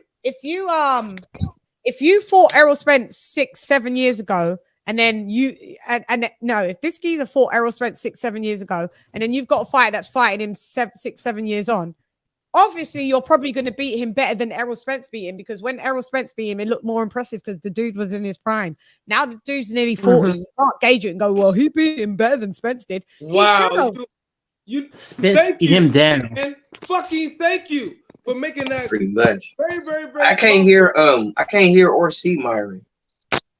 Okay, must be your thing. We can. That was a great fucking analysis of the truth. I try.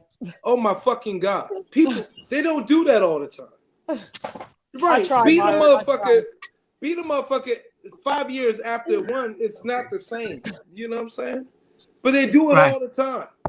It's just not the same. They try to make it stick in the people's minds because they want to build it up. This is a it's not the same. So so really now I don't get the gauge of where they're gauging this. You know, I don't know. Yeah, I don't know.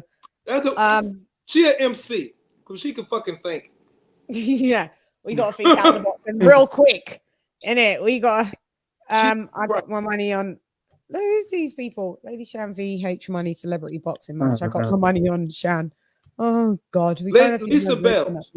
Yeah. No, you spelled that. What you thinking? Yeah, what do you think about that? Yeah, about what? About Ben. Because you bring good balance and even tone. So it's good to have you in there, Lisa. What you think? Balance? Okay, like Ben and who?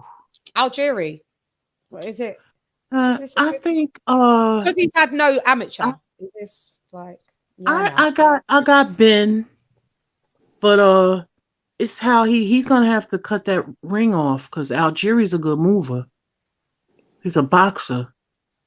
But I don't know what he's looking like lately. He hasn't been fighting as much. Dude, yeah. He looked like, remember we was laughing. I was like, I didn't even know that was Chris Algieri sitting there with his glasses on in his suit, like calling the DAZN fight the other day. I said, dude, I thought that was somebody's fucking dad, and granddad. He's a nutritionist also. No, he's a nutritionist. In like 2 or 3 years. 3 years. He fought, he fought last year. I think he fought last year. He fought 2021. Mikel Lepierre. Lepierre. I don't know who that is. I just because I don't know who it is, don't mean he's nobody. But 22-2-1, and then he fought Tommy Coyle. That was 2019. He's pretty much not been that active. He's pretty much in the last since 2018. He's had a fight a year, 2 fights, 3 fights. Yeah, 3. When he fought, no, he's about a fight a year. Yeah, Myron, about a fight a year. Not fought Paratnikov when he beat him. Man, I remember that at 140. Well, that was at 40. That was he's at 40. He's fighting at 47, obviously now. Yeah. I just don't see how.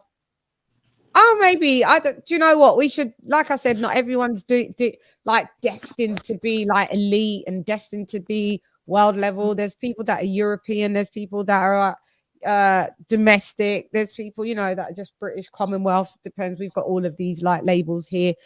Not everyone's a world title holder, because otherwise everybody would be a world title holder. So I don't know where his ceiling is for real. Where I think they're trying to figure out where Ben's ceiling is. Right. Mm-hmm. But it's like Conor Ben wants to fight anyone. Oh, I'll fight anyone. Like after you beat this geezer, you better do a David Abanesian. You better do, because then that's European top level. I need to see, because Abanesian's got a fight coming up soon. Who's Abanesian fighting? Isn't he someone's Mando? Better than we do. Huh? Abanesian is a better fighter. Abanesian, he's got a fight coming up soon. Well, I would like to see Ben, because they offered Ben the Abanesian fight Avenesian offered Ben the fight, and his team said no, he's just not ready yet. So, and Not that ready was for that. like Yeah, a fight ago. that's They a said good he's fight. ready for that. Yeah, Avenesian. You saw what he did to Josh Kelly. Demolished him. What? Demolished him.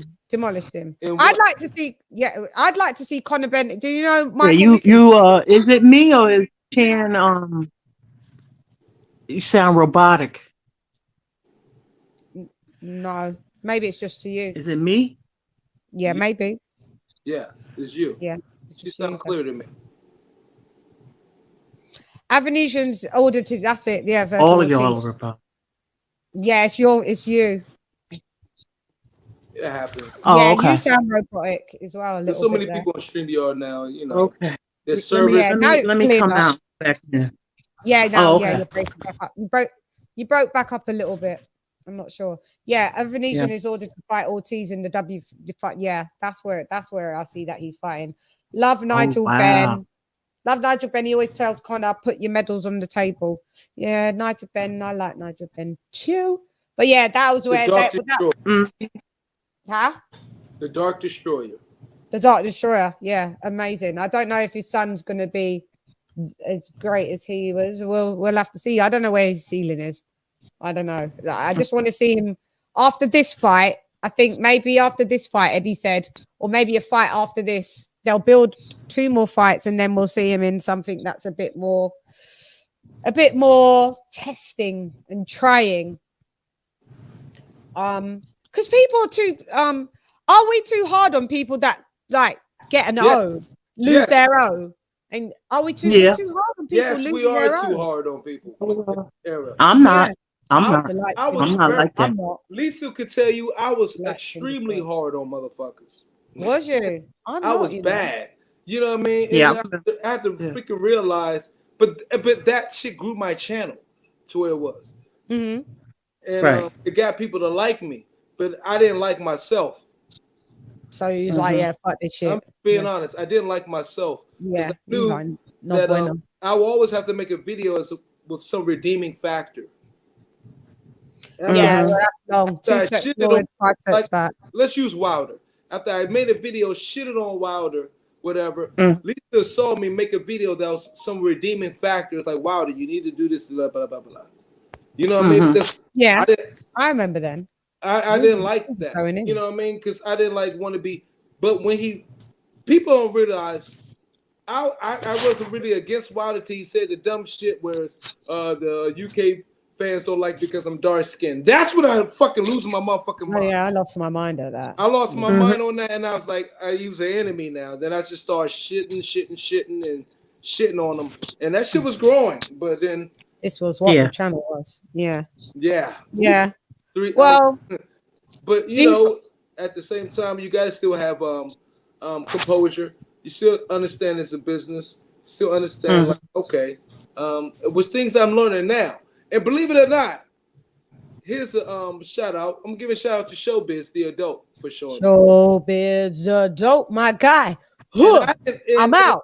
Yeah, and me and him has now been talking quite a bit, and I'm like, you know, he was like, yo, dude, he's like, yo, you get right to the bottom of shit. I was a fan of you. I've always been a fan of you. Get right to the bottom. I was like, you know what you do? You able to comment on shit without fucking up the integrity of the sport. Some of the things I was doing was messing with the integrity of the sport. I mean, a lot of things I should did, especially with Canelo.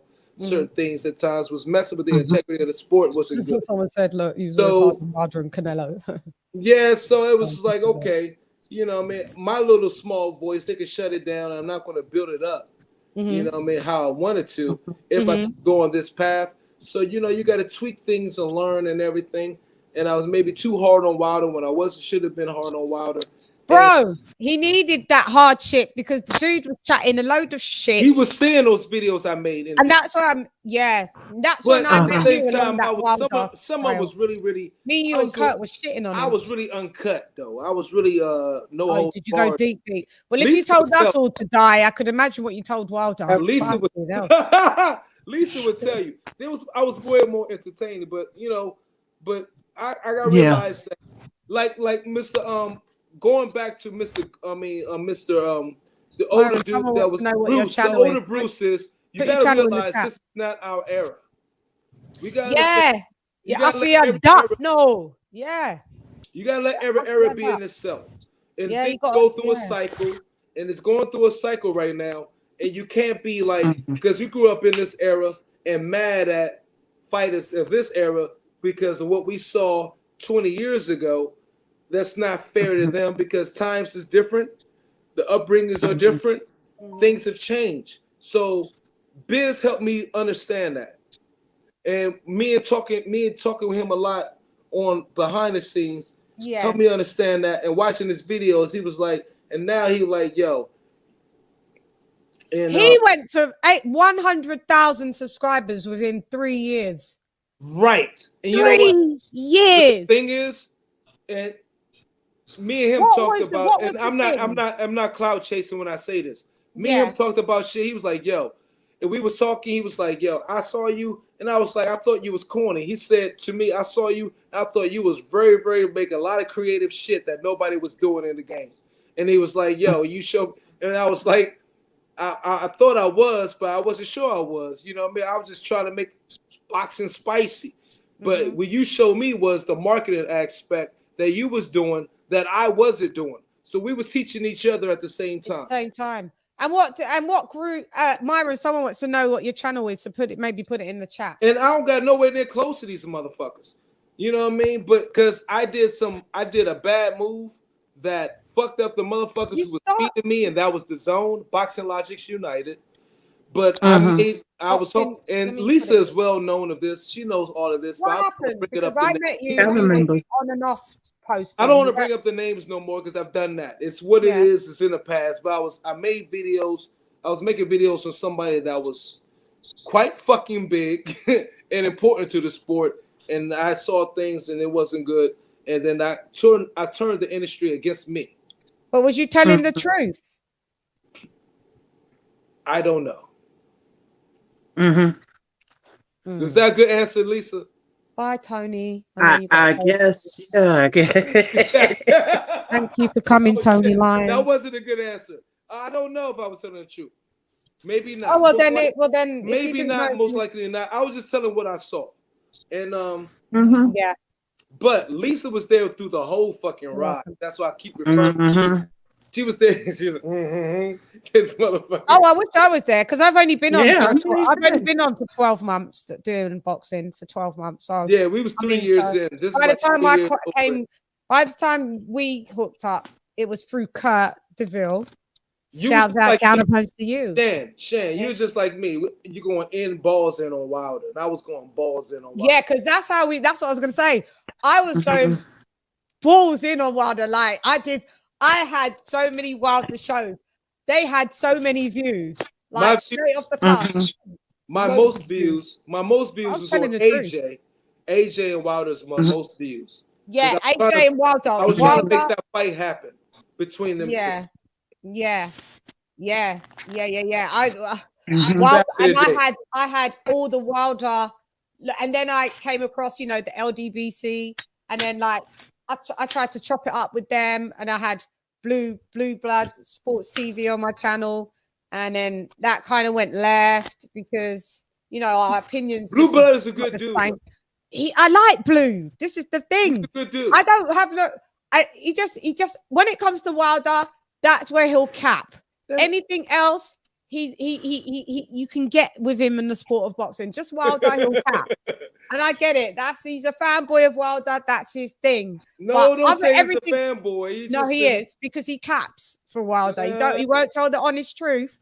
He won't tell the honest truth now. He won't tell the honest truth. But that's cool. I've gone through all of the gears in this YouTube stuff. Literally on a crash course within 12 months. I've come across everyone. So I tried to bring the LDBC, come on my channel. Everybody try to chop it up, try and find, like some peace. That didn't work.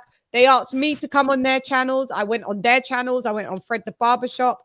I got desecrated on there, disrespected, but they asked to come on my channel. Fred came on mine. I kind of shut him down on but no shouting, just shut down because I deal with facts. and and everything that he was saying was lies. So I was just like, okay, so that's a lie tick, and here's the reason why that's a lie. And it just was a shutdown show. Stopped dealing with him because I couldn't be bothered. So you started patronizing a lot of the LDBC channels like I did in the beginning. Yeah. And watching this shit. Yeah. And then you was like, hold up, this shit didn't make sense. This is not what I see with my own eyes. And you start speaking on it. Yes. And that's where I went. And that's where, look, I was with the LDBC, and peace to them for what they do. Because they understand they're doing they're doing what they're doing on the business side. With a lot of them. There's no malice to the LDBC. So I was with all the LDBC on the channels at the beginning, my first year, and then I was like, "Hold up, what the fuck are you motherfuckers saying?" And I was like, "Nah, bro, I don't see this shit with Wilder." And I don't see that shit with you talking about. And it was like, "Mario, you the coolest motherfucker in the beginning. You was super chatting like shit. I super chat everybody because I got the money to do it because I support you guys." But yeah. At the same time, they was blocking me, and I was super chatting in the same motherfucking lie. Yeah, same. In just the same thing. That nigga is dirty now, and I'm like, I'm just speaking my piece. And then it was like it became to what it became, and then I became their arch enemy. And it became some of that. That's what happens. And then they start running at you, and then there's things where they try and shut down your channel, and it just goes mad, and it's just like, dude, whatever. Like. Then you get the death threats in your comment section. It was in my Instagram. I got it left, right, and center. Like literally people. And then I'd have bullet symbols, casket emojis, or we'd love to shoot you. You deserve to die. Remember I told you if you come to Florida, we'll chop you up and feed you to the gators. But Lisa, that was the little Goonies that say that shit in the beginning. They'd be like, in the beginning, they'd be like, "Yo, what the fuck is you doing, champ? We got shit enrolling. You need to be on our team and all of that shit." And I was like, they was hitting me in the inbox like, "Yeah, Slim, I feel you, but I'm just who I am, and I can't roll that way." Particularly, I mean, whether it's like you stupid, it's not a good business decision. I'm like, in the beginning, I was just fucking. Look, it's not even about business with me. I'm just talking from the heart of what I see and what I feel. And it was like, "Yo, you should be with this." I'm like, "Nah, bro." But they lying and because the lying paid them, they was getting so much money in super chats. It was just like, I can't go with that. Yeah. I can't go with you that. making money already on your own. UGC flying. What's up? UGC flying. What do you do with the flow? My opinion. You just this see just in the my building. opinion. What's up, champ? When you come in this community, when I mean, if you choose this is not a community where you pay membership. Well, you can pay like if you're a membership of a channel, it's not that type of community. When you make it's not like something you enter in an entry or nothing like that. It's not like that. It's free reign. When you build your channel or when you start your channel, you did it by yourself. Yeah. You know what I'm saying? I must say right now. What I do. Go ahead, please. I'm sorry, baby. So what I do, I don't have a channel where I create content, but what I do is what I do. I don't owe nobody no explanations. As to what I do with my channel. Yeah. And you I don't want anybody explanations as to where I go, who I support, or whatever, because I made it by myself. Yeah, and that was what was happening with LDBC members. They'd be contacting me and telling me, well, maybe you should stop talking about Wilder a bit here. And maybe you should do this and talk about this instead of that. And maybe you should, and then, because I was friends with some, just because you're LDBC doesn't mean that you're just all like totally like racist and all of that. There was guys that didn't see that. But then some of them would portray to be like that. And then the mask would fall off and it would be, stop talking about Wilder. Start talking about Fury. Stop doing this. And maybe you should do that. And I was like, yo, this is where mine and your friendship. For one, you're not going to tell me what to do with my fucking channel. And you know me, Myron. It was like, no, get the fuck out of here. And yeah, so it was just like, so I just disassociate with all the bullshit. Like I just rock with who I rock with. I like the sport of boxing. Like I'm opinionated. No one's going to change me being less opinionated. I try to root for nothing but like a motherfucker. Where was you born, Lady. Me. When's your birthday? 10th of September. Virgo all day, every damn day. Yep. So Okay, I deal cool. with logic. I'm a very logical person. If 2 + 2 don't make 4, what to do with the 4? Then I'm like, yeah, I don't want to hear this no more. And then when you call it out, people say, oh, you a coon. This is when I found out about being a coon, being a Sambo, being Eddie Hearn Bedwinch. They did all that to just afraid to scare you from making the content you were making. Yes, and they was doing that Right. to me consistently. Right. Yeah. In my comments, they tried to shame me, and Yeah. then when Wilder lost in the last fight, it went radio fucking silent. Flatline. Time of death 10:45. Send him to the morgue. Dead. Not one of them motherfuckers come out back on my thing now. It's not one. She said no one. They don't know. Like people don't. I mean, like I'm not in a. Crazy. Like I said, people don't know. Like I don't really follow boxers like that. I don't really watch their interviews much, or I don't follow them on social media like that or nothing. Maybe one or two, but not like I'm constantly following them. I'm looking at tweets or on the Instagram. That's just not who I am as a person. So, I just enjoy the sport. I prefer that we talk about boxing as a whole instead of just a few people. You know what I mean? Yeah, Much bigger than more shit. right. Have a more That's what topic. makes it interesting to me. So I'm not really into a lot of shenanigans or whatever, but I do what I want to do. I don't give nothing to care about what people. Lisa's tightening up as she's talking. I don't know what you're doing. All we can hear is rustling. No. I'm saying I really don't care about what people. Like this is not a community where you join like that. It's YouTube. Yeah, I know. It's not like you have to take. It's not like it's a specific white YouTube boxing community, but it's still free reign. Yeah, it's not like something you have to join and you pay like annual or biannual fee. You know what I'm trying to say? So yeah. I understand. No. I'm not talking about the LDBC. I'm talking about period on here. I'm talking about period. You can come and go as you please on here. Yeah. This is YouTube. It's free reign. That's what I'm trying to say. Reign. Yeah. LadyChann, they threaten you. Sorry, go ahead. Sorry, sis. You don't join anything here.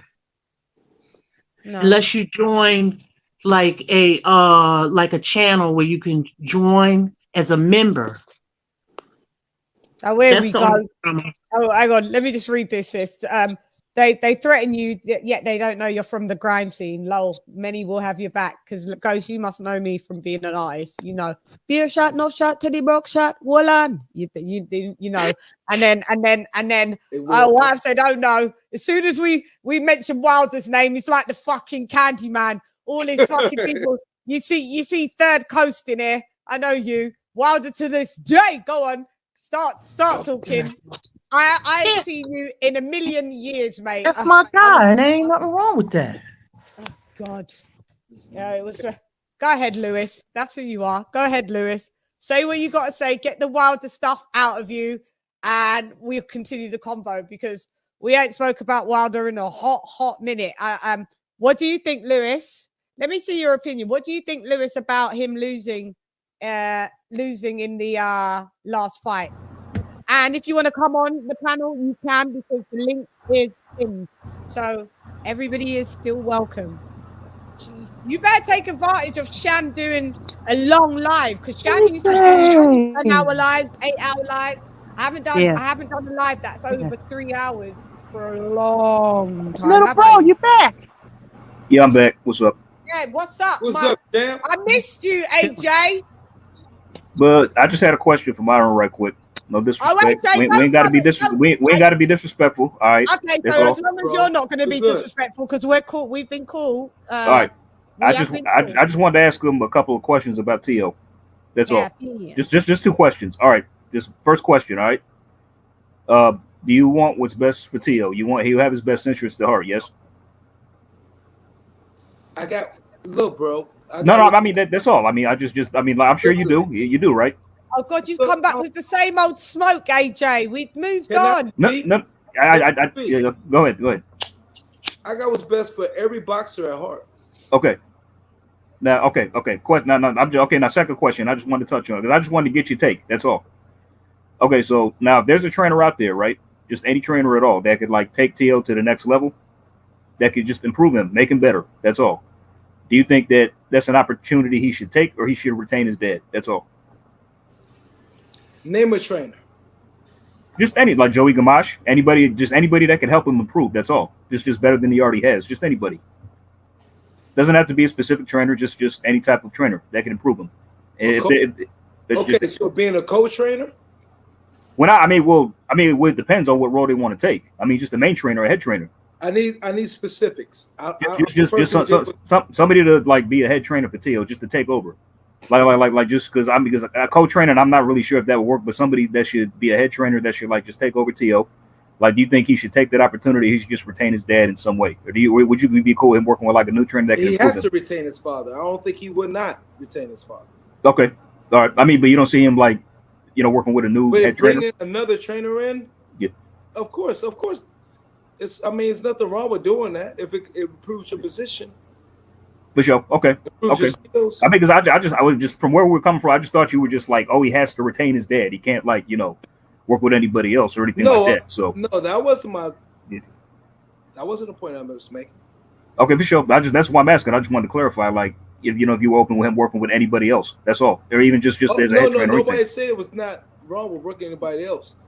Y'all wasn't saying that. People wasn't saying that when it's talking about. People just saying get rid of his dad. Well, obviously, he wasn't saying get rid of your dad and coach yourself, Myron. Yeah, I mean, nobody can say obviously what they were saying. I'm going off what people are saying. People saying get rid of your father. Now, if that's not what they meant, then people need to be more specific in what they're saying to be clear. Yeah, I mean, like with me, I was just saying, like, like get rid of him as like, I don't know if he's, I don't even know what his role is. I mean, I don't know what his role. I know he's head or just was co or something because he was working with Joey Gamache before as well, and just other people before in his team. And he got rid of those guys, and I'm assuming he was the head trainer for this fight.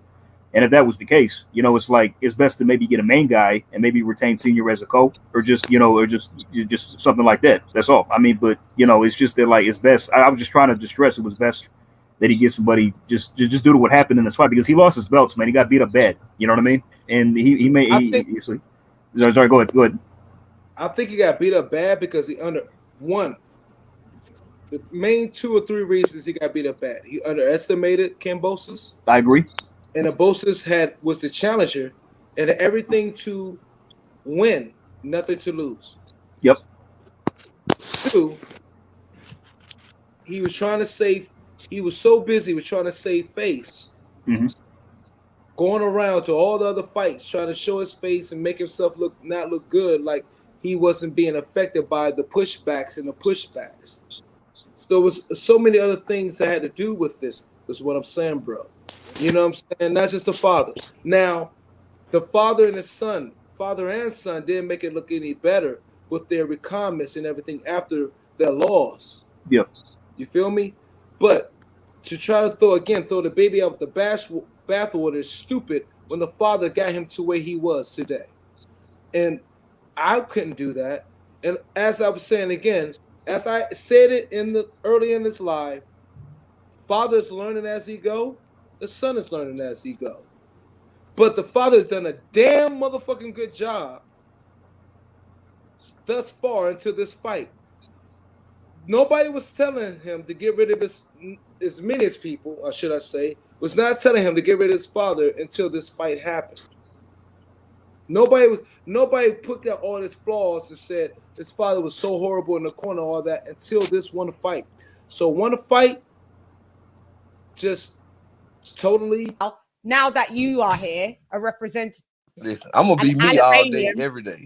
An Alabamian. I got some friends from Alabama all day. Some of them don't even they don't even rock with Wilder, and a couple of them do. So you rock with Wilder. What did you think about the fight? What did you think about? Did you see any differences from having Malik Scott? Talk to me. Talk to me. He got beat. Shit. I feel like it's, really coming from that second fight, the injury that he sustained, and he really wasn't as good as he thought he was. Number one, he bulked up for this third fight. Some people say that's why he gassed out. I thought he gassed out. I thought really that was my main thing. Like, he gassed out early in the fight and he lost. So, shit. Let's cut. I hate he had to lose because I talked a lot of shit. You know what I mean? I talked a bucket of shit. A bucket, Lewis. A bucket of shit. 5-gallon bucket of shit. You must be just, when you order at KFC, they just give you crow. I don't eat KFC, but I know what you're talking about. I know exactly what you're talking about.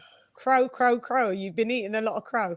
And the thing is, right, there's no shame in losing, right? That wasn't the shame, because the first two fights, I was picking Wilder to win, believe it or not. Wilder Fury won.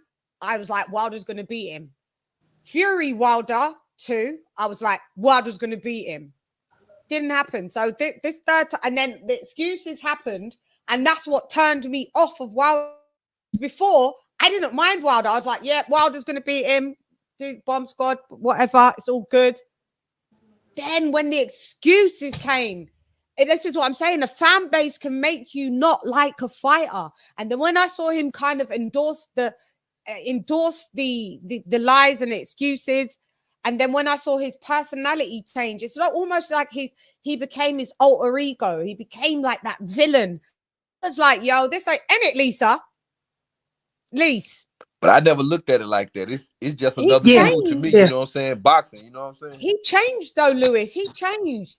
And everybody changed him, and everybody gave him excuses. We would have been down for like, yo, the dude beat you, say nada. See you on round 3 if we have to.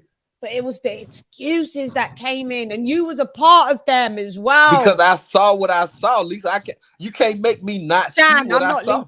I'm Shan. Remember? I'm sorry, Shan. I'm sorry. My bad. It's all right. But yeah, you saw what you saw with the gloves. You're talking about the floppy gloves. All that. Yeah, I saw that.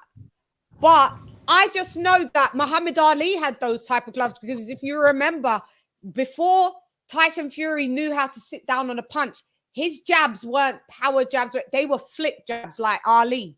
He used to flick the jab. That was how he jabbed. So when you do that, eventually, to me, unless you're saying Ali had loaded gloves, your gloves will start wrist getting does baggy. not fold backwards to touch your forearm.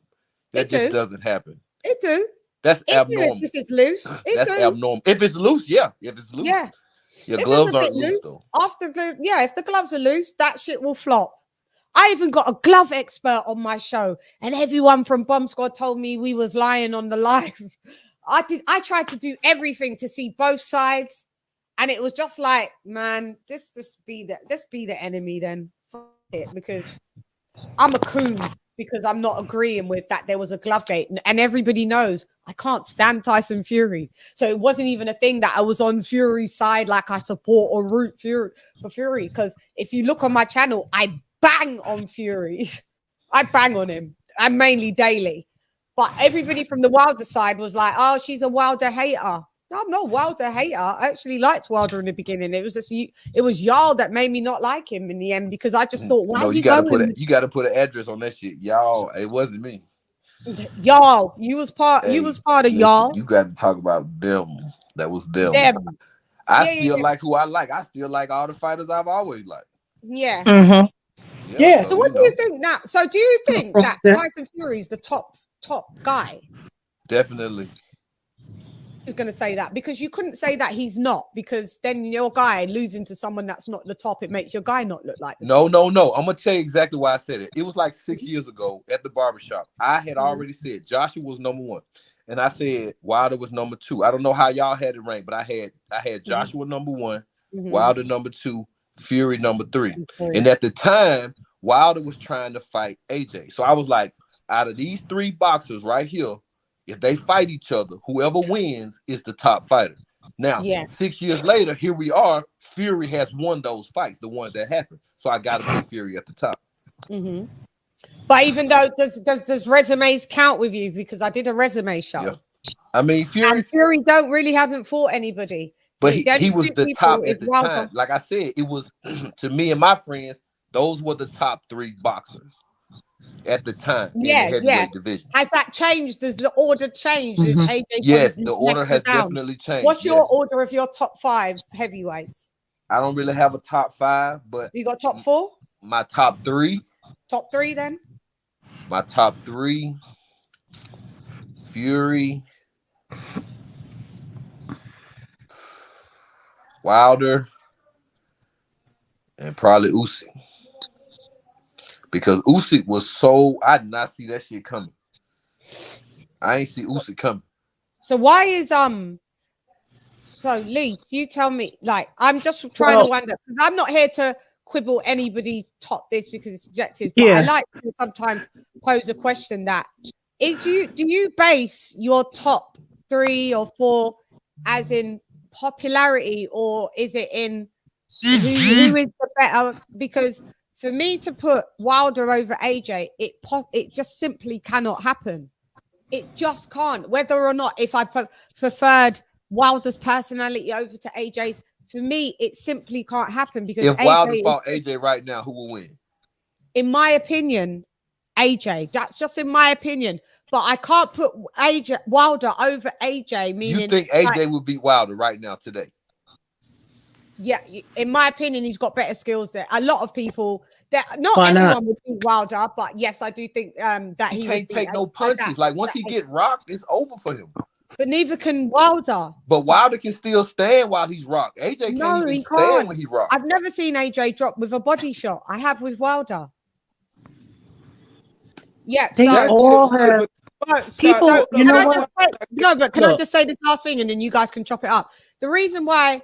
Okay, here's my top 5, Lewis. So my top 5 is, and this isn't out of popularity. My top 5 is heavyweights. Is Tyson Fury, number 1, right? Then number 2 would be Alexander Usyk. Number 3 would be Anthony Joshua. Number 4 would be Dillian White or Deontay Wilder. That would be, and the reason is all right, tell a lie. Deontay Wilder would be number 4 and Dillian White would be number 5.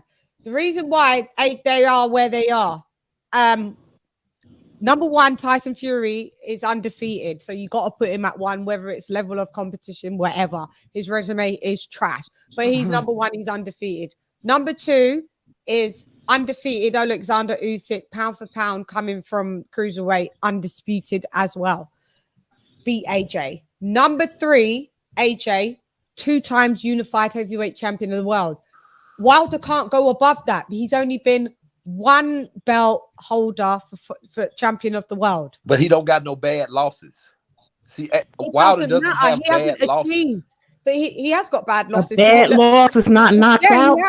No, being knocked out is a bad loss. People don't give AJ their credit. Y'all gonna give him his credit in the chat and on camera. The same one person. You've never seen AJ knocked out, sleeping, snoozing with a pillow. Wilder lost to the same one person, and he got knocked out. But AJ got 2 bad losses from. He got knocked out. No, Wilder has 2 bad losses too. Wilder's got from the same person. Stop it. He was knocked out from the same person. Justification. What AJ lost to the people argument. In the chat are saying that he's not aggressive. He is aggressive. A loss is a loss. At the end of the day, I love you all. LadyChann, piece of pugilism, Don Dada, Queen. You out. Lisa Bells, my man at the bottom. A loss is a loss, man. At the end of the day. Putting the brother down all the time. Yeah, it's annoying because like AJ can't whoop ass. Yeah, it's just AJ down. Not you. Just people in the chat. Like, come on, guys. Myron, you gone. Oh, Myron been knocked out. Oh, okay. Myron was saying bye when he said that. Bye, Myron. Thank you for coming. Mwah. Thank you, Myron. No, what we're saying is I've been right here, Karma. A loss is Karma. A loss is a loss. AJ's loss wasn't worse. If you're gonna do it level up, wasn't worse than Ruiz and a cruiserweight.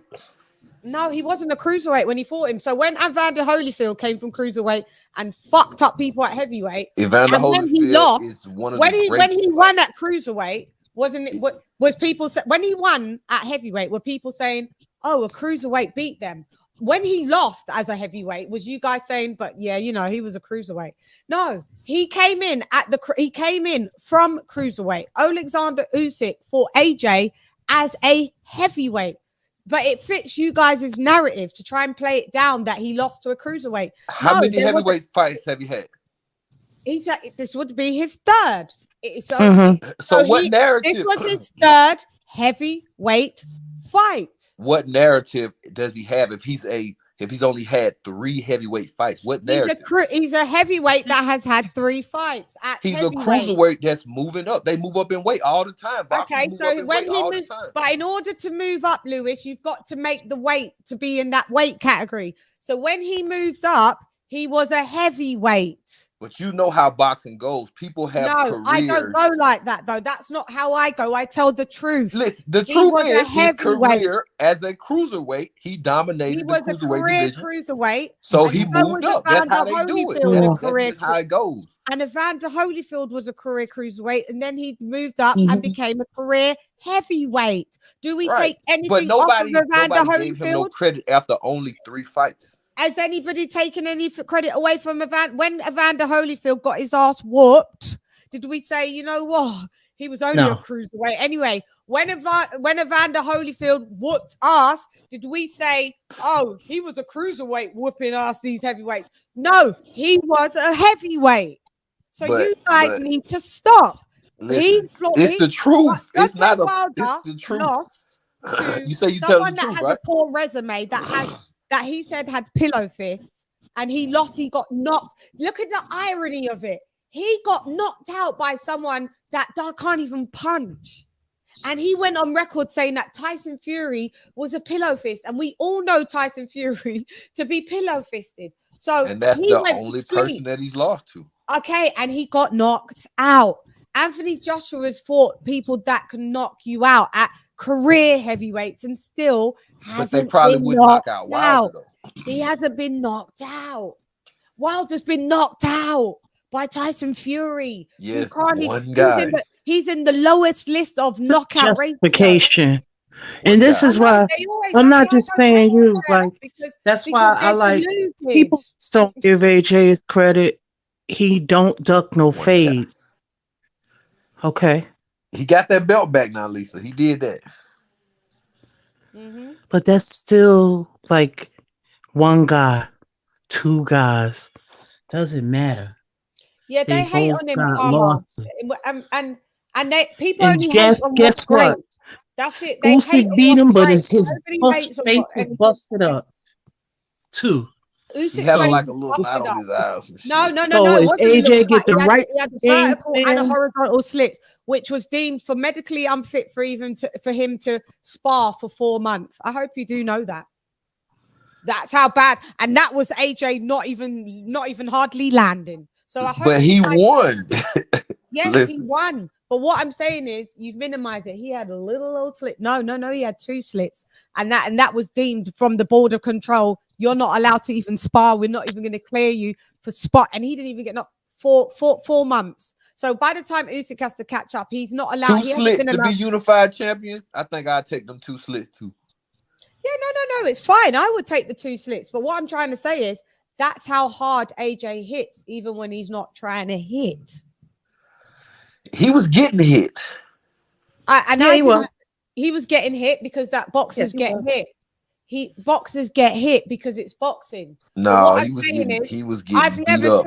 I've seen Evander Holyfield knocked out. Did that ever take away from Evander Holyfield's and all them people that talking shit about him in the chat? I bet you he beat your asses. As well. I don't know. Your asses, your daddy's asses, your bro's asses, all of your family's asses. I'm getting all these fighters they respect. Yeah, it's AJ hate, but Lisa, they only hate on what's great. Yeah. Holyfield was a cruiserweight. All your asses now.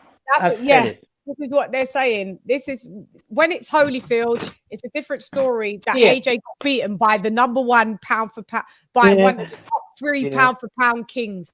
But this guy over here gets beaten up by pillow fists, and every time he fights him, it gets worse and worse. He gets a draw, gets dropped by a body shot, gets beaten all around the canvas, lands on his ass multiple times. Towel has to get thrown in, even though the ref was going to cancel it out. Third time, he wants to go out and his shield gets mollywopped, battered, bleeding ear again, mouth again, and he's fucking sleeping. Come on. But One AJ, guy. it doesn't matter. It doesn't matter. It don't matter if it's the one guy. That's embarrassing. It was two guys. It was embarrassing.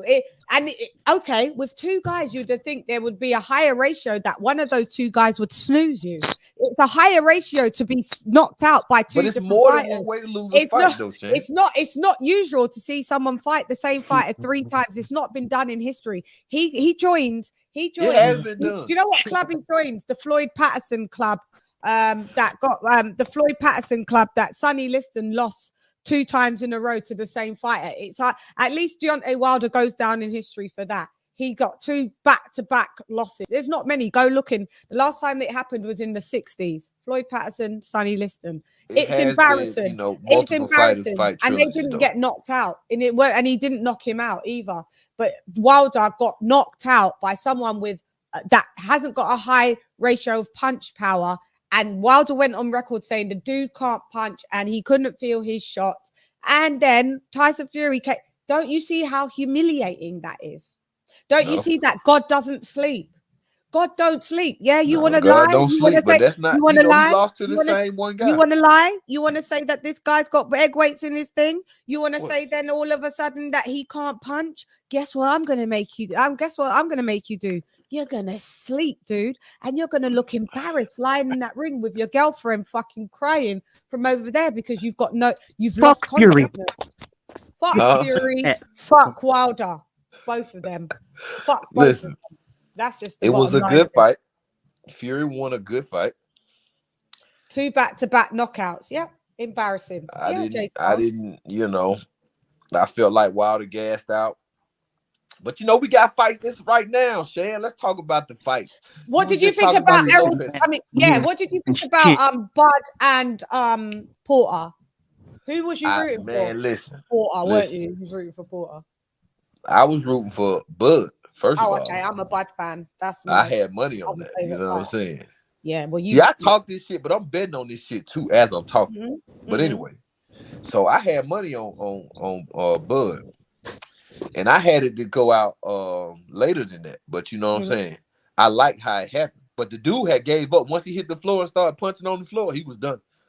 It was over. Why his dad threw in the towel. Do you think that was a premature stoppage? Because I was like, no. Nah, he couldn't do nothing else. Like Porter's one of those guys. He wasn't gonna win. Yeah. Once he get rocked like that, he can't do nothing else. He just bulldog. You know what I'm saying? But he can't do nothing else.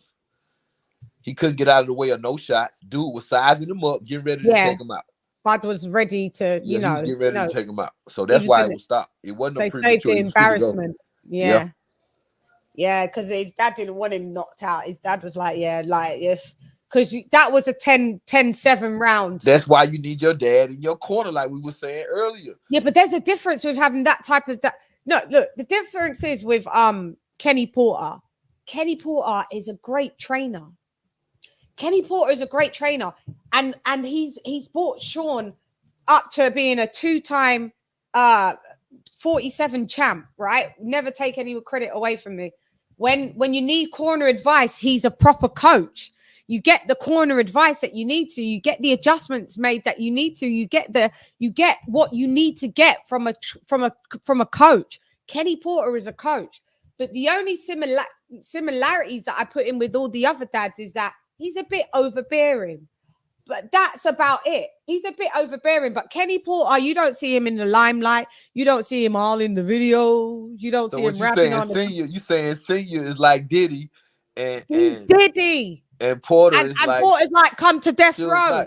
Yeah. So there's a difference. There's a difference. But I just see Senior as a he be on that bottle. You know what I'm saying? See, when you hit that bottle like that, you will say a lot of shit. That bottle will make you say some shit you don't want to say. And that's what I think Tio listening to his dad while his dad on that bottle, you know what I'm saying, kind of got his, he underestimated the guy. He's like, man, you got this, not taking it serious. You know what I'm saying? When you don't take it serious, you see some shit you didn't want to see. So I think that's what happened too. He underestimated Kambosos. Kambosos came in with a game plan and took some shots. Kambosos took some shots. Because his face was fucked a bit as well. He took some shots. You know what I'm saying? So, you know, he gave more than he took. And his dad, don't Kambosos' dad coach him? His dad in that corner, that he was giving amazing corner talk. Like, you got to do this. Yeah, we can see him. He's gassing out now. This is your time now. This is what you got to do. Like, it was proper. It was even in fucking Tio's. Did you see that cut, man? I could have did a better job with them in there. They should have hired me to be the cut man. Look at you. That cut man was pathetic. Most of the times he didn't even have the cotton wool on there. All he was trying to do was just slab on. He didn't even have, it looked like they didn't even have a budget for any adrenaline to stop the bleeding. It was like, just get some Vaseline and let's try and slop it there. It was bad all across the board. They'd sack their trainer. They'd sack the cut man. It was bad. It was bad. And that's what I'm saying. Sean Porter's dad, he ain't playing those games. Kambosos' dad, they ain't playing those games. They're playing elite corner. That's what they are. It's elite. You can't be on that bottle, man. You know what I'm saying? Yeah. That's one thing about it. But I think him having his dad, it helped him and it hurt him. Like you said, certain dads that you need to have a coach too. Like an uncle, like my man was saying, you need an uncle to go with the dad. Like Floyd, like he's talking about with Floyd. Floyd's brother stepped in to help Floyd Jr. You know, and that's what Tio needs. Tio need his level-headed uncle to help him with his dad. Because he underestimated that kid, man. And I ain't taking that from Kambosos. It was a good fight. I only seen the highlights. I ain't seen the whole fight, so I'm sorry. I ain't really. Oh no, you need to go and see the whole fight. I can't talk about it like I want to. Oh, you better go. Oh, you need to go and see that whole fight. It was a great fight. And where's your stances with if Bud fights Spence, who wins? Spence. Oh, I knew you was gonna say that. You're not really a Bud fan then. I mean, I just like to see the best fights, to be honest. And I like my fighters. I like the fighters I like, which I feel like I picked a good class of fighters. So when I pick an opponent, why does Spence beat Bud? You tell the truth. Everything right. Let's go down. Let's go down and tell the truth. Yeah, he do everything right. Spence does everything right. Let's tell the truth. So he's a southpaw, not the great. Bud is one of those guys who has to read you. Bud be trying to read you. Bud's a better southpaw than bloody Errol. Listen, Bud is one of those guys. He read you, figure you out, and then boom, he gets you. Errol hasn't dropped anybody. I mean, Errol hasn't knocked out anybody. Bud is on a 11-man spree, not stoppage. Errol Spence hasn't coming off of that Danny Garcia after the crash. Yeah, can we give him points because you came off from a life or death crash? Yeah, but but you've got to put everything into. I'm talking about the styles. I'm getting there. Let me get there. But you have to put everything into context. Errol Spence hasn't been even as much active as Bud, coming off the Danny Garcia, which wasn't that epic of a win. It's Danny Garcia at the end of the day. He always steps up and loses to everyone he steps up at. So that's not even a great feat. And then, all right, so Errol Spence, what do I give him? He's got a great jab. Do he got power? He all right, but nothing that I could be like, yeah, be very afraid. Good body puncher. He's a good body puncher, but so is Bud. Bud southpaw when he's ready. He's orthodox, but he's got power in both hands, and I believe that Bud is better at being southpaw. And Errol Spence obviously is a natural southpaw, but I actually believe that Bud is a better southpaw than Errol Spence. You're saying he's a natural southpaw, but this guy's a better southpaw. Yeah. Okay, so this is what's going to happen. He's going to get in there and try to figure Errol out, but Errol is going to be on him like stank on shit, and it's just going to get bad for him, and it's going to be a good fight. No, you see, that's very vague. I can go more in depth. That's how you can say that he wins. I've just given you way more in depth than that, haven't I? Yeah, that's why you got the channel, and I'm up here on it. It's my job. Right.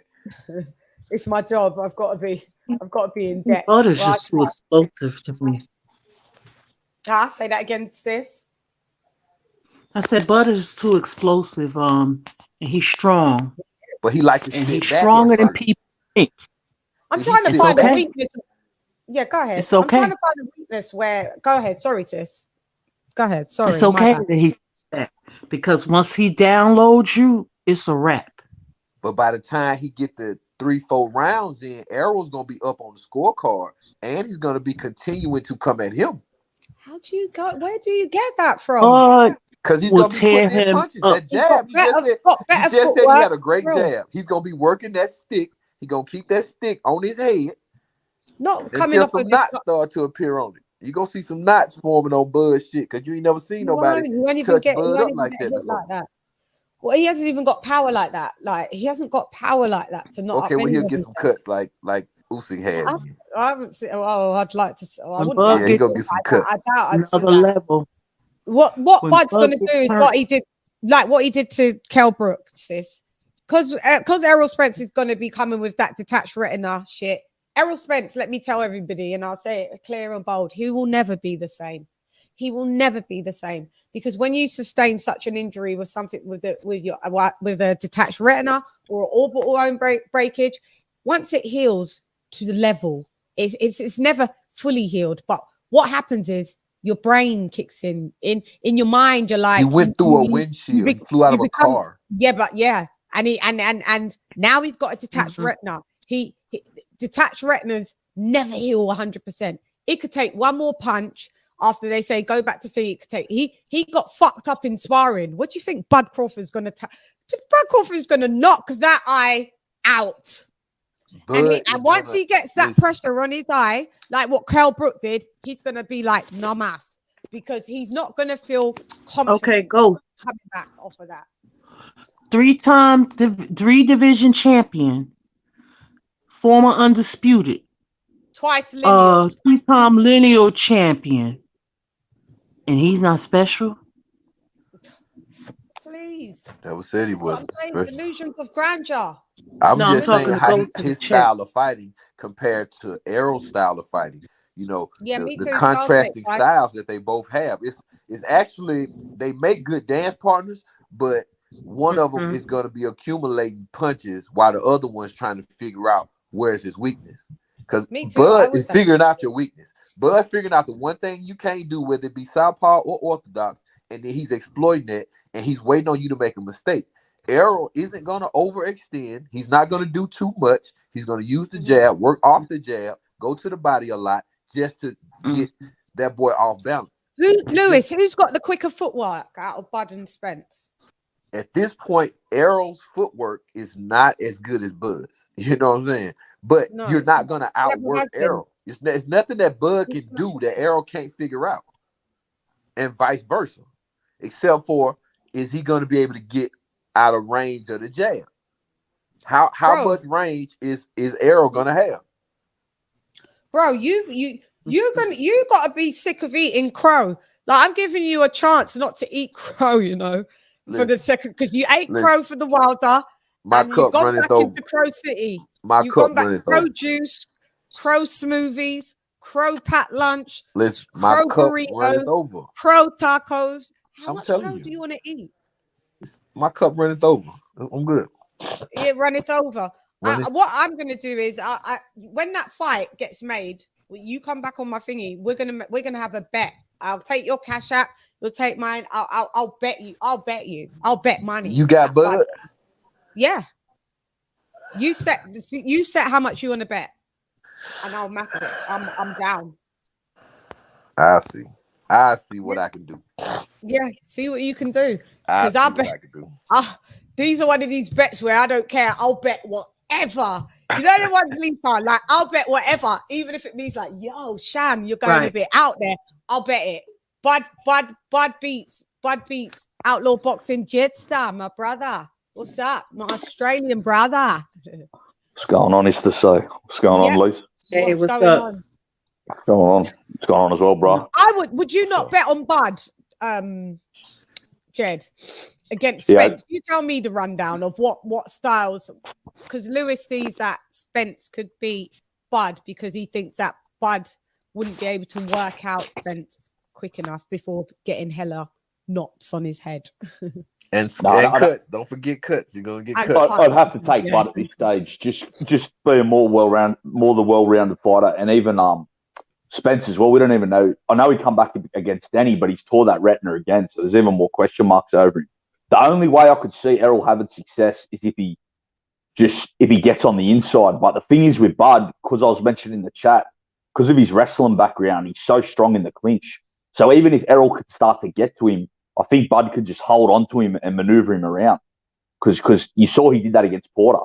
Like, Bud's strength is ridiculous because of that wrestling background. Because I think he wrestled. I think he was even a high school champion. You can't wrestle no jab, man.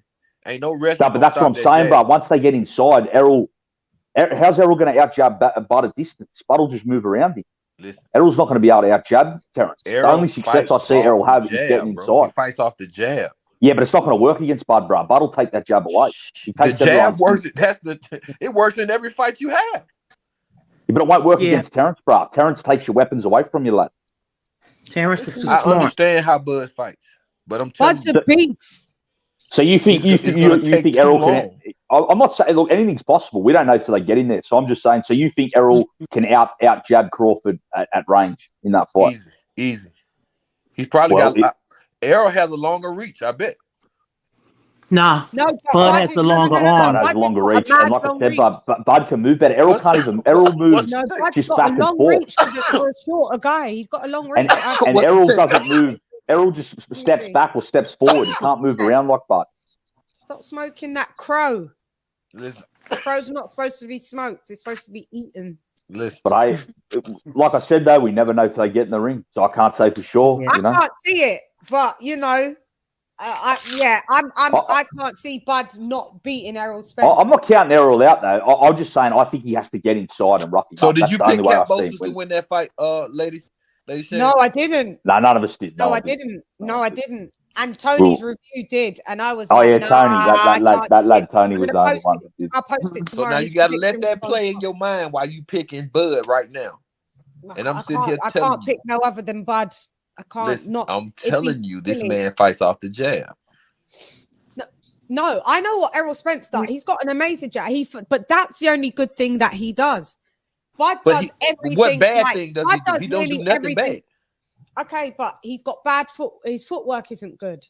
Like, I mean, it's not bad, but it's not like let's score them. So we'll do out of 10. Right. 0 being the lowest. Pull up a thing. 10.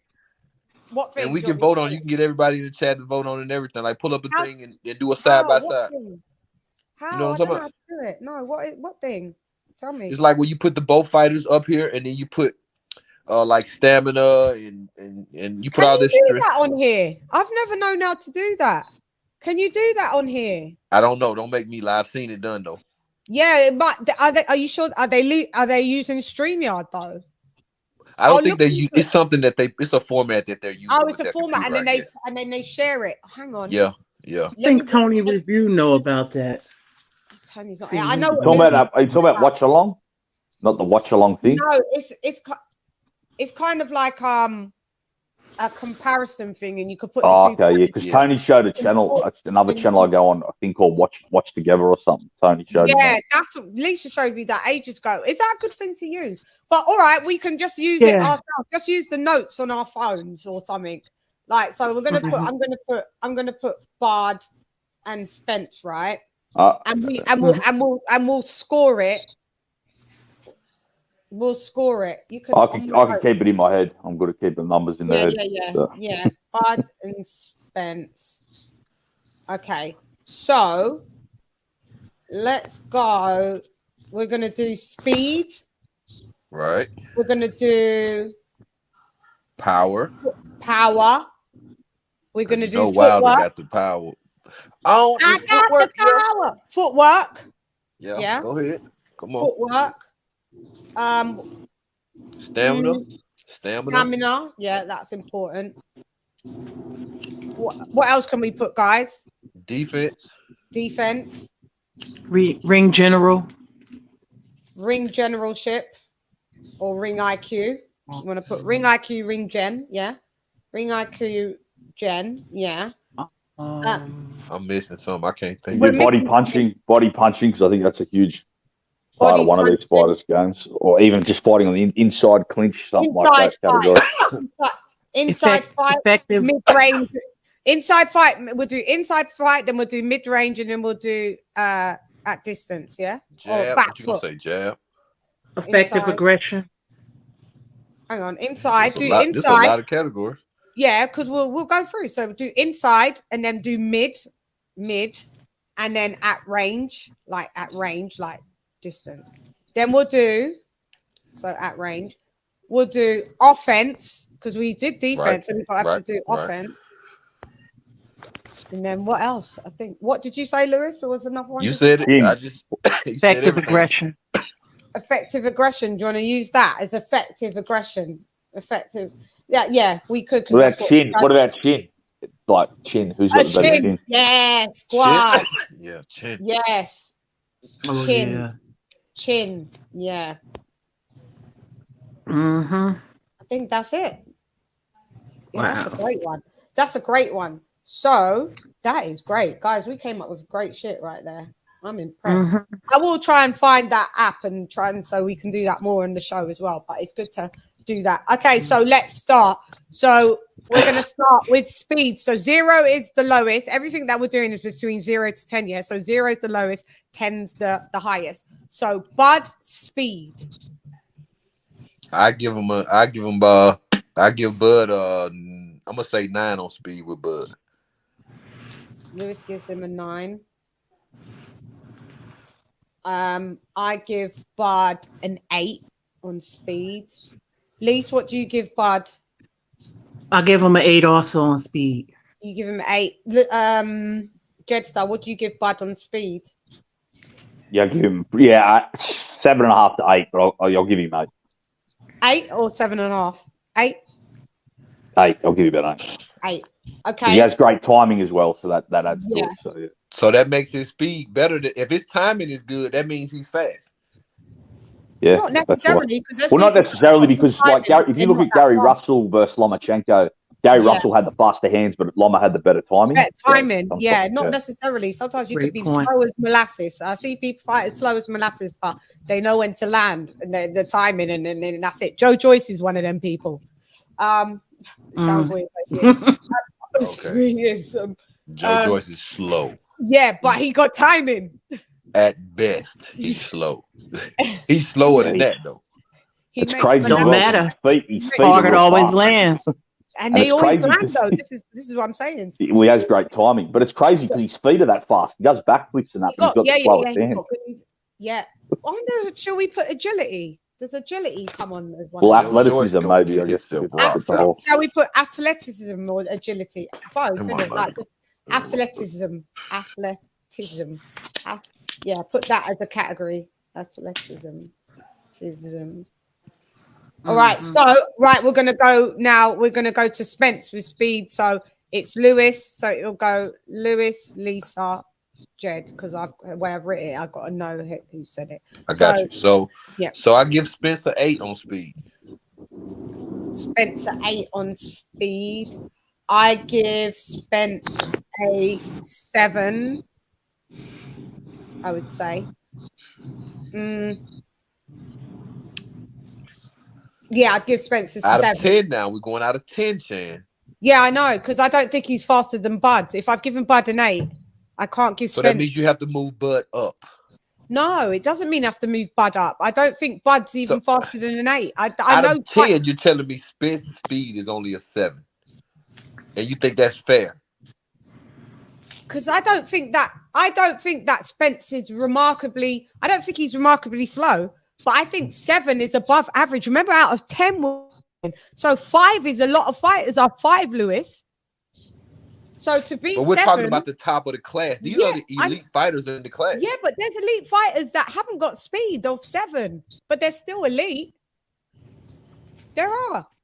Like, I wouldn't put Anthony Joshua at an 8 in speed. Faster than a 7. And he's elite. this is what I'm saying. So, but Anthony Joshua's elite, yeah, and he's my favorite fighter. But I wouldn't give him an 8 out of 5. He's not that fast. You know what I'm saying? So a 7 is still way better than a 5. Anthony Joshua, I could give Anthony Joshua like a 6.5 in speed. He's not that fast.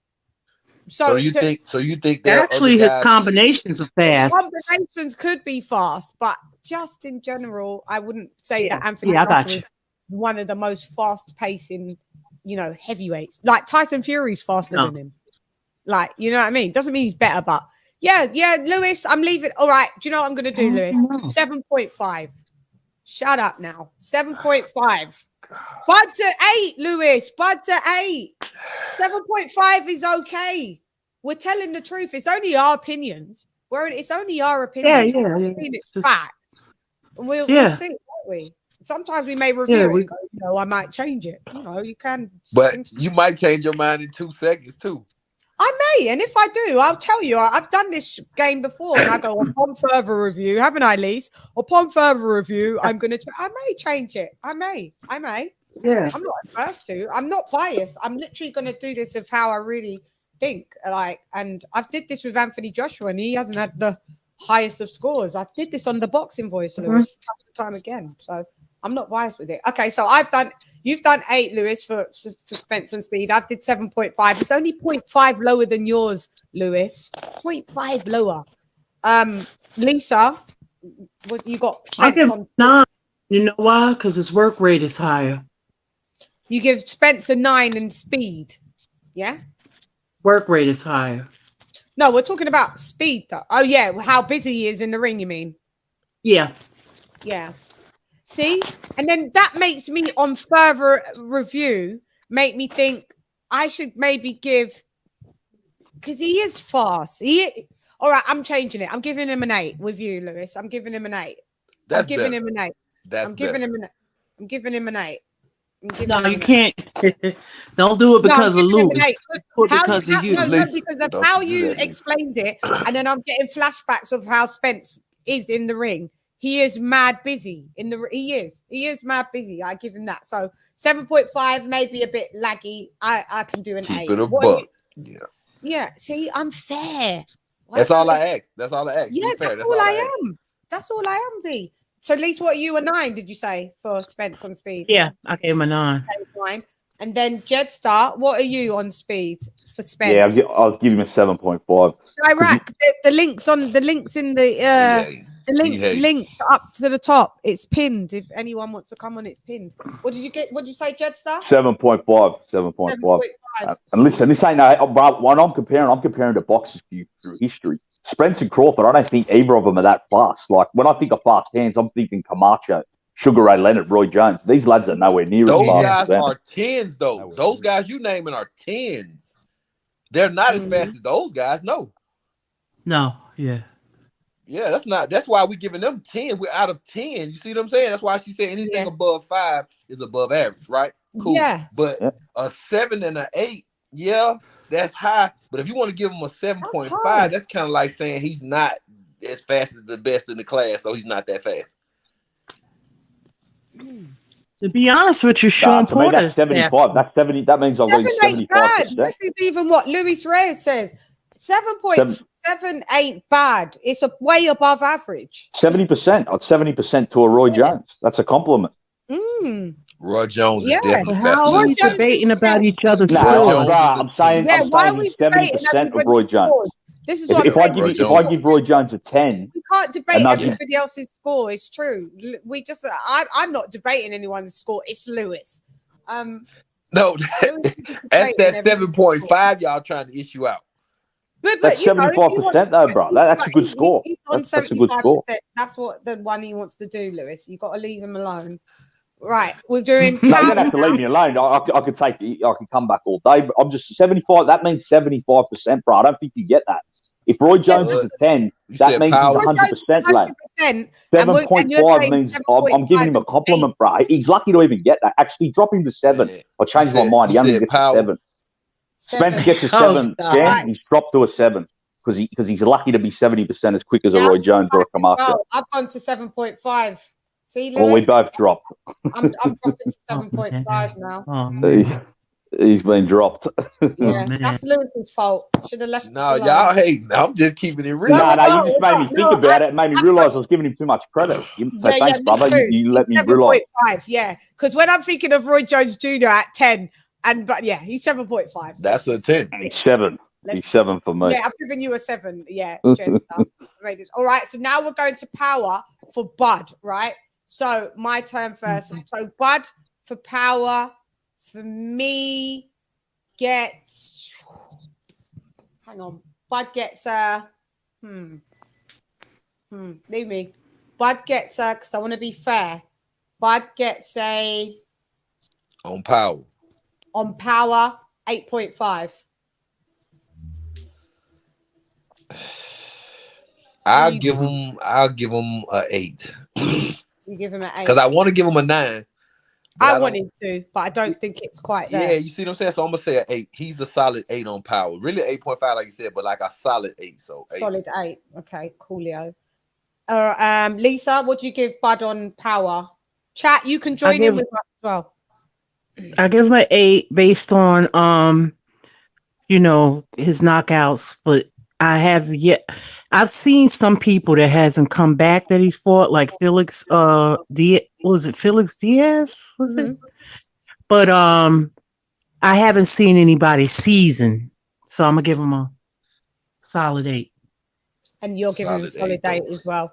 And No then hesitation on what the are you 8. giving him? Yeah, based on his timing as well, because we haven't got that as a cat. That brings it up to 8. Louis, overall. An 8, Jetstar. Yeah, because based on his timing, that adds to it. So that brings him up to an 8, and he's got everyone out of there so far. So I'll give him an 8. Okay, so I'm 8.5. You and Lisa's, Lisa and Lewis are 8. Coolio. Mm-hmm. Okay, so now we move on to Spence. Spence with power. For me, I'm going to have to give Spence a 6 on power. I'm gonna say 8 as well with Bud. They have about equal power. They got about equal power. They're not someone else said the same thing as me at the same time. 6. I say 6. No, it's an 8. He has an 8 in power as well. Okay, he's got an 8 for you in power. For me, he's got a 6, Lewis. Okay. Oh, God. Okay. Lewis, you can't say I'm fair on one thing and then when it But that was unfair. I'm not fair. That wasn't unfair. A 6. Love you as well. Bye, Ghost. Thank you. Great moderator. Thank you. Someone said a 7. Someone said you love Spence, which he does. Man, listen, I'm just calling it down the middle. I've given him a 6.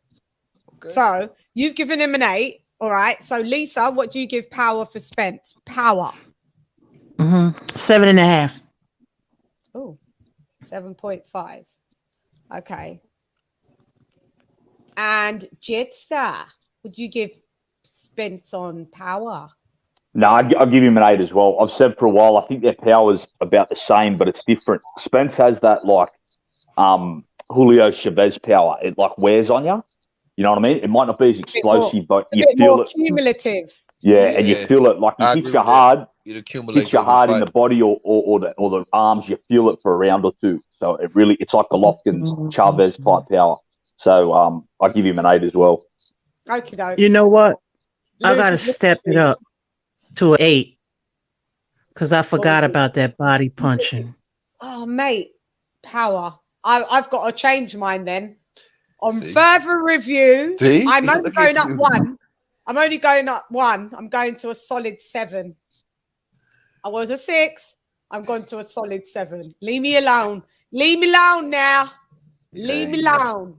Hey. Right. It's all good. Right. So yeah. We're coming to this game is fun. Thank you guys for participating. I'm having fun. You're welcome. Thank you. Footwork on Bud. I'm going first, right? So footwork is on Bud for me is I'm gonna have to give him. I'm gonna have to give Bud his footwork at 8.5. That's why I give Bud on footwork. Lewis, your turn. Bud, footwork. 8.5 with you. I'll take that. But I want to say a 9 on that as well. But I'm gonna say 8.5. You say 8.5, a solid 8.5. Solid yeah. 8.5. Okay, that's cool, Leo. 8.5. Now your turn, Lise. Say 8. You say 8, yeah? Yeah. Yeah. Okie dokes. And then Jitsa? I'm going to give him a 9 just because I was so impressed with the way he adapted against Porter later on in that fight, started stepping back and down on him. But that was the same thing he's always done, though. To me, yeah, but he did it against an elite fighter. That's the difference. Did it against Porter, who was coming at him with really quick feet himself, because Porter has and I'm really gonna quick say it feet. like this. I know nobody else probably ain't gonna never say this, but I'm gonna say it. It looked like Floyd Mayweather. Yeah, no, but that's why Floyd Mayweather bigged him up and said, "Yo, it looked like Floyd." When I was watching, I'm like, damn. Son. Yeah, But ain't nobody else gonna say that. But still, though, go ahead. It's Floyd Mayweather-esque, but I still think it's quite his fun. timing is like Floyd. His timing is just amazing. Yeah, he's one of the best. He's one of the best counter punchers for What years. did you say? What was your score, Jed? 9. 9, 9. yeah. Thank you. Okay, so now moving on to Errol the True Spence. We have got footwork for Spence. Footwork for Spence. I would give him, I want to say an 8 or an 8.5 as well. But which one am I more solid on? I was gonna say 8. I had already had my mind made up on an 8. 8. 8 for me. He's a solid 8. I could have went 8.5, but he's a solid 8 that I'm certified in saying he's solid as an 8. Yeah. Okie doke. So you're an 8 as well, Lewis, yeah? Yes, So I'll put you down as an 8. And then Lisa, what you down as? Yeah, I put him at 8 because he's pretty good at making the ring smaller and cutting the ring off. Oh, we didn't have jab. And, Someone said that we should have jab. No, I think we did, didn't we? I thought we had jab on there. We had jabs. You might not have written it down. I didn't put it on. Might not have wrote it down. Yeah. Thank you for that, Louis Reyes, and you guys did say it. Sorry. Okay, sorry, Lisa. Go ahead, Queen. Spence on footwork. Making the ring small, cutting the ring off, and getting you caught up on them ropes. And if he gets you there, he's gonna bang to that body. But he's gonna bang to that body anyway, because he's a come forward type of fighter with a lot of pressure. So what do you give him for footwork? I think Lisa give him an 8. I think I heard her say give him an 8. Yeah. No. Okay. Yes, I did say 8. Yeah. 8, yeah? Yeah. And you, Jetstar? Yeah, I give him an 8 as well. And what I missed out on talking about Crawford, the reason why I'd have Crawford a 9, because Errol also moves back as well, but Errol can only go forward or move back straight. The thing that would make Crawford 9 is because Crawford can move laterally. It's lateral movement. So that's what I think separates them just a little bit in footwork. So I got Crawford 9, but Spence 8. 8, yeah. So I've got Bud 8. But they both got good lateral movement. They both move good laterally. You see what I'm saying? But what makes I've never seen Errol move around that, move circle around the ring like I've seen Bud. I think Bud does it better. That's a good one, Chirac. Because he can switch his stance.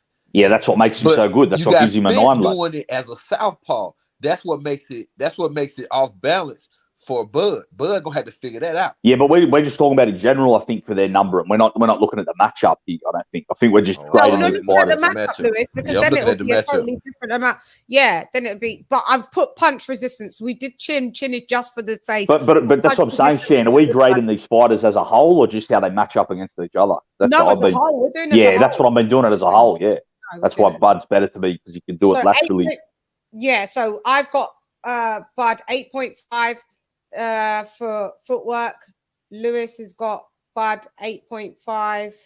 No, I mean Spence 8, 8, and 8 and 8. Sorry, yes, so 8 on Spence and 8.5 on Bud. 8.5, 8.5, 8 and 9. Okay, cool. So we're moving on to stamina for Bud.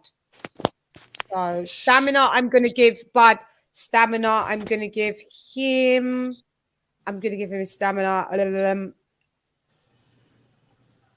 8.5 again for stamina. 8.5. 8.5, yeah. Yeah. Yeah. You 8.5 as well, Lewis? Yeah. Okie dokes, 8.5. What are you, Queen Lisa Bales? I give them both. Oh, who are we talking about? Spence, right? No, No, we're talking Bud. about Bud. Bud 9. Bud 9. I was thinking of a 9 initially, but then I thought solidly I'll give him an 8.5 for stamina. I think, yeah, for stamina. Jetstar, what would you give Bud for stamina? 8.5.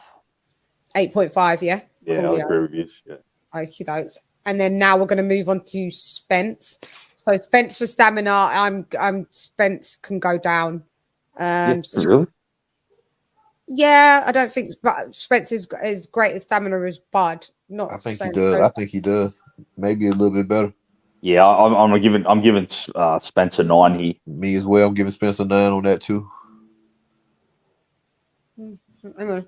I've got to rewind fights in my head. Hang on. He don't even get tired. He got the same power throughout the whole fight. Yeah, and I know Kell Brook was maybe not at his best, but the way he came at Kell Brook in them later rounds, he was like a demon, you know. Yeah. All right. So I'm gonna give Spencer 9. You're right.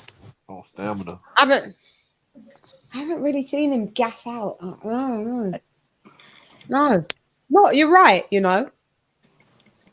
Yeah, look at the way he came home in that Kell Brook fight. He was like he had energy for days. 9. Cool. Say neither. Yeah.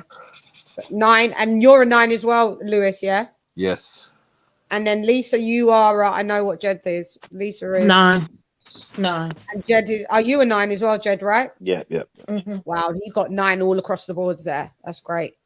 Now we move to defense for Bud. So Bud defense, I'm giving him you can't even get him. He's got a 9 from me. That's it. What are you going to give Bud, Lewis? Shit, I'm trying not to give him a 10. I know.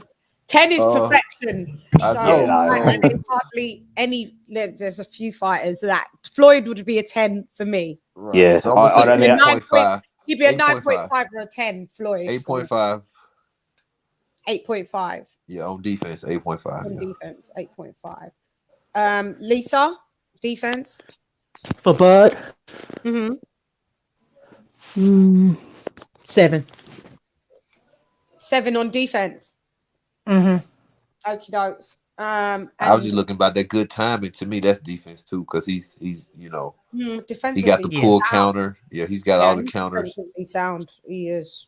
Yeah, he's good defensively, but I could see where Lisa. To me, he gets a bit wild in exchanges at times. Yeah, and that's when he's been clipped. But I'll get to that later though. But that he does get touched. But I get so I can't give him 9. That's so why I can't give him 9. I'd give him an 8. I got him an 8. We might, Lewis. Are you sure you don't want to go down a little bit more? No, I'm gonna give him 8.5, and I'm gonna tell you why later. I'm gonna wait till we get on the other side, and I'm gonna tell you why. I'm gonna come with you. 8.5 with you. 8.5. Now, yeah, because you do get touched. Me giving him a 9. Floyd Mayweather's a 9.5, a 10. So I can't really give Bud a 9. Yeah. Yeah, there's only a few fighters I'd give 10, like Floyd, Purnell, Willie Pep. So even today's fighters, like I'd probably give Canelo a 9. You know, it's hard to hit Canelo. He rolls out the shot. As well. What did you give Bud for the defense, Jed? 8. 8. Okay. And then we're going to Spence now. So 8.5, 8.5, 7, and then 8. So Spence for defense. Bars. I will give Spence. He got better defense. The thing is, he's got better defense. He's got good defense, Spence. But I say they're the same. It's an 8.5 again. 8.5. It's an 8.5 again. Yeah.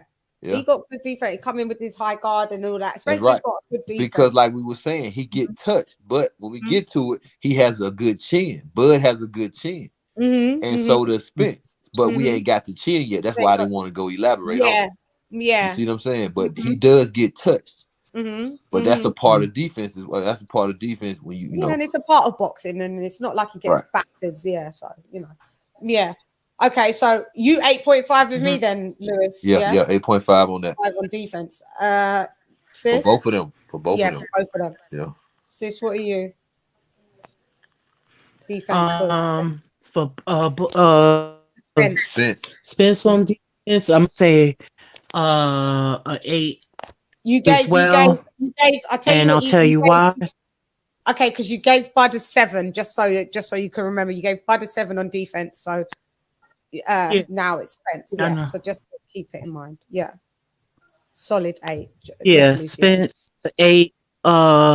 He comes up in the high guard, and you also know how to defend his body because he keeps his elbows like that and tucked in. Good point. Very. So you give him a solid 8. Like we've given him 8. An 8. So he's definitely head as much. Yeah. Let me hear, because I think you're coming in and out of like your network sounding a bit choppy against this. He don't move his head as much. Have you been taught? Okay. All right. Jedster, what are you for? 7.5. I'll give you 7.5. On Spence? On Spence, 7.5. For real. Yeah, I've seen like I said, because I'm not going just by their chins. I'm just going purely on their defense, how much they get hit. Yeah. Got you. No worries. And I've seen, numerous fighters hit Spence, Kell Brook, Emmanuel Latte, that was a fight a lot of people don't know about. He got rocked twice in that fight by an African fighter. I think he got really good defense. Oh, yeah. Okay. We're going to ring IQ, ring generalship. So with Bud, I'm giving him ring IQ and ring generalship. I'm going to have to give him a solid 9. Yeah, I'm giving Bud a 9 and ring IQ. What do you give him, Lewis? Ring IQ, ring general. I'm going to come with the good 8.5. 8.5. He knows his way around the ring. He know how to cut the ring off, make the ring small. So 8.5, 8.5. Yeah. They get even on that with me as well. 8.5. I ain't mean to jump forward, but yeah, no worries. 8.5. Lise, what have you got with Bud with ring IQ, ring gen? 9. 9 with me. Coolio says. Jetsa, what have you got with Bud ring IQ, ring gen? 9.5. Whew, great. I think that's his best asset. Can't argue with it. Wow, yeah. Jeez, that's a big one. Okay, so now we're gonna do Spence with ring IQ, ring gen. It's nothing that I've seen spectacular like ring IQ, ring gen, but it's nothing that I've seen like below like average. So I would give Spence. I'd give Spence a solid 7. 8.5 again for me. 8.5 for you. For both of them, they even with that because one thing about it, Spence comes forward and Bud knows how to counter. So you can't say Bud doesn't come forward because Bud comes forward too. But it's times where Bud retreats. But Bud only retreats when he have to. You see what I'm saying? Bud doesn't retreat in the fight, but then he does what it takes, kind of like a fluid motion. I really hate to say it like that, but that's what I be seeing when I'm watching him fight. It's really fluid when he fights. You see what I'm saying? But it's a different type of fluidity when it comes to Errol. It's an offsetting thing with Errol. Errol is fluid too, but in a different way. Yeah, he has a rhythm. Bud is more fluid with how it goes in the fight. Yeah, that made sense. Yeah. Yeah. No, it does. I know what you're saying, Louis Reyes. That ring IQ and ring generalship is you can put it into 2 different categories. Maybe we just try and round it into what I know what you're saying. Like ring IQ, knowing what to do in the ring. Ring generalship is how like you dominate? Do you dominate the ring? Are you command the center of the ring? Yeah, and we have to put them into. We can't have too many. Yeah, but for me, ring IQ and ring generalship can still just be put into 1. That's what I mean, because we've got too many categories. Yeah. We have to slice it down. Yeah. So for me, I'm going to keep it as how we have. But thanks, Louis Reyes. Right. So Lewis has got 8.5 for ring IQ, ring gen. Lise? I got him 8. This is Spence for an 8. And then Jedstar? 8.5. I'll give him. 8.5. He knows how to go about his style, what to do, and to implement it. So I'll give him a high score as well. I've given him a 7. But hey. Yeah. So inside fighting, Bud. I'm gonna give Bud inside fighting. I'm gonna give Bud an 8 for inside fighting. I got an 8 as well. Mm-hmm. Okay, you got an 8 as well, Lou. Lisa, what you got? 8, because I normally don't see him inside fighting as much. But with the Porter fight, what I found was, see, what Bud does is he's strong in the clinch. And what I found was in that particular fight, he did the spinning. He did. Instead of he reversed it, because normally Porter's a spinner.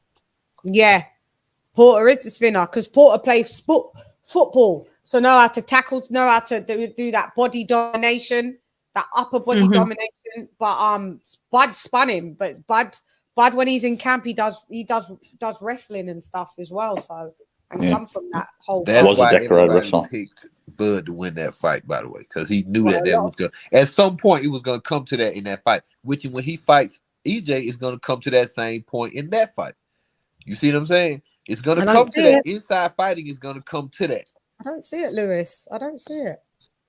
No. Bud is stronger. I Trust can't me. wait to see that fight. But it's a fight that I'm dying to see, and they can't leave it like Kell Brook and Khan. Like they can't. It would be a disservice to the sport.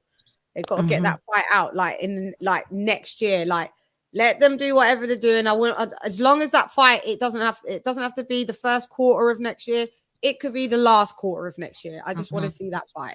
I want everything even, so nobody's saying, "Oh, but Spence needed a tune-up and he came straight in from the retina thing and fought Bud, and that's why he's lost." I want to eliminate anything that could be used as an excuse. I want them. If Bud needs to come in and fight someone before he fights Bud, if Spence needs to fight someone before he fights Bud, then so be it. Do that, and then once you get to Bud, then the fight is even. That's all I want. No excuses.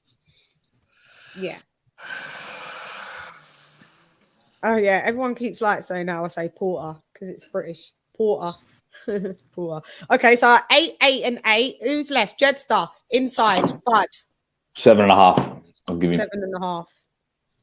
I'm taking mine down to a 7.5 as well, Jedstar. Yeah, I'm taking mine down to 7.5 as well. You are amazing. I'm fair. I tell you, that was not fair. Huh? That wasn't fair. No, it was fair. Inside fighting, 7.5 for Bud. Inside. Yeah, 7.5. Bud, hang on, 8? I said yes. Okay, no, I've just changed Lewis's score. Lewis, you was at 8, weren't you? Yes, I'm an 8. I'm I've still going to be at 8. Down to 0.5, Lewis. It's not the biggest thing. 7.5 from an 8.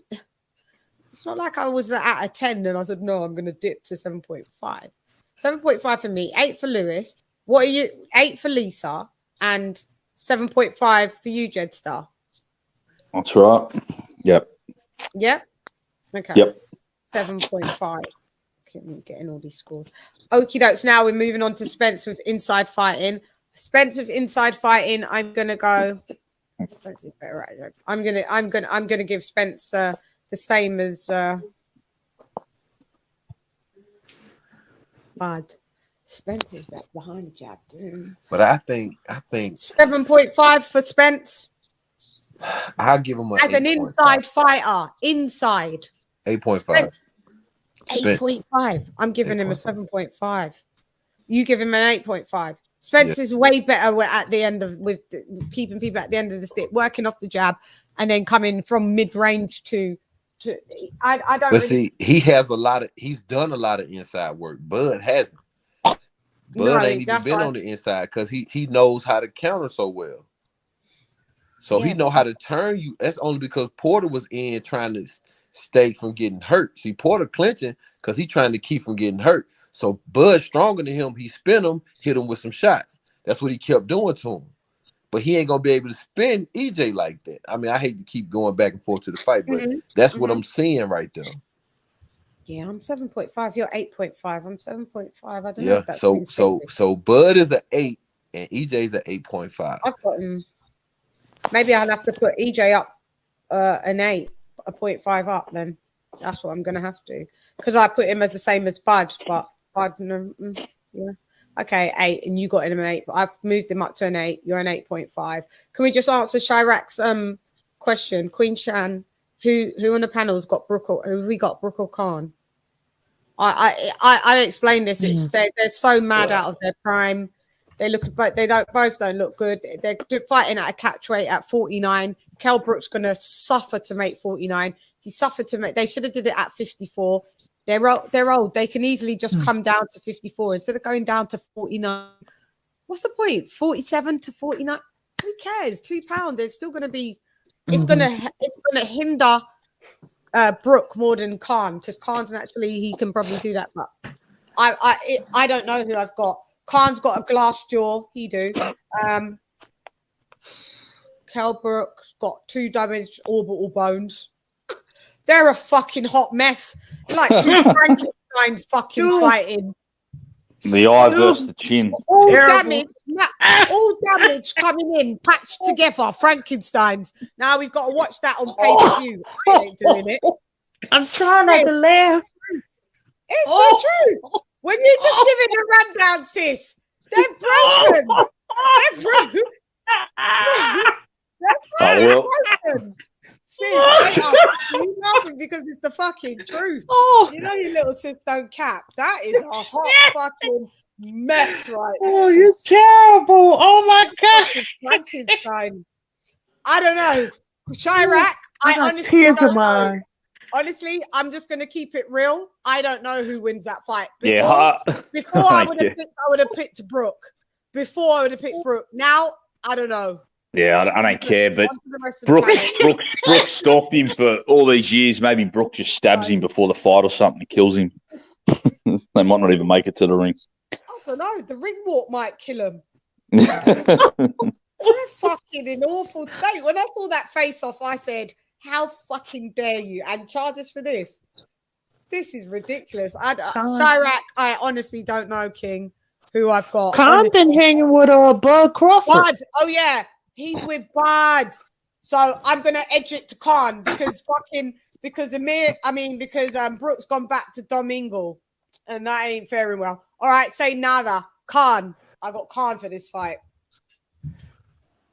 Just because he's gone with Bud. I ain't going with Brooke. Hey, but Shan Khan jumped to Freddie Roach. That didn't work. He tried to go to Virgil Hunter. That didn't work. None of them. Fuck them, man. I ain't going with them. Khan's jumped on bandwagons his whole career. It's never worked for him. Yeah, if I have to edge, okay, now let me see. This is how flip-floppy it can be. All right, you can edge. It's true. Context. Dominic Ingle isn't faring well with his fighters either, though. But I think that Brooks fought more recent than Khan. All right, let's go with Brooke. Fuck it, we're going with Brooke. Edging it with Brooke. But I don't have faith in none of them. But if I'm forced, I'll go Brooke. I'm going to go Khan, actually. I'm going to go Khan. No, see, you lot are flip-flopping. Yeah, I'm not going to watch it, so I don't care. I'm not watching either, but I'll just say Khan. You'll watch it, but we won't pay. We'll watch it, but we won't pay. I don't know if I will, honestly. Oh, it's a fucking joke. Let's finish off these ones. But I hope that answers your question. Lisa, who are you going with them? Because we don't know. I don't know. Good, you don't know. I'm going with Brooke. Yeah, I may have to just better jab. Strong jab. Like it's literally a 55-45 Brooke. That's how tight it is. You know? Yeah.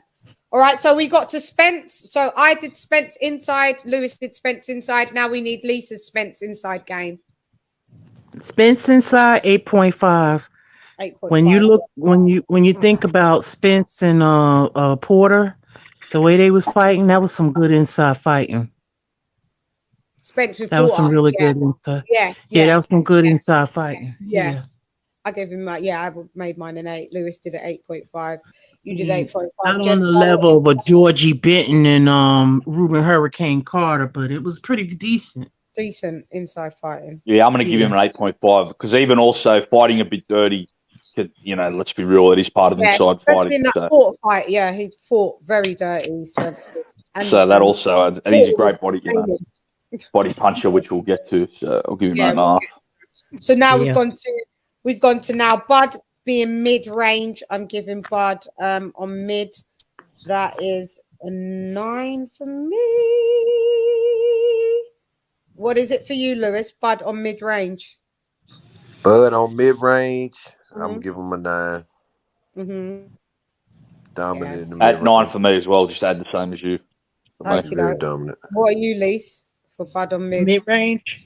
Yeah, 9. Definitely. So we've got 9 across the board. We're always universal there.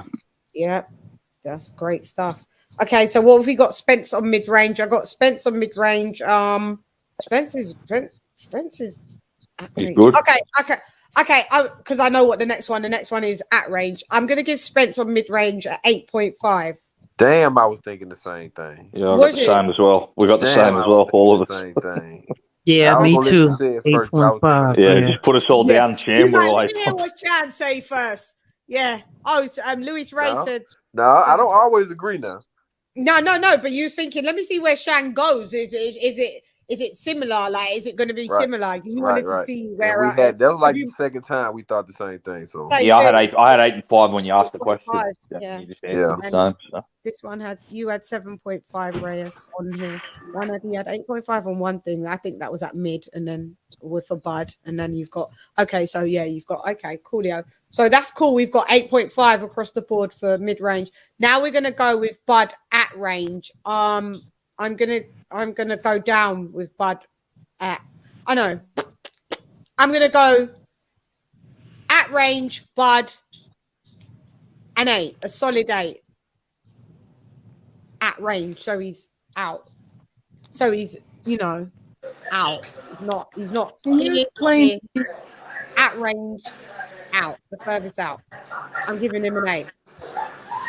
Can you elaborate a little more what at range means? At range means so you've got in the pocket, then you've got mid range, and then you've got at range is the furthest. Kind of like fighting at a distance. Behind a jab. You keep him at range. Oh, okay. Fighting at distance, kind of. Keeping it, yeah. Sorry, it's just the way I titled it. Maybe I didn't title it, but now you get it. Yeah, at distance, at range. Yeah. Yeah. Yeah. So I give Bud an 8 at that. Okay. What do you give him, Lewis? Yeah. My bad. But I like my number because I gave him a 9, so You gave him a 9 at mid, but you gave 9. I know. Yeah. But now we're talking about at range, right? Yeah. So now we're talking about at the end of the jab. I'm gonna have to give. We on Bud? No, we're on Spence. No, we're not on Spence. No, it's Crawford, lad. It's on Crawford. We're on Bud at range. Oh shit.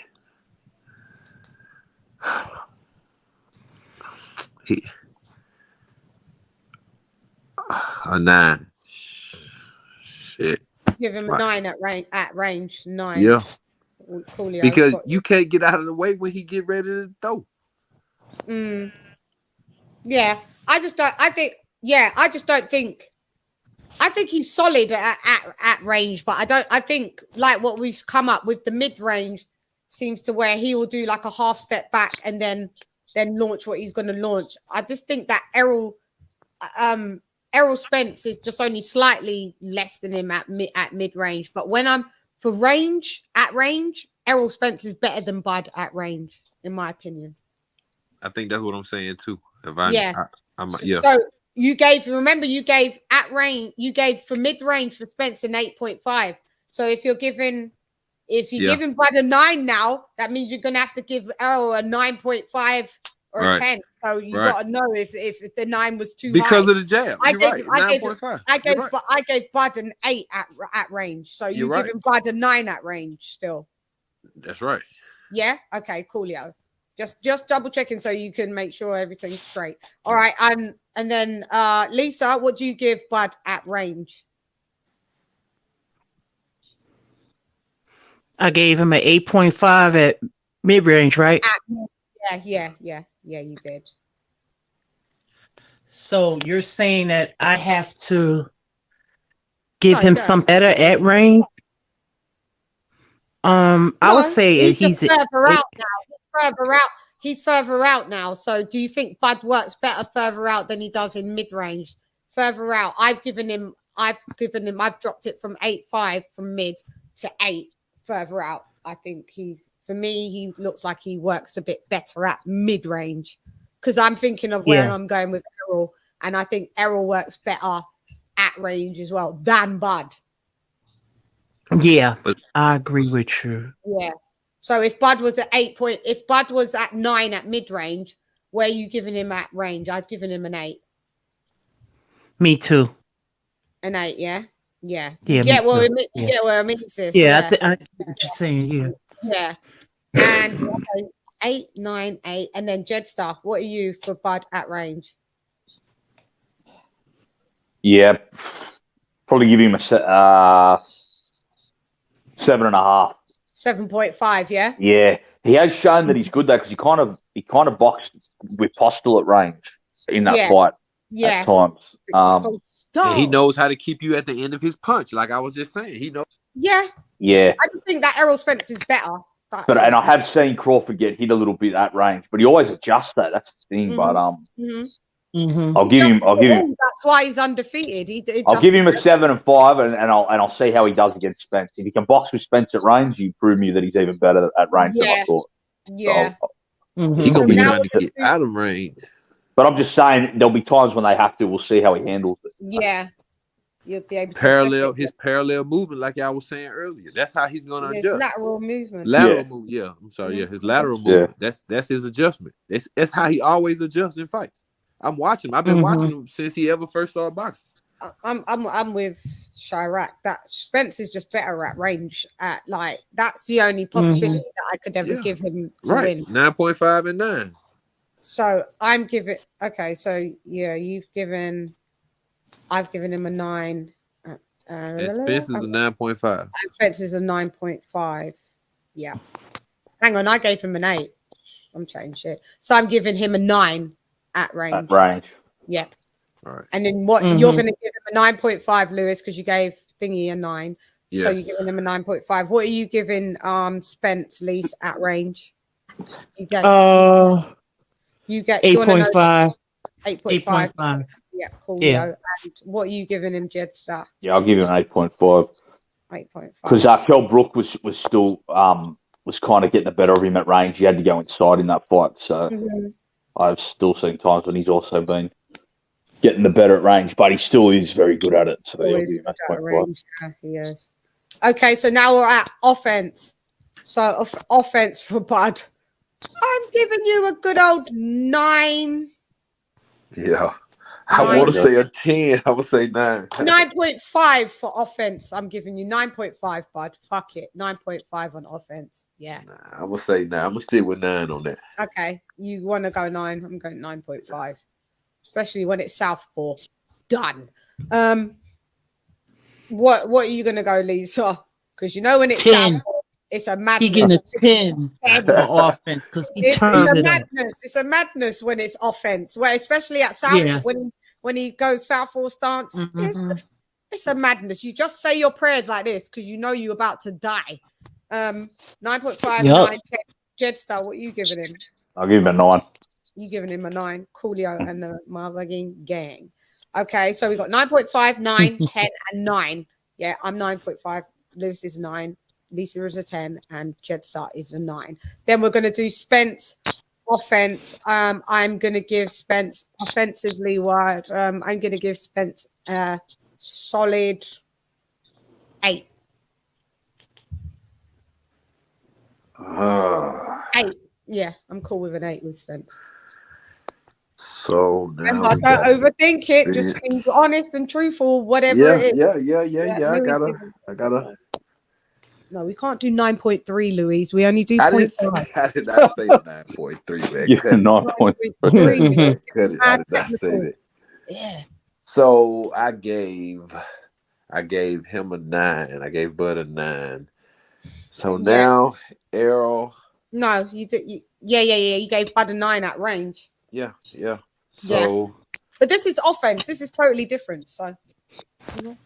Offense, man. On the front foot. Attacking. Yeah, I'm trying not to give him a 10 again because. Why not? Whatever it is. Well, 10 is perfection. I know. That's why I'm trying. I can't give any 10 out there like that. My 10s are reserved.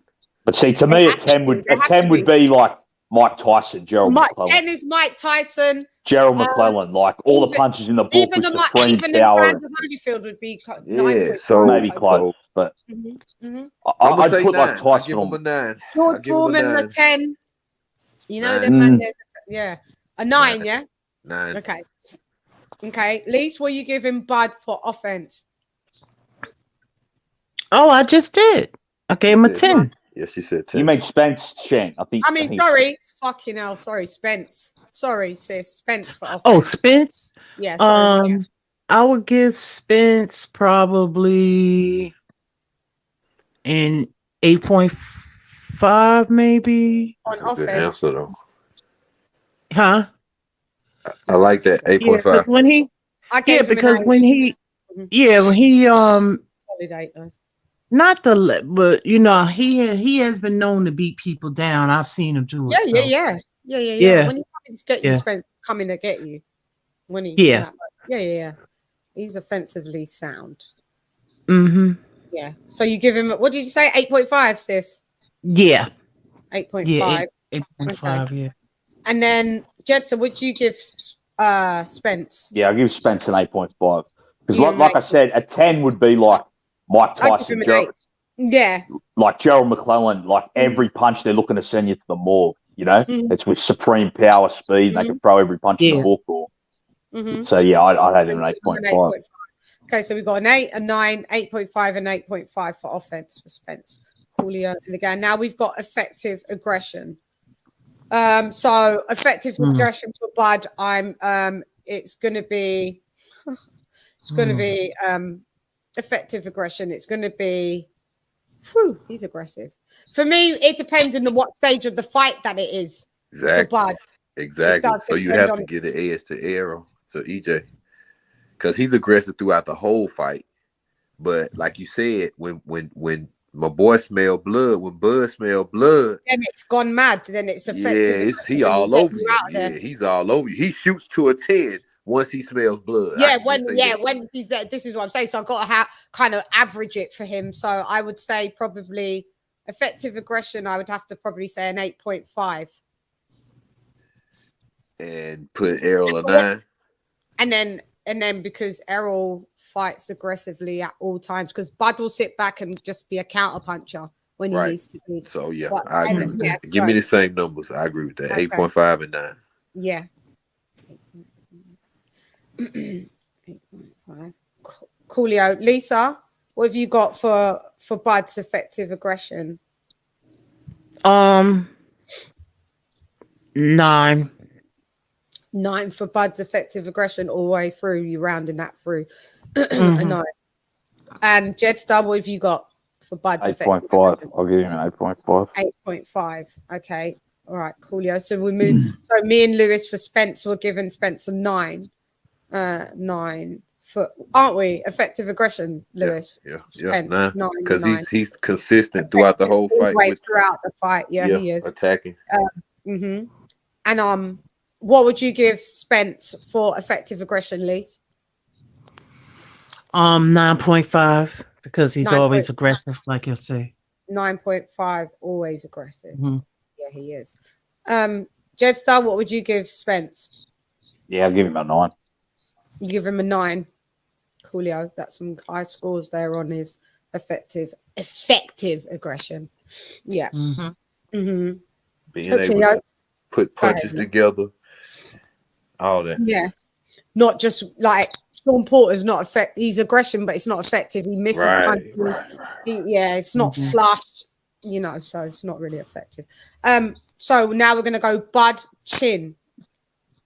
So I'm gonna So Bud's Chin for me is Bud's Chin for me is because I'm in between two numbers. I want to say 8.5, but I want to say a 9 because when he got dropped by Kavaliauskas, even though it wasn't deemed as that, it was a drop. But then when I've seen him got landed by Porter, he didn't get dropped, and I've seen him post didn't. All right, let me round it out. 8.5. Yeah, 8.5 or 9. Yeah. So Mm-hmm. I think they both got the same, you know, I would say the same on that anyway. I could even drop it down to it. Yeah, they got decent. They got a good chin, like between an 8 and an 8.5, like between an 8 and an 8.5. Like their chins, like I wouldn't say they've got weak. They're not weak chins at all, both of them. So what would you give Bud Lewis on chin? 8.5. 8.5. 8.5. Lise, what are you giving Bud for chin? 8.5. 8.5. Jetstar, what are you giving Bud for chin? I'll give him an 8. Giving him an 8. Yeah, I get that because I'm there 8.5. Like a 10's a haggler, you know what I mean? So if I compare him to that, I'd give him an 8. I'm cool with the 8.5 giving him. Yeah, I'm cool with the 8.5 when you put it in that thingy. Well, I had 8. I got just around 8. Yeah. Yeah, I've got you an 8. So we are going with Spence chin 8.5. Me and Lewis is 8.5. Yeah. 8.5 for Spence. Yeah. 8.5 for Spence. Lise, where are you going with Spence chin? 8.5. 8.5. And where are you going, Jetstar, with Spence for chin? 8.5. I'll give him that. Oh, that's a good one all across the board. I think he's fought all the top welterweights pretty much besides Crawford, and his chin's held up, you know, at this weight class. Yeah, you guys are capping 6.6 or a 7 for his chin. How? That means he'd be getting dropped left, right, and centre. Nah, he's took Danny Garcia, Kell Brook, Sean Porter. Spence a 6 or a 7. Yeah. And he's been touched. Now, don't forget, he's been touched. Yeah. He's been touched. People have touched his chin. Yeah, 6 or a 7. That's crazy, Doctor. But yeah. Okay, athleticism. Hate that word. Athleticism. Get your tongue together. Speak. Yeah, it's mad hard to say. Fuck. I'll only be saying that once. I'll just go, you know what I mean. So my score for Bud with athleticism. Athleticism. Athleticism. Oh God, that word's horrible. Okay, American. Yeah, athleticism. It's easier than saying it with a British accent. It's wild. Okay, for Bud with that, I'm going to give Bud. Yeah, Bud is athletic, not as athletic as Porter, but more athletic than Spence, in my opinion. So Agreed. I'm going to give Bud a 7.5. I'm going 7.5. Athleticism. No, I'm going to give him an 8. Yeah, I give him an 8. Yeah. And for Spence, I give him a 7. Okay. Yeah. Spence less athletic. So we're gonna do 8. I've got you already for the. I've already got you for the. So I got 8 for Crawford. Yeah, you got 8. We got 8 for Crawford. We got 7s for Spence. We'll go for them. I've already put our 2 Spence's one down already. All right. So Lisa, athleticism. I can't say it. Athleticism for Bud, I have a 8.5. He's always very relaxed in the ring, always not tense, and he's just moves really well.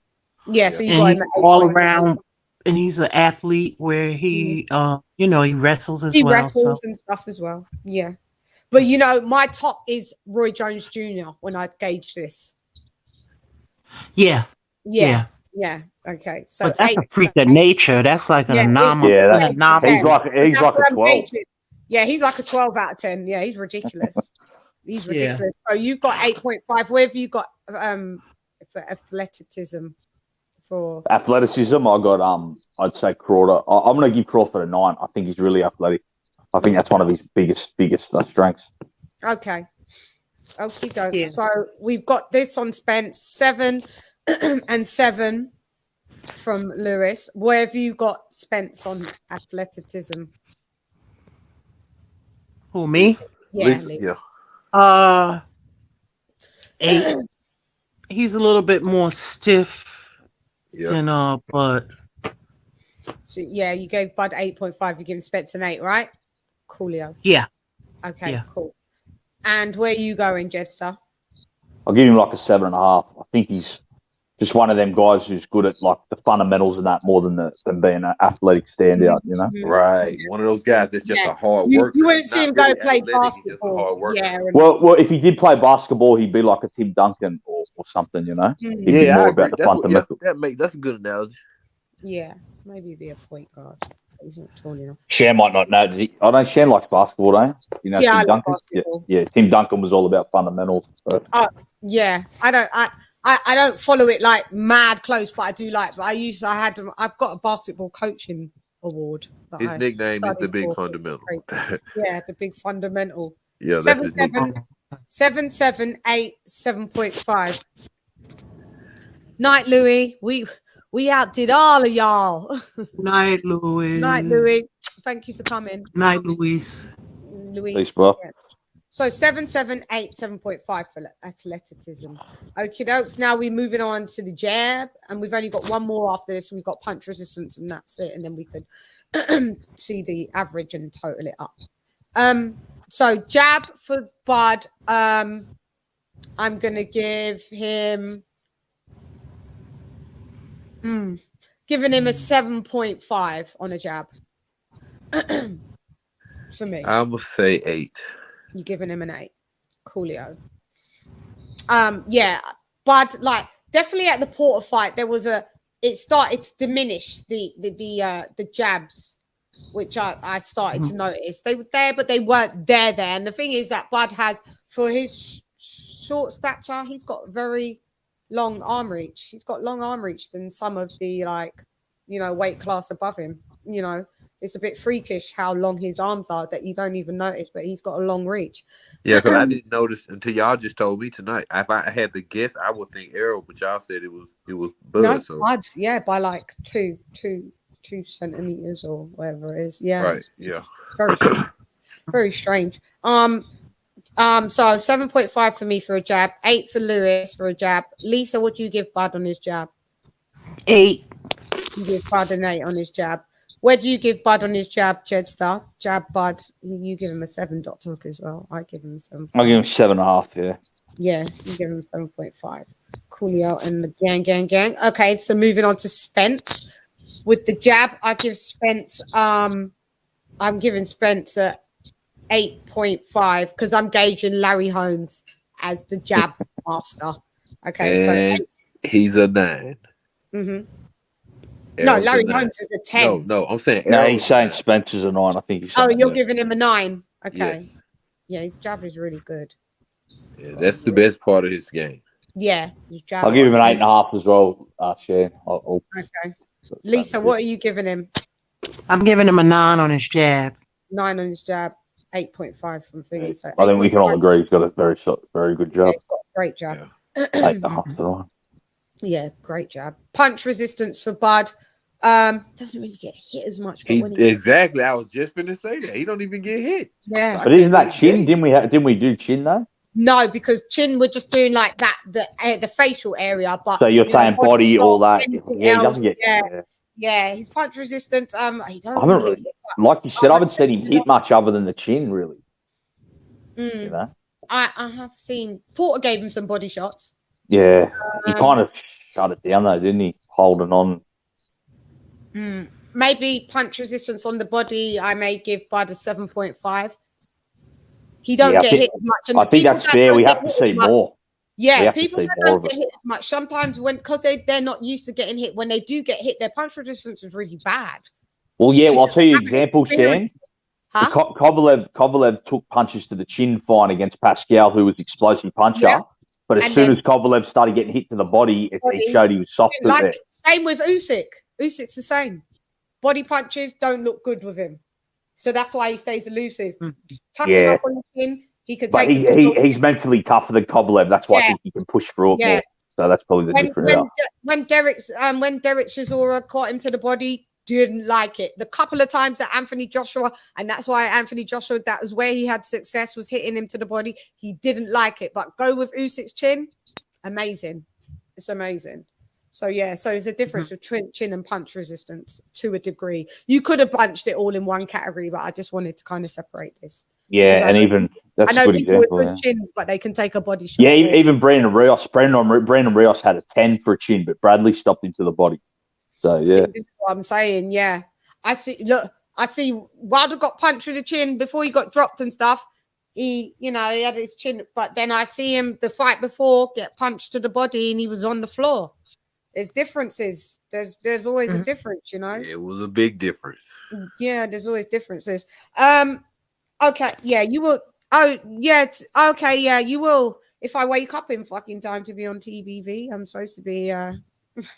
It's Ness was trapped in LA. So punch resistance, I've given Bud a 7.5. You're giving. What are you giving Bud in punch resistance, Lewis?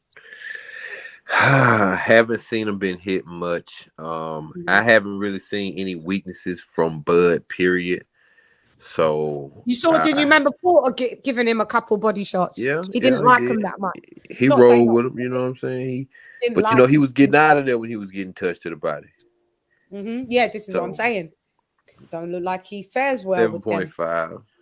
7.5. Yeah. See, yeah, same.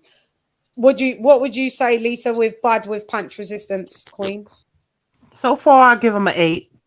You give him an 8 for punch resistance to like the body and stuff and everywhere else. An 8. Yeah.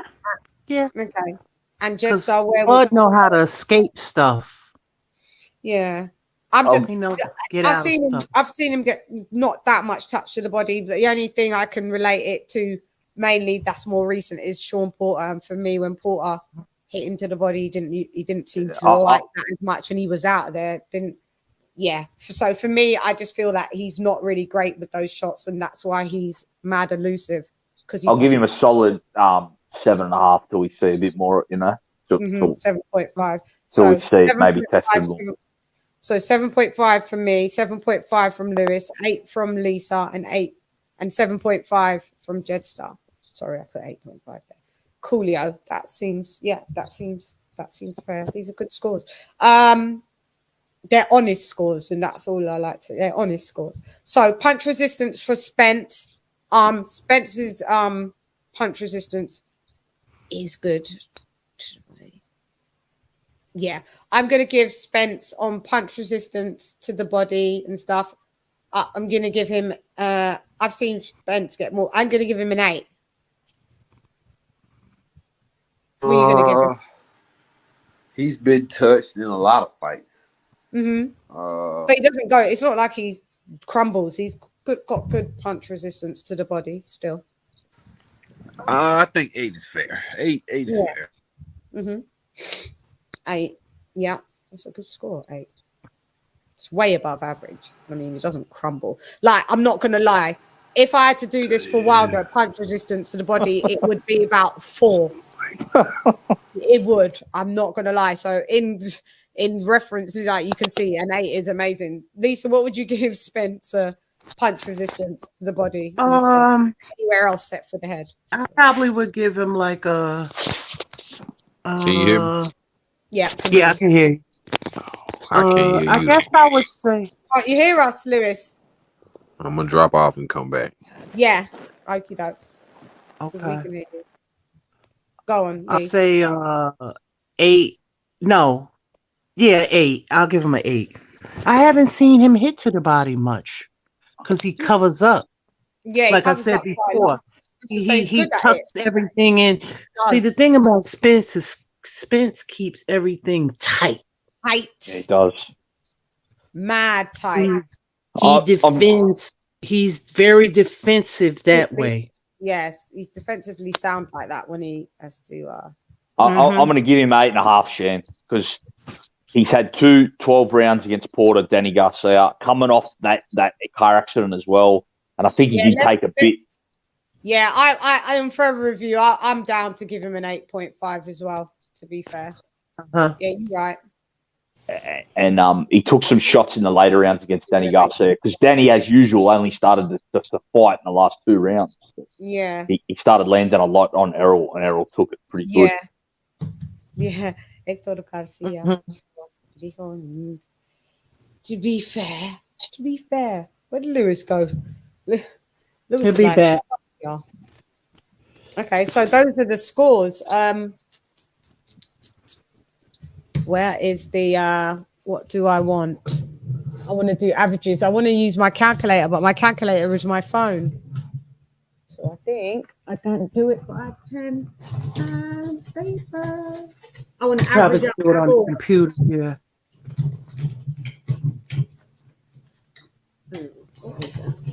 Come on. Okay, that's a pen. Bruce in the chat, what's going on, bro? What's up, lad? Hey, Bruce. Yeah, we still here. Hey, Bruce. 8.5 easy. Yeah, Bruce. We did give Spencer. We did bump him up like that. To be fair. I'll just tell Bruce as well. Bruce, I got a channel for me gym as well, bro. Outlaw Boxing. So I got my channel started for me gym. Be putting up a lot of training footage in that, lad. Nice. Paper. Shit. Is it calculators? They don't have them on the computers? Not that I've seen. Shane, I'm hectic with numbers. I can do it. I can try and do them in your head if you read them out to us. We just want to do, yeah. Well, yeah, we could. Yeah, okay. So I'm gonna do another one for. We got a mathematician in here. Okay, so Bud for speed, we've got a 9. We can do this, a 9. Yep. And 3/8. Yeah, 9 and 3/8. That's 33. 33. All together. So that's 33 out of 40. Yep. For Bud. Yeah, because there's 4 of us. Yeah. 33 out of 40. Yeah. Or shall I just put 33?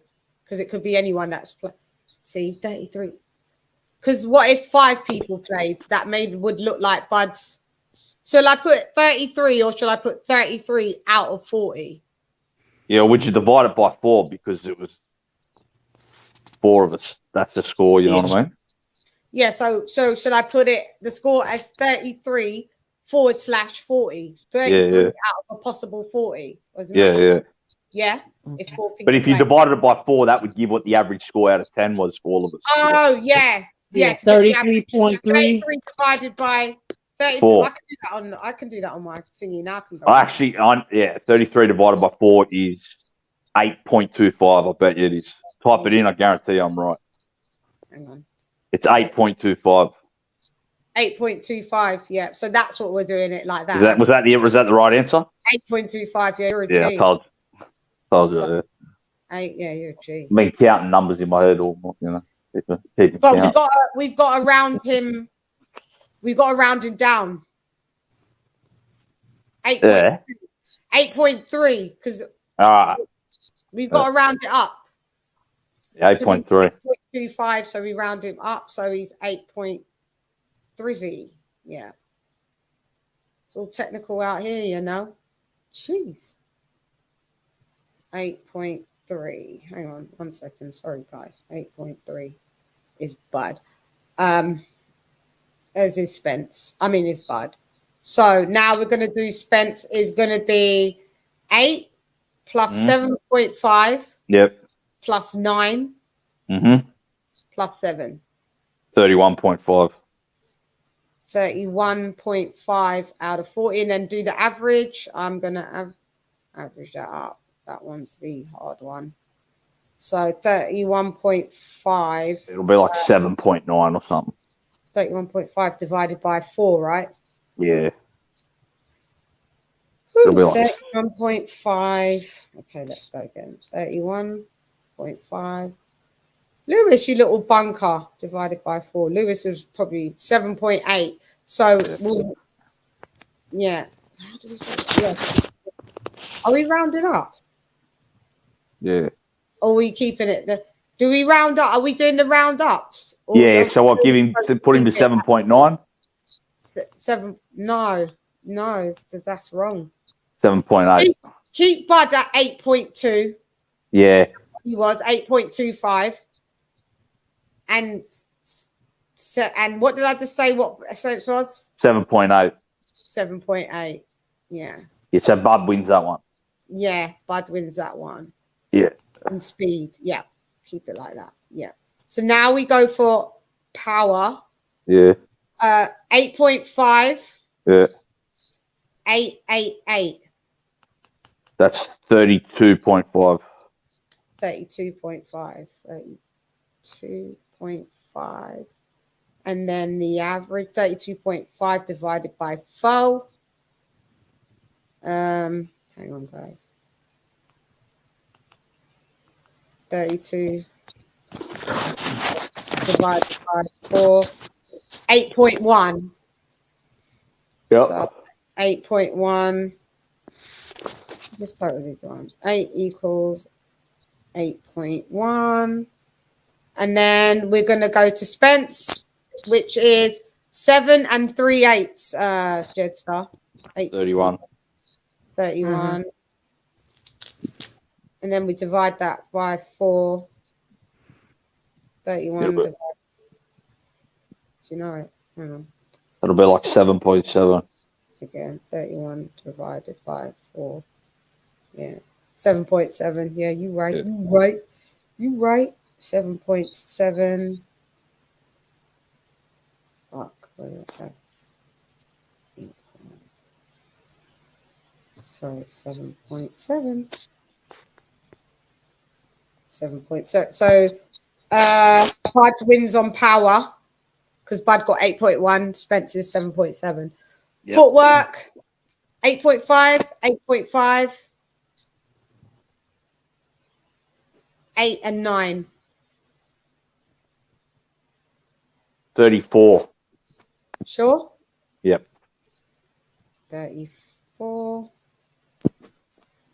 34. And then the overall is 34 divided by, I'm sure we did this already. I probably can just. That'll be 8. That's 8.5 exactly. It's 8.5. Yeah. 8.5. Okay, cool. So that's his footwork. So now we're going to do Spence. That's easy. 8, 16, 24, 32 is Spence. And then divide that 32 by 4. 8. So. 8. 32 and 8. So Bud wins on footwork because Bud is 8.5, slightly edges him. Okay, so now we go to stamina. 8.5, 8.5, 9, and 8.5. That's 34.5. 34.5. And then we're going to divide that by 12. 34.5 divided by 4. 34.5 divided by 4 equals 8.6. 8.6. So that's where Bud scores on stamina, 8.6. And now all across the board, Errol gets all 9s, 9, 18, 27, 36. And then what? Divide the 36 by 4. What is it, Jess? Do you know that? 36. That's 9 exactly. 9. 9. Sick. Thank you. So, here's AJ. Hi, AJ. We back. You're still at it? We're still here. Goddamn. Yeah. Woo. Y'all ain't playing. Y'all ain't playing. Yeah, no, we playing the game. We are playing because we played a game. We actually played a game. I know. We decided to score powers and all of that. So Bud beats Spence beats Bud on stamina, 9 versus 8.6. Defense now, Jetstar, 8.5, 8.5, 7 and 8. 32. 32. Sure. Yeah. And then divide it by It's 8 then. Divided it by 4. 32 divided by 4 is 8. Yeah, cool. So that's the score for now. Spence is 8.5, 8.5, 8, and 7.5. 32.5. 32.5. Well, I think we just had a 32.5. Did we divide that by? Did we have a 32.5? No, we didn't have a. Let me do a 32.5. We didn't. We had a 32, but not a 32.5. Divided by 4, yeah, that's like 8.1. 2.5. Yeah, 8.1. 8 point whizzon. What's the game? Someone explain. Basically, we started by using Bud and Spence, and we did categories from 0 to rating them 0 to 10 out of speed, power, footwork, stamina, defense, ring IQ gen, inside, mid range, at range, offense, effective aggression, chin, athleticism, jab, and punch resistance. Athleticism. So now we're just getting the averaging scores. We did 4 of us on the panel. Lewis has dipped out. He probably was falling asleep. But he did all the votes anyway. So now we're just getting the average now to get the scores. So he done his job. He give his scores at least. Yeah, at least he gave his scores. At least he gave his scores, Lewis. Bro, he was probably thinking for 10 minutes, I can't wait till this is over. And as soon as it was over, no, I don't blame him. He's the one that started. He's the one that started the game. Damn cheek. He was like, "Do you know that game? You know where you can get the 2 and you put it side by side." It was him. That's why we went in and done it. I already know who I rate above all that anyway. I know my choice. No. He wasn't here before. We started it way after that. Came. I know. I'm just saying. I'm weighing all those things into the game. I already know who I'm choosing anyway, so yeah. I don't have to the scores. Oh no! It's good to score. It's fun to. I know it's good. I was going to score. It's fun. I'm saying, but I know who I just have my choice. What I'll do, I'll just probably do a whole fighter list. So that means on defense, Errol etches Bud by 0.1. So Errol is 8.1, Bud is 8. So now we're going to go to ring IQ and Jenna. Jedstar. So these are the numbers: 9, 8.5. Hang on, 3 9s. Yeah. An 8 point. No. Start again. Sorry. 9. Yeah. 9. Yeah. 9.5. Yeah. 8.5. 36. So that's 9. Divide that by 4. That's 9. That's 9. Yeah, correct. Great stuff. Thank you. And then we're going to do Spence's one. He is 7. 8. Yep. Yeah. 8.5. Yeah. 8.5. 32. 32. I think we just had someone that was a 32. Yeah, that's 8, isn't it? 8 again. That's divided by 4 is 8. So that means ring IQ, ring gen, Bud beats Spence 9 versus an 8. So now we've got inside fighting. Do you want to get this, Jedstar? It's 7.5. Yep. 7.5. Yep. 8 and 8. 31. 31. We're going to have to get the division. 31 where we divided it. Yeah, 7.7. 7.7. So that's inside fighting is a 7.7. Now we're going to move over to Spence with that. So that is 8. Yep. 8.5.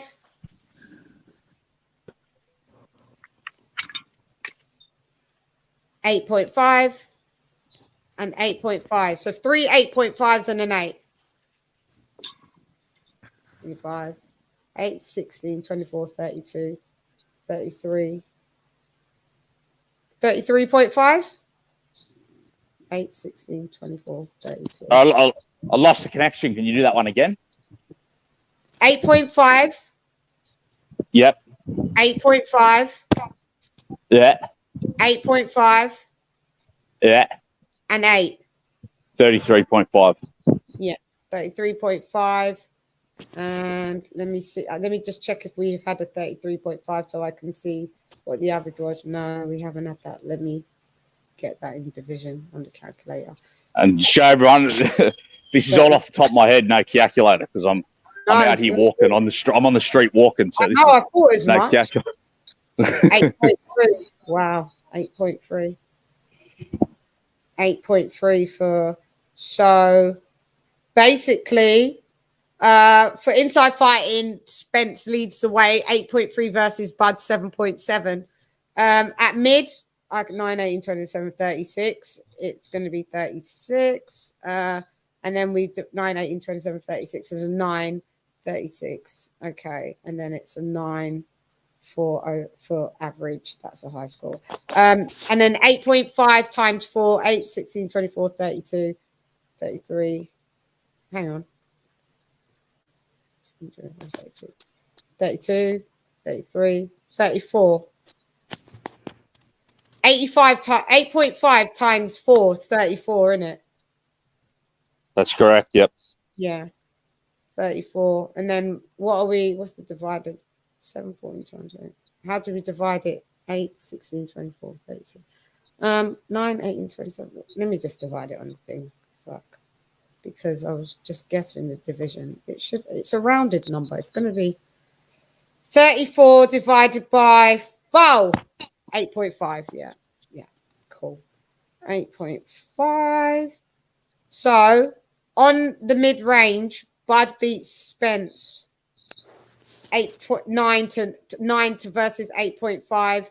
Then we're going to go at range. Jetstar 8. Yeah. Plus 9. Yeah. Plus 8. Yeah. Plus 7.5. 32.5. 32.5. Thank you, Jetstar. We did have a 32.5. That's 8.1 in average. 8.1 average. Then we've got Jetstar. We've got 9. Yep. Plus 9.5. Yep. Plus 8.5. Mm-hmm. Plus 8.5. 35.5. 35.5. Okay, let me just divide that real quick because I don't think we've had that. 35.5. Lisa, you still with me? 8.8. Lisa? Yes. Lisa, like, still there? Might have gone to sleep. Just kidding. Mathematics might have put it to sleep. Like, oh yeah. 8.8. So Spence beats Bud at range 8.8 versus at 8.1. Okay, Jetstar offense. 9.5. Yep. 9. Yep. 10. 10? Yeah. Okay, yep. 9. 37.5. 37.5. Let me just get what the thingamajig is. Oh, you're back. Come on then. The link's in the thingy though. The link's on, it's pinned. You know what to do. I'll put it in again. Hang on. He went and got food, everything. I know, don't blame me. That's what I'm going to do. 8.8 is the 8.8. Who's with me and who's asleep? No, it should be more. Shouldn't 37.5 divided by 4 be more? 37.5 divided by 4 should be more. Yeah. Yeah, because 36 divided by 4 is 9. So shouldn't it be like 9.25? 37.5. Or 9.4 or something? Yeah. Oh, yeah, 9.3. Yeah. That's what I was thinking. Typing in something different. Can't get one past me on the mathematics. I know, you're G. 9.3, and that was me using the calendar. I'm a calculator, still getting it wrong. They used to test me when they owed me money. They'd give me $50 extra to see if I was loyal or not. You know, back in the day. You'd be like, "Oh, here you go. Take back your 50." They go, and then I'd ring them back up. You can keep it because you so loyal, and that's why being good, doing the good thing, doing the right thing always prevails in the end. Okay, so just that 8. We're just. You can hear us getting all the scores, Lewis. That's what we use, and then I'll tell you everyone's score of who's the ultimate out of those two. And that's what I'll do in general in the future. And I'll do other fighters, which will be fun to do. 8, Jedster, 8 plus 9. Yep. Plus 8.5 and 8.5. 34.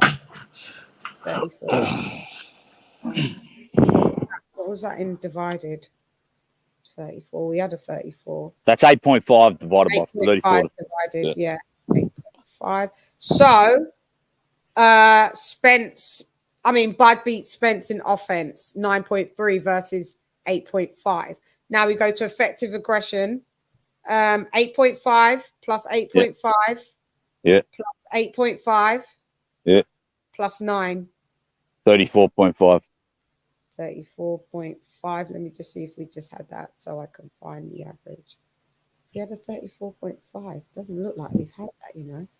No, we haven't had a 34.5. So let me divide that. Get that 34.5 divided by 4. 34.5 divided by 4 equals 8.6. Yeah, that would be about right. Yep. Yeah, 8.6. So Bud stands at 8.6 for effective aggression. All right, let's do Errol's, which is going to be 9 plus 9 plus 9 plus 9.5. 36.5. 36.5. So that'll be like 9.1 something. It'll be divided 9.125 or something. Yeah, did we have a 36.5? No, we didn't. So yeah, you're going to be right. Just 36.5 divided by 4. 36.5 divided by 4 equals 9.1. Yeah, just so you are bang on. 9 point. Where am I? Where am I in this mathematical fucking 9.1? It was 9.1, wasn't it? Where was we? Yeah. Damn. I know. Look what they got me doing, Lewis. Lewis, it's you. You started the game. We love it, though. It's a good game. Yeah. It's a good You game. got it. You got it. Lucky you had this math whiz with you to help this easier. Yeah, you got the calculator, Jedster.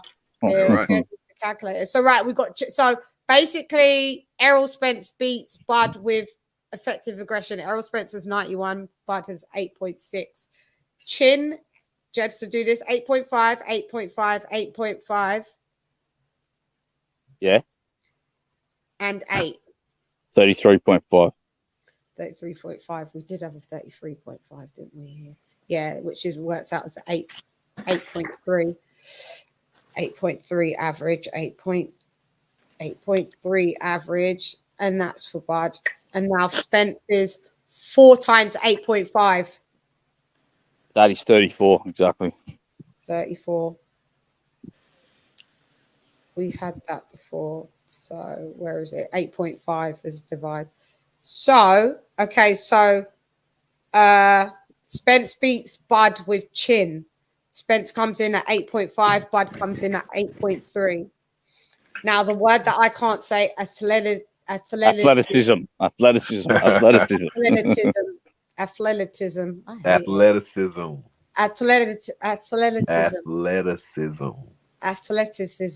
Yeah. Athleticism. You just got to roll it. Oh, it's a horrible word. You got to relax. Yeah. Yeah. Who invented that word? It's awful. Athleticism. I can't say it. Porter. Yeah. See? I can say that. You can say that as well. I can't say athleticism. I can't say it. I'm never gonna write that word. Oh, someone's tried to make it athleticism. Athleticism. Yes. No, you just got to relax. You're just saying it too tight. You just got to relax. Athleticism. Yeah. With names like Porter-Shan, you should just use like our lingos, like the pig like autopay. Just say that, you know. Outlaw, you from Australia? Porter. Yeah, Sydney lad. Yeah. Yeah, they say Porter. Okay, that's what's up. No, but we just say autopay. Autopay. We use the autopay. Yeah, you say the pig lad. Autopay. Yeah, autopay. Suggestion. What about scoring only using whole numbers next time, or just round all up? 0.5s up the next to 0.5 would much be easier to calculate. Yeah, that's true. You could do that. But sometimes you have a little point up. People sometimes are a point up, a point better. It's not in. I don't mind having the points in there, to be fair, because not everyone's a solid 8 or a solid 7. You may be a 7.5, and it's fine. Okay, so athleticism is 8, 8, 8.5, and 9. So what? Say it again. That cut out for a minute. The first 8, two. Yep. 8, 8. Yep. 8.5. Yeah. And 9. You're 33.5. So that's 2 8s, 8.5 and 9, yeah? So that's 33.5. Yeah, 8, 8, 8.5 and 9. Yeah, 33.5. We had that. That's 8.3. There's a round up, 8.3. And then we go to Spence, 7, 7, 7.5, and 8. Yeah, 29.5. Oh, that one's quite a low one. We haven't had that yet. Let's see that in the calculator. Yeah, that's a score we haven't had yet. 29.5.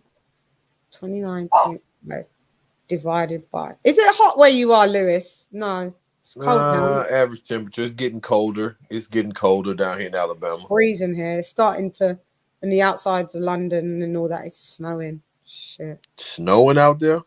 Nah, we don't get London, snow in Alabama like that. Oh no, you lot are lucky. We don't really have it in London, but it's out for some reason. We've got a freakish cold. Do it be cold out there all winter though?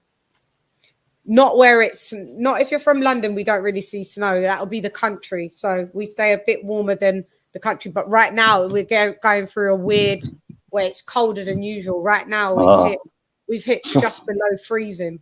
So summer starts for me tomorrow. We're like summer starts either. Yeah, summer starts. You're warming up. They're tomorrow, but it's still kind of. I'll show you. Like it's still not that. It's kind of it's cloudy. Yeah, it's not a nice day. You know, you can as you can see. So what's the temperature out there in Australia? Right now, we do. What's I always get me because you usually do that. It's like 20 degrees. Yeah, I can do like 19, 20 degrees is you timed it by 2 and you add 30. Okay. Times it by 2. Yeah, it's like, so it's 70 so it's for 70 them. out there. 70. Yeah. And for us, right now, it's 36 degree Fahrenheit. Right, it might be a little bit less than 70. What time is it in Australia? 4. Well, on the east coast here, it's 4 o'clock on in the afternoon. Tuesday afternoon, 4 o'clock. What about Shane? What about in London? It's Tuesday at 5 a.m. 5 a.m. Mm-hmm. What's up? I had to answer a phone call, Chan. I'm back. That's okay. Yeah. It's a 9 5 a.m. and then it's 4 p.m. right here where I'm at. For him, yeah. It's the day's halfway It's done. 11 at night for me. I know you guys are still on Monday. Yeah. Yeah. Wild. Damn. I know. And then Alex is it's 8 p.m. where Alex is. He's in Pacific. 9/11. It's 9/11 p.m. right now currently. No, yeah, it's 9 p.m. for you on a Monday. That's crazy. We on some time. Where's Alex? California, West Coast? Yeah, he's in West Coast. Yeah, so I'm in California. Yeah. Yeah, that's crazy, isn't it? Yeah, y'all already on Tuesday. We're already on Tuesday, clean Tuesday. I know I'll be going to my bed after this. I know it's wild. It's crazy.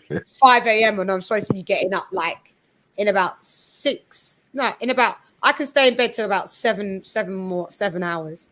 Then I gotta get up and do something. So if I can get the 7 hours, but I'm starving and I'm hungry, so I'm gonna have to take some potato chips to the bed, go to sleep, wake up. I gotta be on another show.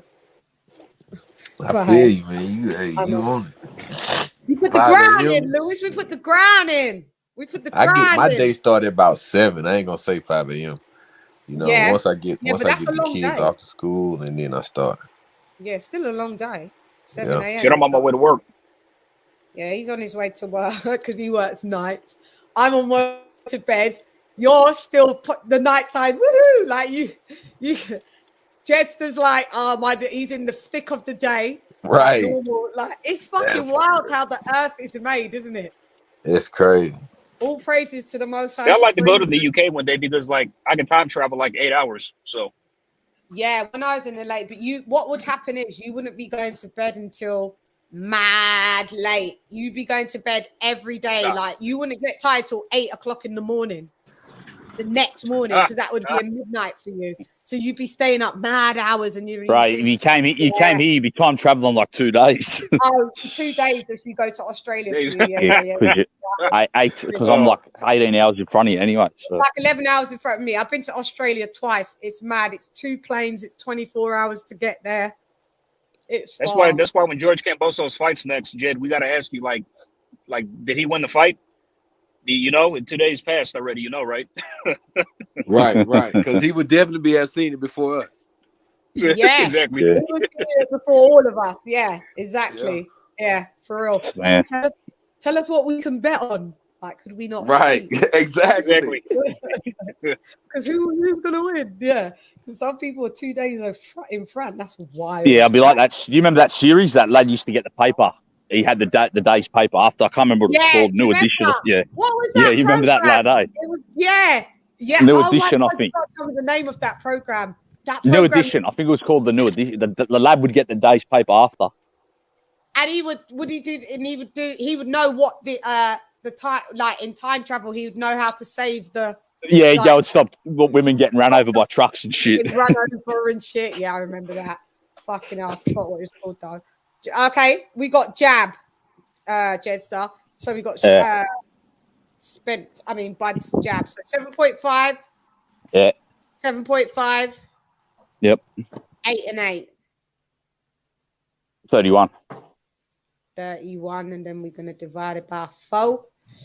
It's gonna be that's like 7.75. You sure? Yeah. Check. 7.7. So it's going to be 7.7, right? Yeah. Okay. So cool. All we need is the next decimal. 7.7 for Bud for jab. Now we're going to do Spence for jab. 8.5, 8.5. Yep. 9 and 9. 35. 35. We've had. That's like 8.75 divided by 4. 8.7. Yeah. That. Yeah. Okie dokes. Yeah. Cool. Yeah, that's right. So Spence beats Bud with the jab. So Spence is clearly ahead at 8.7 and with his jab, and Bud is 7.7 with his jab. So last but not least, punch resistance. Punch resistance. So go ahead, Jetstar. 7.5. Yep. 7.5. Yep. 7.5. Yep. And 8. 30.5. 30.5. I don't know if we've had that score before. No, we haven't. So All these mathematics, and I dropped out in 10th grade. Should have stayed, man. 30. You're amazing at it. Hi. You're amazing at it. 7.6. Yeah, you should have stayed at it. 7.6. You can always do a night class. Go back and do man. Yeah, you should. You're good at something like that. You should go ahead and get a qualification out of it, you know? Okay, Jetstar, do us a favor. Do us these ones. 8.5. Yeah, go. 8.5. Yep. 8.5. Yeah. And 8. 33.5. 33. Have we? Let me see if we've had a 33.5. We have. Yeah, we have. Right, so 8.3. So 8.3. So, okay, so this is the results, right? So, if you wanted to be more technical, you could add up all of the thingy ones, but we're not going to go there. So Bud v. Spence. We do this with all fighters. We just so-called done it with Bud. It's not because they need to fight, but, you know, it's just, you know, such a good thing to do. You could do it with all weight cats, which is amazing. So Bud scores 8.2 with the speed. Spence is 7.8. So Bud wins in speed. Power, Bud 8.1 versus Spence 7.7. So Bud wins with power. Footwork, Bud scores 8.5. Spence 8. Bud wins in footwork. Stamina 8.6. Errol 9. Errol wins in stamina. Defense, Bud is just an 8. And Spence is an 8.1. So Spence wins in defense. Ring IQ, ring generalship, 9 for Bud, 8 for Spence. Bud wins in ring IQ generalship. Inside fighting, 7.7 for Bud, 8.3 for Spence. Spence wins on inside fighting. Mid-range, 9 for Bud, 8.5 for Errol. Bud wins in mid-range. Remember, this is not fact, by the way, but you know. This is what we scored. We did mid-range. At range, 8.1 for Bud, 8.8 for Errol. So Errol wins at range. Offense, 9.3 for Bud and 8.5 for Errol. Bud wins at offense. Effective aggression, 8.6 and 9.1 for Spence. Spence wins effective aggression. Chin, 8.3 for Bud. Chin, 8.5 for Errol. Errol wins 8 for the chin. Athleticism. You just will not relax, will you? Athleticism. Athleticism. You nearly had it. You nearly got it. Athleticism. Yeah, athleticism. Okay. It's the best I'm going to get, guys. Can't all be perfect.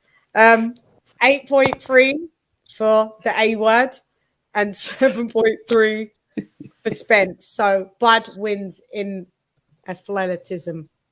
They must not use that word in the UK that much, are you? Athleticism. No, we don't. Yeah. No. Probably what it is. Oh, okay. No, Yeah.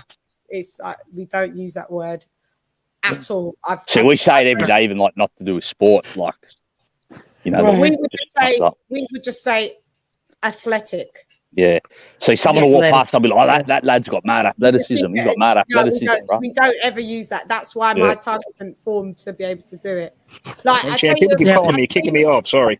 No, I don't know. It keeps coming off. I tell you a word that you guys' mouths are not formed to usually say as well as us because you don't use it. You know, like you know what you eat, potato chips. You call it potato chips. We call it crisps. Oh wow. Ooh. So crisps. Yeah. Oh yeah, I've heard of that before. No, but see, we say crisps all the time over here because see, I cut hair and all my edges be crisps. Yeah. Hey, so it's not usually a word that Americans use, so they don't usually be able to pronounce it. Or non-English speakers, if you're teaching a foreign person how to say the word crisps, they find it very hard because it's like an echo. Yeah, crisps. We know we'd say Shan if scray. We'd say. It's great, yeah, for crisps. Yeah. By the way, who won the game? Did Crawford win the game? Hang on, I'm just getting to saying that Bud wins in the athletic department, 8.3 versus Spence's 7.3. Jab, Bud 7.7, Spence 8.7. Spence wins the jab. Punch resistance 7.6 for Bud, and Spence 8.3 for punch resistance. Spence wins punch resistance, but I think we're quite clear that Bud is one more. He's been scored higher in most of. So Bud wins in. I'll just read it. Bud wins in speed. Bud wins in power. Bud wins in footwork. Doesn't win in stamina. Bud wins in. Doesn't win in defense. Bud wins in ring IQ. Sound like you're saying Bud won. Doesn't ring in inside. It's close. Mid range. Bud wins. Yeah. Errol's no, he doesn't win at range. 9.3 wins in offense. Doesn't win in effective. Doesn't even win in chin. Guys, total it. Do how many times I say Bud, right? So Bud wins in speed. That's one. Just put it on your hand, yeah? Yeah, I'll go. I got it. Yeah, Bud wins in speed. Yep. Bud wins in. Okay, let me just see how many categories there are. 1, 2, 3, 4, 5, 6, 7, 8, 9, 10, 11, 12, 13, 14, 15. Okay, so out of 15, right? Then we've got the old 15 rounds, like old boxing 15 rounds. Yeah, like old boxing, innit? Yeah. So Bud wins in speed. Yep. Bud wins in power. Yep. Bud wins in footwork. Yeah. Bud wins in. I'm just going to tell you the ones he does win in. Bud wins in ring IQ and generalship. Yep. Bud wins in mid range. Yep. And Bud wins in offense. Yep. Bud wins in the A word, athletics. Yeah. Athleticism. No, I just say athletics. Bud wins in. That's it. So how many times has Bud won out of the 15? I think he's won 8 to 7. I think that's 8 to 7. 8-7. See, he's close. It was close. See, that's mad close. Yeah, it's very close. Boxing morning, LadyChann panel. I know you guys was on my panel at the night time. You've gone to bed and you've woke up to go to work, and Shan is still on. I know. Wow. Because these are the same people that are saying good morning to me. They was on at the night. Can't be grinding. I just wanted to give you guys a long live because I remember remember Lisa, I used to do the long lives. Yeah, I was shocked to see on here, Shan. I thought it was like an old video. And I realized, I know, live. like playing gone live. And it just starts to do mad long lives. They used to do 10-hour ones. Yeah, that's why I'd catch you all the time because it'd be on my, that's on my why time. you But you always catch me. But now how I construct my shows, I'm on for like 2 you hours. decided to be sensible. An hour and a half, and I'm like, God. Yeah. I just they burn you out, them long lives. But I just thought I did want to do a long live and let everybody chop it up in because I know there's different time zones. So I wanted everybody to be able to come in and chop it up. This has been an amazing one. This has been an amazing one because it's funny because people think that people don't watch back 6-hour lives. They do, especially if they go to work and they put it in their earbuds and they listen to the show. You know, it gets them right through their day. You know, and you look at the views and people doing it. And we hit nearly like 100 people in the chat at one point. You know, so. Well, even now, when I watch boxing fights, I listen to a stream while I'm watching. You know what I mean? So it's like 2 things at once. Yeah. So even people do that. Look, ERF boxing is true. I've been to bed and just woke up for work, and you're still grinding. Yeah, because he was on earlier. That's right. He was on Rafi's. He was on Rafi's as well. Rafi would be getting up. Everybody would be getting up. That's it. It's crazy. I am on 2 time zones. It's a bit mad. It is. It only affects me when I have to do appointments where. In normal UK time where I've got to go and do appointments and my body says, no, you're supposed to be asleep. Like at midday, I've got an appointment not this midday, but tomorrow midday, I do got an appointment. So I have to force myself to go to bed at a good time so I can be able to so I can be on UK time. It's crazy. You've got to trick the body, like 2 different time zones. But yep, look, it's 9 p.m. here in Cali. Yep, I know, Hector. I know. You guys, it's still not even fucking Tuesday for you. It feels like it's a lot later though. It really does. That's wild though. Yeah, Monday, man. Football game's going off, man. Yeah, what do you say? Football's on. Yeah, Monday Night Football. And Sunday, right? Sunday. Right. Yeah. Damn. Yeah, you got all the sports. Oh wow, yeah. Yeah, boxing and this. I'm starving. So I'm going. Have I paid my dues? Let me thank everybody, though. I need to thank Queen Lisa Bales. I need to thank Outlaw. I need to thank Third Coast, a.k.a. Lewis. I need to thank AJ, a.k.a. Alex. I need to thank... I want to thank... thanks for giving us this game as well, Lewis. Massively appreciated. And thanks for your opinion and point of view, because we don't... Like I said, a lot of people from... that support Wilder, they don't seem to come back on the shows anymore, and it doesn't mean they're not to come on. It's like everybody, don't matter whoever's favorite boxer. Ask Crypto. We're still doing boxing. Crypto. Oh yeah, Crypto owes you 100 press ups or whatever. He never came back. He said Wilder gonna win. I'll give you 100 press ups. We never seen him ever again. Damn, we might have to get Lewis. That was the end of Crypto. Money good with me. They know money I good rather with me. do money than fucking do the push-ups. But Crypto was going to come back. I knew he wasn't going to come back because he was a bit of a strange guy anyway. Didn't seem like he was all mentally checked in, to be fair. Who's this shit? All different stuff. This guy called Crypto. So strange.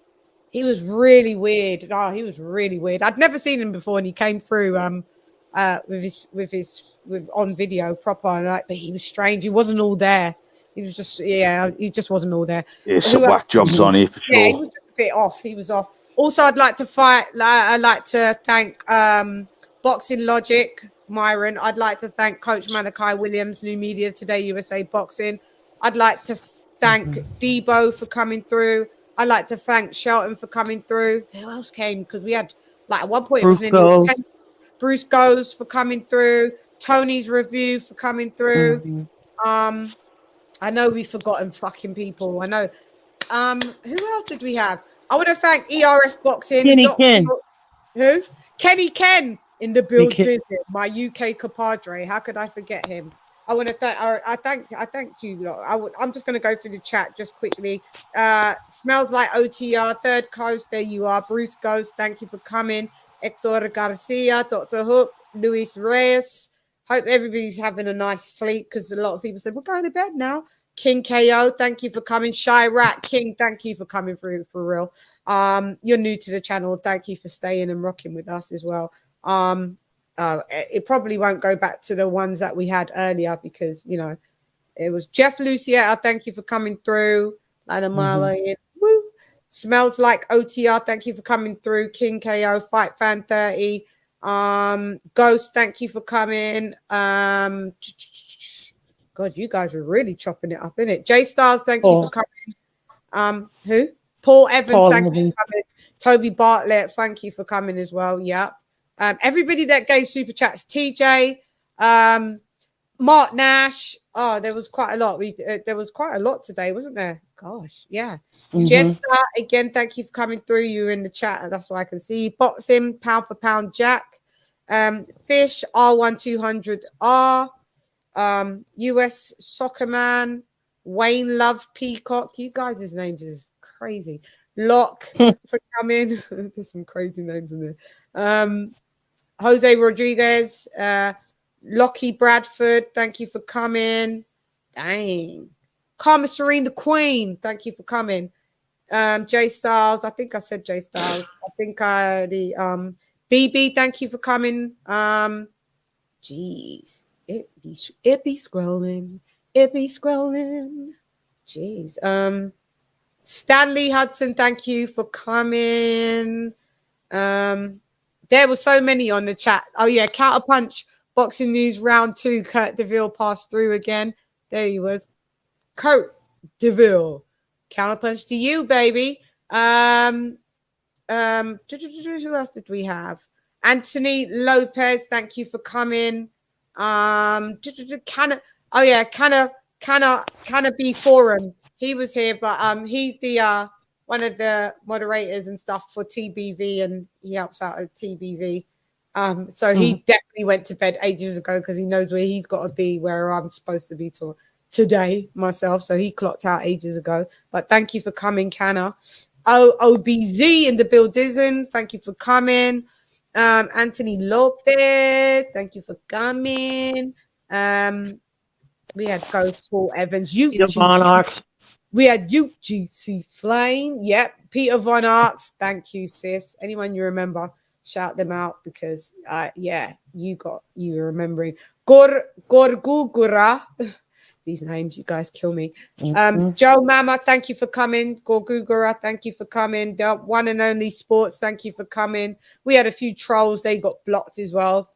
Losers, thank you for coming. You did add to the watch time hours. You know, it's always a good thing before you get blocked. You know, so we used you, you didn't use us. They're gonna come back, you know that, right? And they'll be black right tomorrow because as we was blocking them, they was making new burner accounts. It was ridiculous. That's just weirdo shit. Who got that much time on their hands? Wait, every time we blocked them, they made about 5 more accounts. Like, and I'm not lying. Like, literally, block. There was an account straight away. Block straight away. Wild. Wild. Saying a load of bullshit. Cringe. Yeah. It was so strange.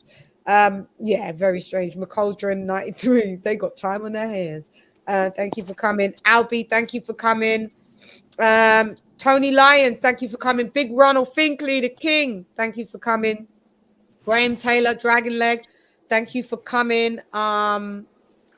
who else was there? Yeah, we got Peter Van Arts. Wow, this does really scroll up to that far. TJ, thank you for coming. Callie, thank you for coming. We got Paul Evans, Kelly Melia, thank you for coming. Tony's Reviews, thank you for coming.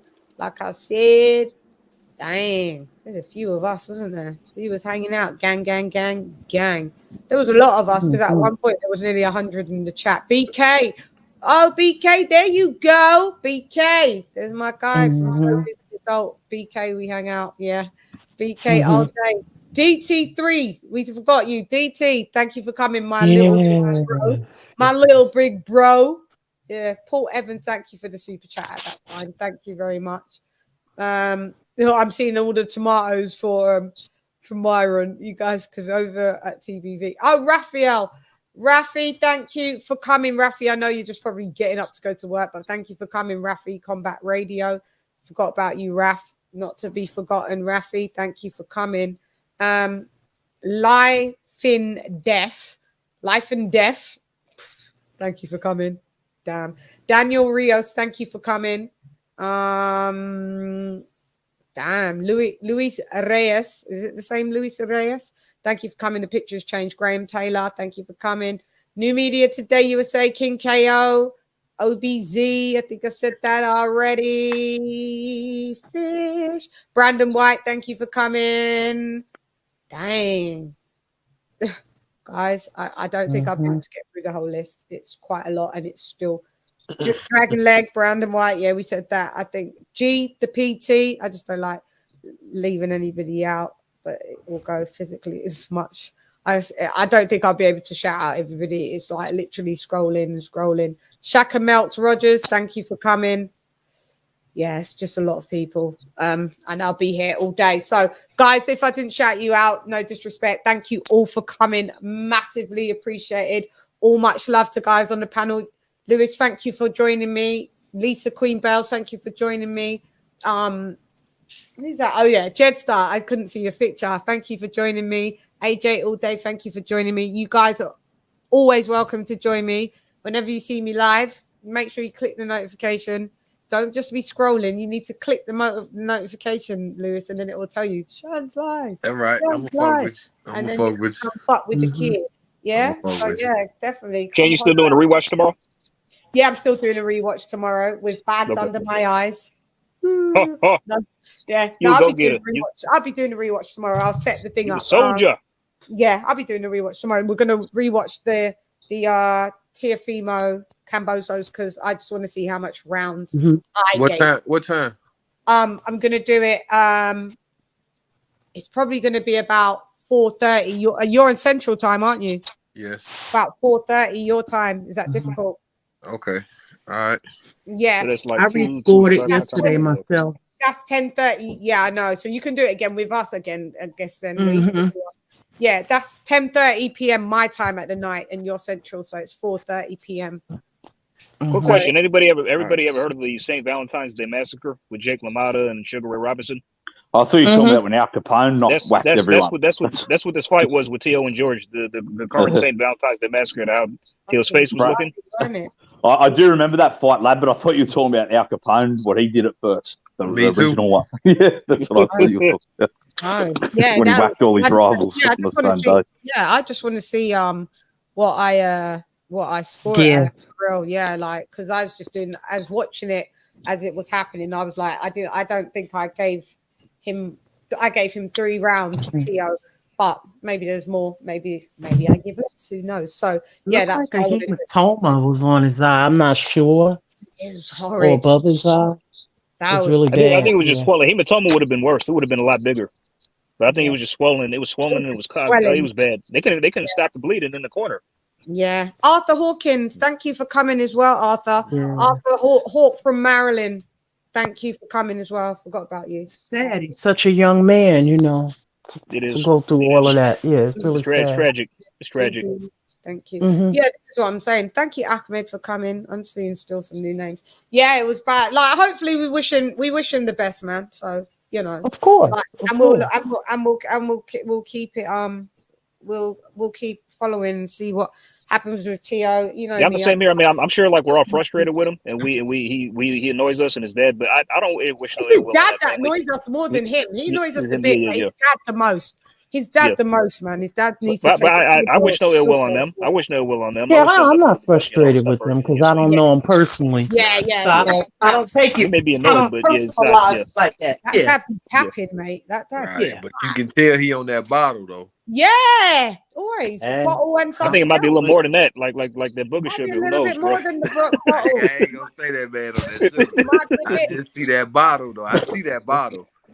Dude, there's a He bottle and a definitely bit on of that bottle. pharmaceuticals out here. Trust me. There's a Hector Garcia. Thank you for coming. So yeah. So we'll keep a close eye and see what's up. Anyway, you know me. Whatever I see, it's newsworthy to report. All eyes on Tio, man. I'd like to see what he does next, man. You know, could he come back? So Can he come back? He definitely get back. He definitely better get come back. He yeah, better come back. so He's they said he's 24. done. He's I'm achieved like, a lot. He's only 16 fights in. Look how much he Yeah, achieved within definitely. 16 fights. nowadays you have a bad loss or a bad fight or things They on. write you They off. say you. I'm just Yeah, afraid this is I gonna really just mess saw a with him. comment. Yeah, I'm just afraid this is gonna really mess with him mentally, though. You know, But it I just is hope not. affecting him now. I ain't gonna say it's gonna affect his career, but that Yeah. loss is affecting him. That's why he pulled what what's my boy name? Adrian Broner. He pulled the Adrian Broner and took the mic. Like, yeah, Yep. you know, Yeah, I and won. started You talking see? when That's it what I'm went. saying. I with mean, his ego. mentally, he might be messed up, man. You know. Yeah, it fuck with his ego, just Yeah, like that was Wilder. embarrassing. Had That his was You know ego. what? embarrassing. It fucked Wilder A ego lot up of too. them It's the fighters same. be concussed. That's why sometimes I get why they do the interviews post fight, but a lot of them are concussed. You could hear him That's why he said the he way won he was 11-2. talking. The man was He said, "Oh, I concussed. won 11-2. There's no such thing as a 13-round Yeah. fight, dude." And then he went, "Oh, 10-2." Like, yeah, that was concussion. The dude is That, concussed. that interviewer should have done his job and not let him talk while he was concussed. You know what I mean? Shouldn't have But let you him know take what? They over. let them fighters Cambo go at their moments right there. interview. They should let him not speak and go. Yeah, he should have let Cambosis have his interview, and that reporter should have. They didn't even have a press control. conference. I think both of them they went to the hospital afterwards. They both went to the hospital after. There was Yeah, no press yeah, that conference. was one of them type of fights though. Yeah, Right. Yeah, well, Cambosis got rocked bad in the and sense. both got dropped, and because they both got dropped, they both have to, depending what state commission. Usually there'll be a 45-day suspension because Yep. they both got dropped. Yep, that's true. So they won't be need allowed that- to fight. they But need yeah, that time off. They need that time off to heal. And they need a lot of time off, even more after that, to heal the cuts, the thingies. Tio is. I'll do a report. I think Tio. There is pictures of him in his hospital bed, so I will do a report tomorrow or whatever. Whenever I. Hey, Shan, they should take Cambosis to like London and that to the Greek communities, like get his name out there. You know. Yeah. Hey, you Yeah. finna take care of him. Cambosis ain't got nothing to worry about. Get Bro, his he's a profile up. superstar. He's a superstar, man. Dude, I'm sure he's going to get a hero's welcome when he comes back to Right Australia. now. He ain't got nothing to worry about. Yeah, and like I said, bro, especially here with the Greek and Turkish community, he'll be and like here an it's the icon. same massive Greek and Turkish community in certain parts of London. Yeah, North London, massive. They'll So love it. he- They're probably all celebrating. To be fair, I'll have to ask. But yeah, here in Sydney, like the Greek and Turkish community, it's a real big deal, you know. Yeah, it is. It was a good fight, man. They gave us a good fight. It could go down as one of the best fights that an Aussie at that weight class has come through doing with TEOFIMO. You know, as the young lads, it was a good fight. Agreed. That was better than most of the pay-per-view fights we got this year. Agree with that as well. Right. And to be closing the year out, that's a great way to close the year out. We just had right. Yes, sir, my brother. Yes, sir. Yeah. Absolutely. Yeah, we had the fight of the thingy with Wilder and Fury as the heavyweights. And Canelo just fought. And then we had I forgot about that. Then we had Yeah. Canelo. Fulton. People sleeping on that Fulton and Figueroa fight. That was an excellent I'll watch it tomorrow. fight. Then Yeah, I still gotta watch that. down. We've got That's haven't seen it yet either. I got to watch it myself. We've got Yard Arthur. We've got Tank, Isak Cruz. We got a few that all happened at one weekend, like 4 fights within 2 days. Like, Why do I got a weird feeling Tank is going to lose that fight?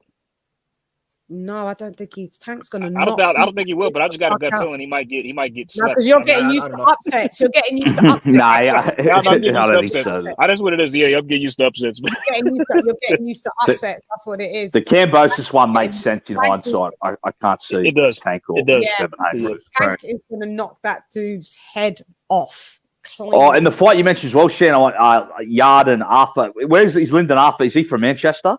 Yeah, he's from Manchester. So it's like a Manchester-London rivalry, London. eh? I was supposed to do a news report on that as well because they had their face off today, or they had their like the gloves are off, when they sit at the table and they talk and stuff like that. Yeah, I saw some interviewer say to Arthur, Yard's going to knock you out to his face. I saw some interviewer. I think he was a London lad. Yeah, London geezer said that. Yeah. That was shouts out to he was on the channel. That's funny. Names for the Undefeated podcast. Yeah. So yeah. But guys, that Cambosis Lopez fight was why I'm proud to be his own subscriber.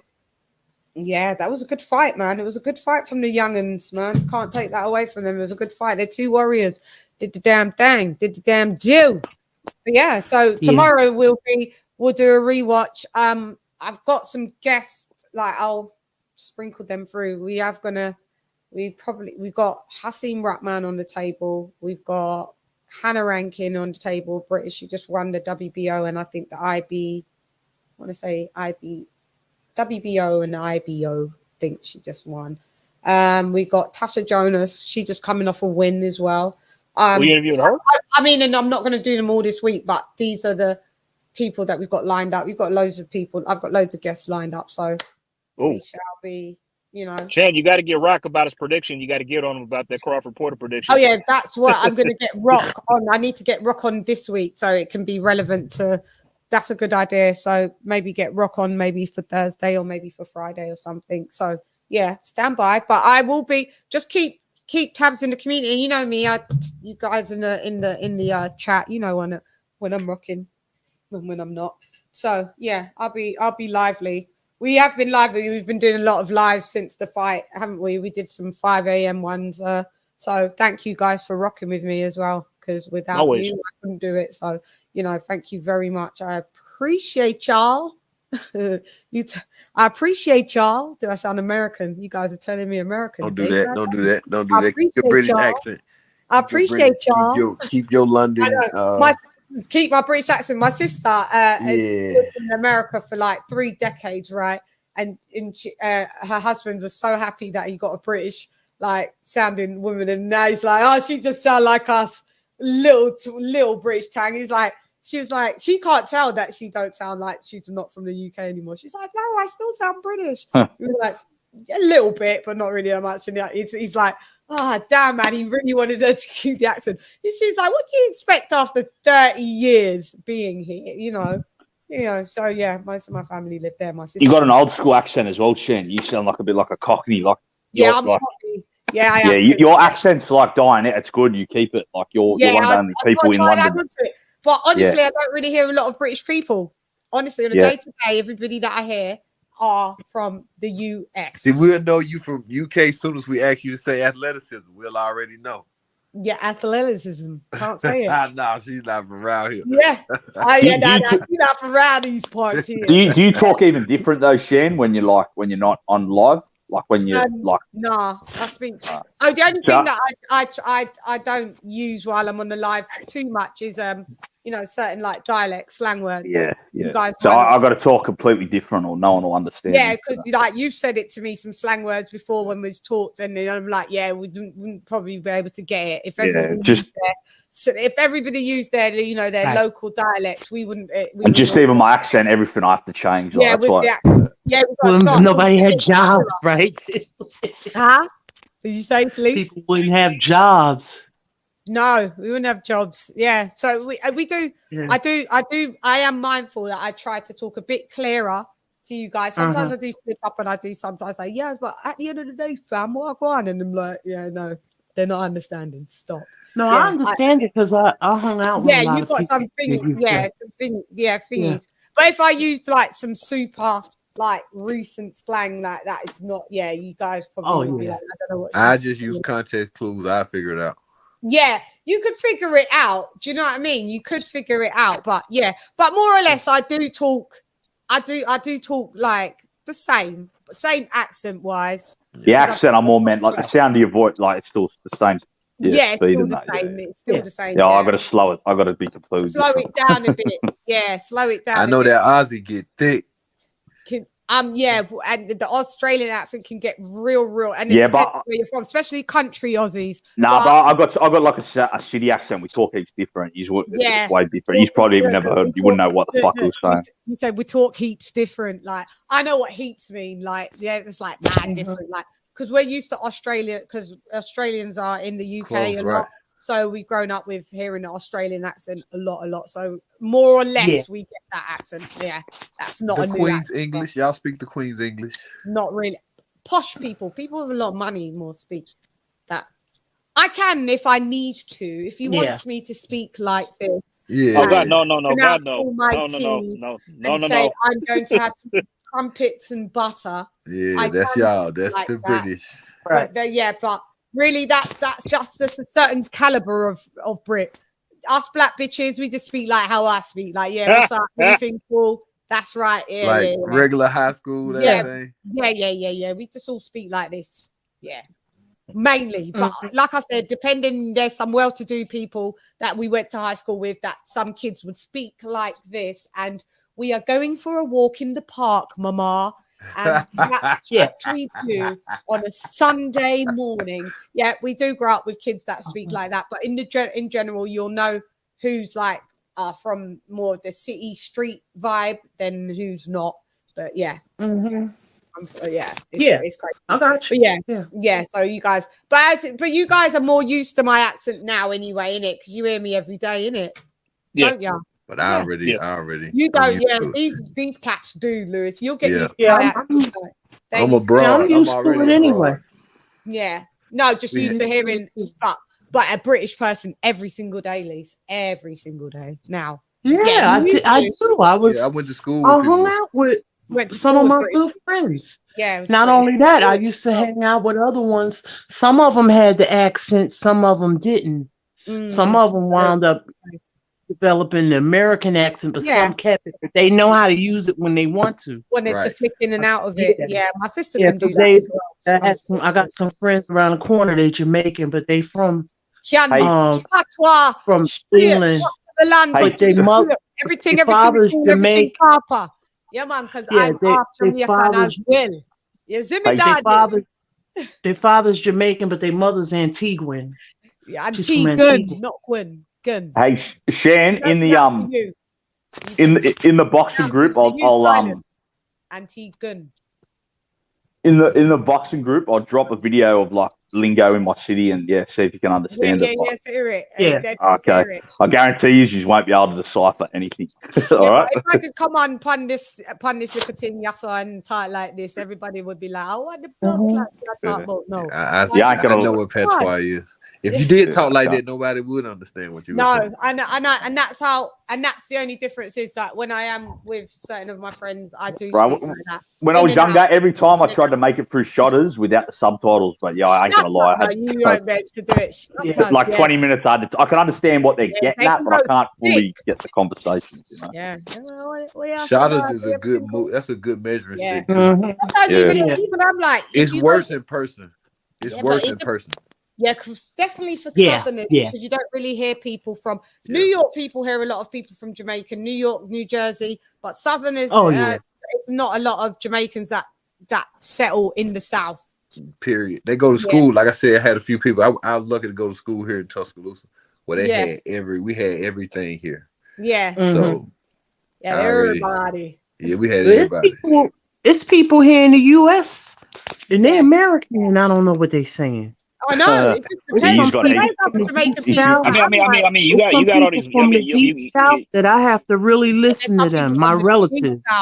Yeah, like honestly, like I don't know about y'all, but like all these mumble rappers, like Future and don't really understand. I can't. That's the drug. The shit they saying. That's the drugs. Yeah, that's the drugs. I ain't even talking about rappers. I'm just talking about people talking. Yeah, America has so many accents. I think of any country. It's got like Differs from state, the city to city.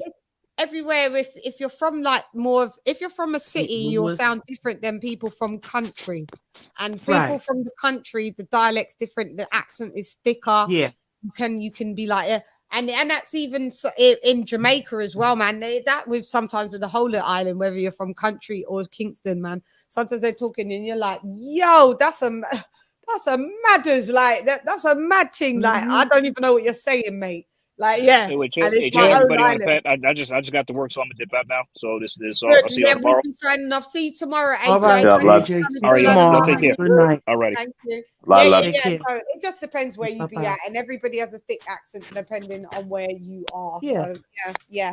It's true. It's true. But guys, I'm going to bed. I'm hungry. I need to eat. And so this is what we do. We sign out and we say, yo, hey girl, this is where the Jamaican comes in, Lewis. I always sign in and sign out with my Jamaican accent. So I say, anyway, I'm gone. Yo, hey girl, it's LadyChann nonetheless. Welcome to Come Box with Shannon. We are gone. LadyChann. Fight.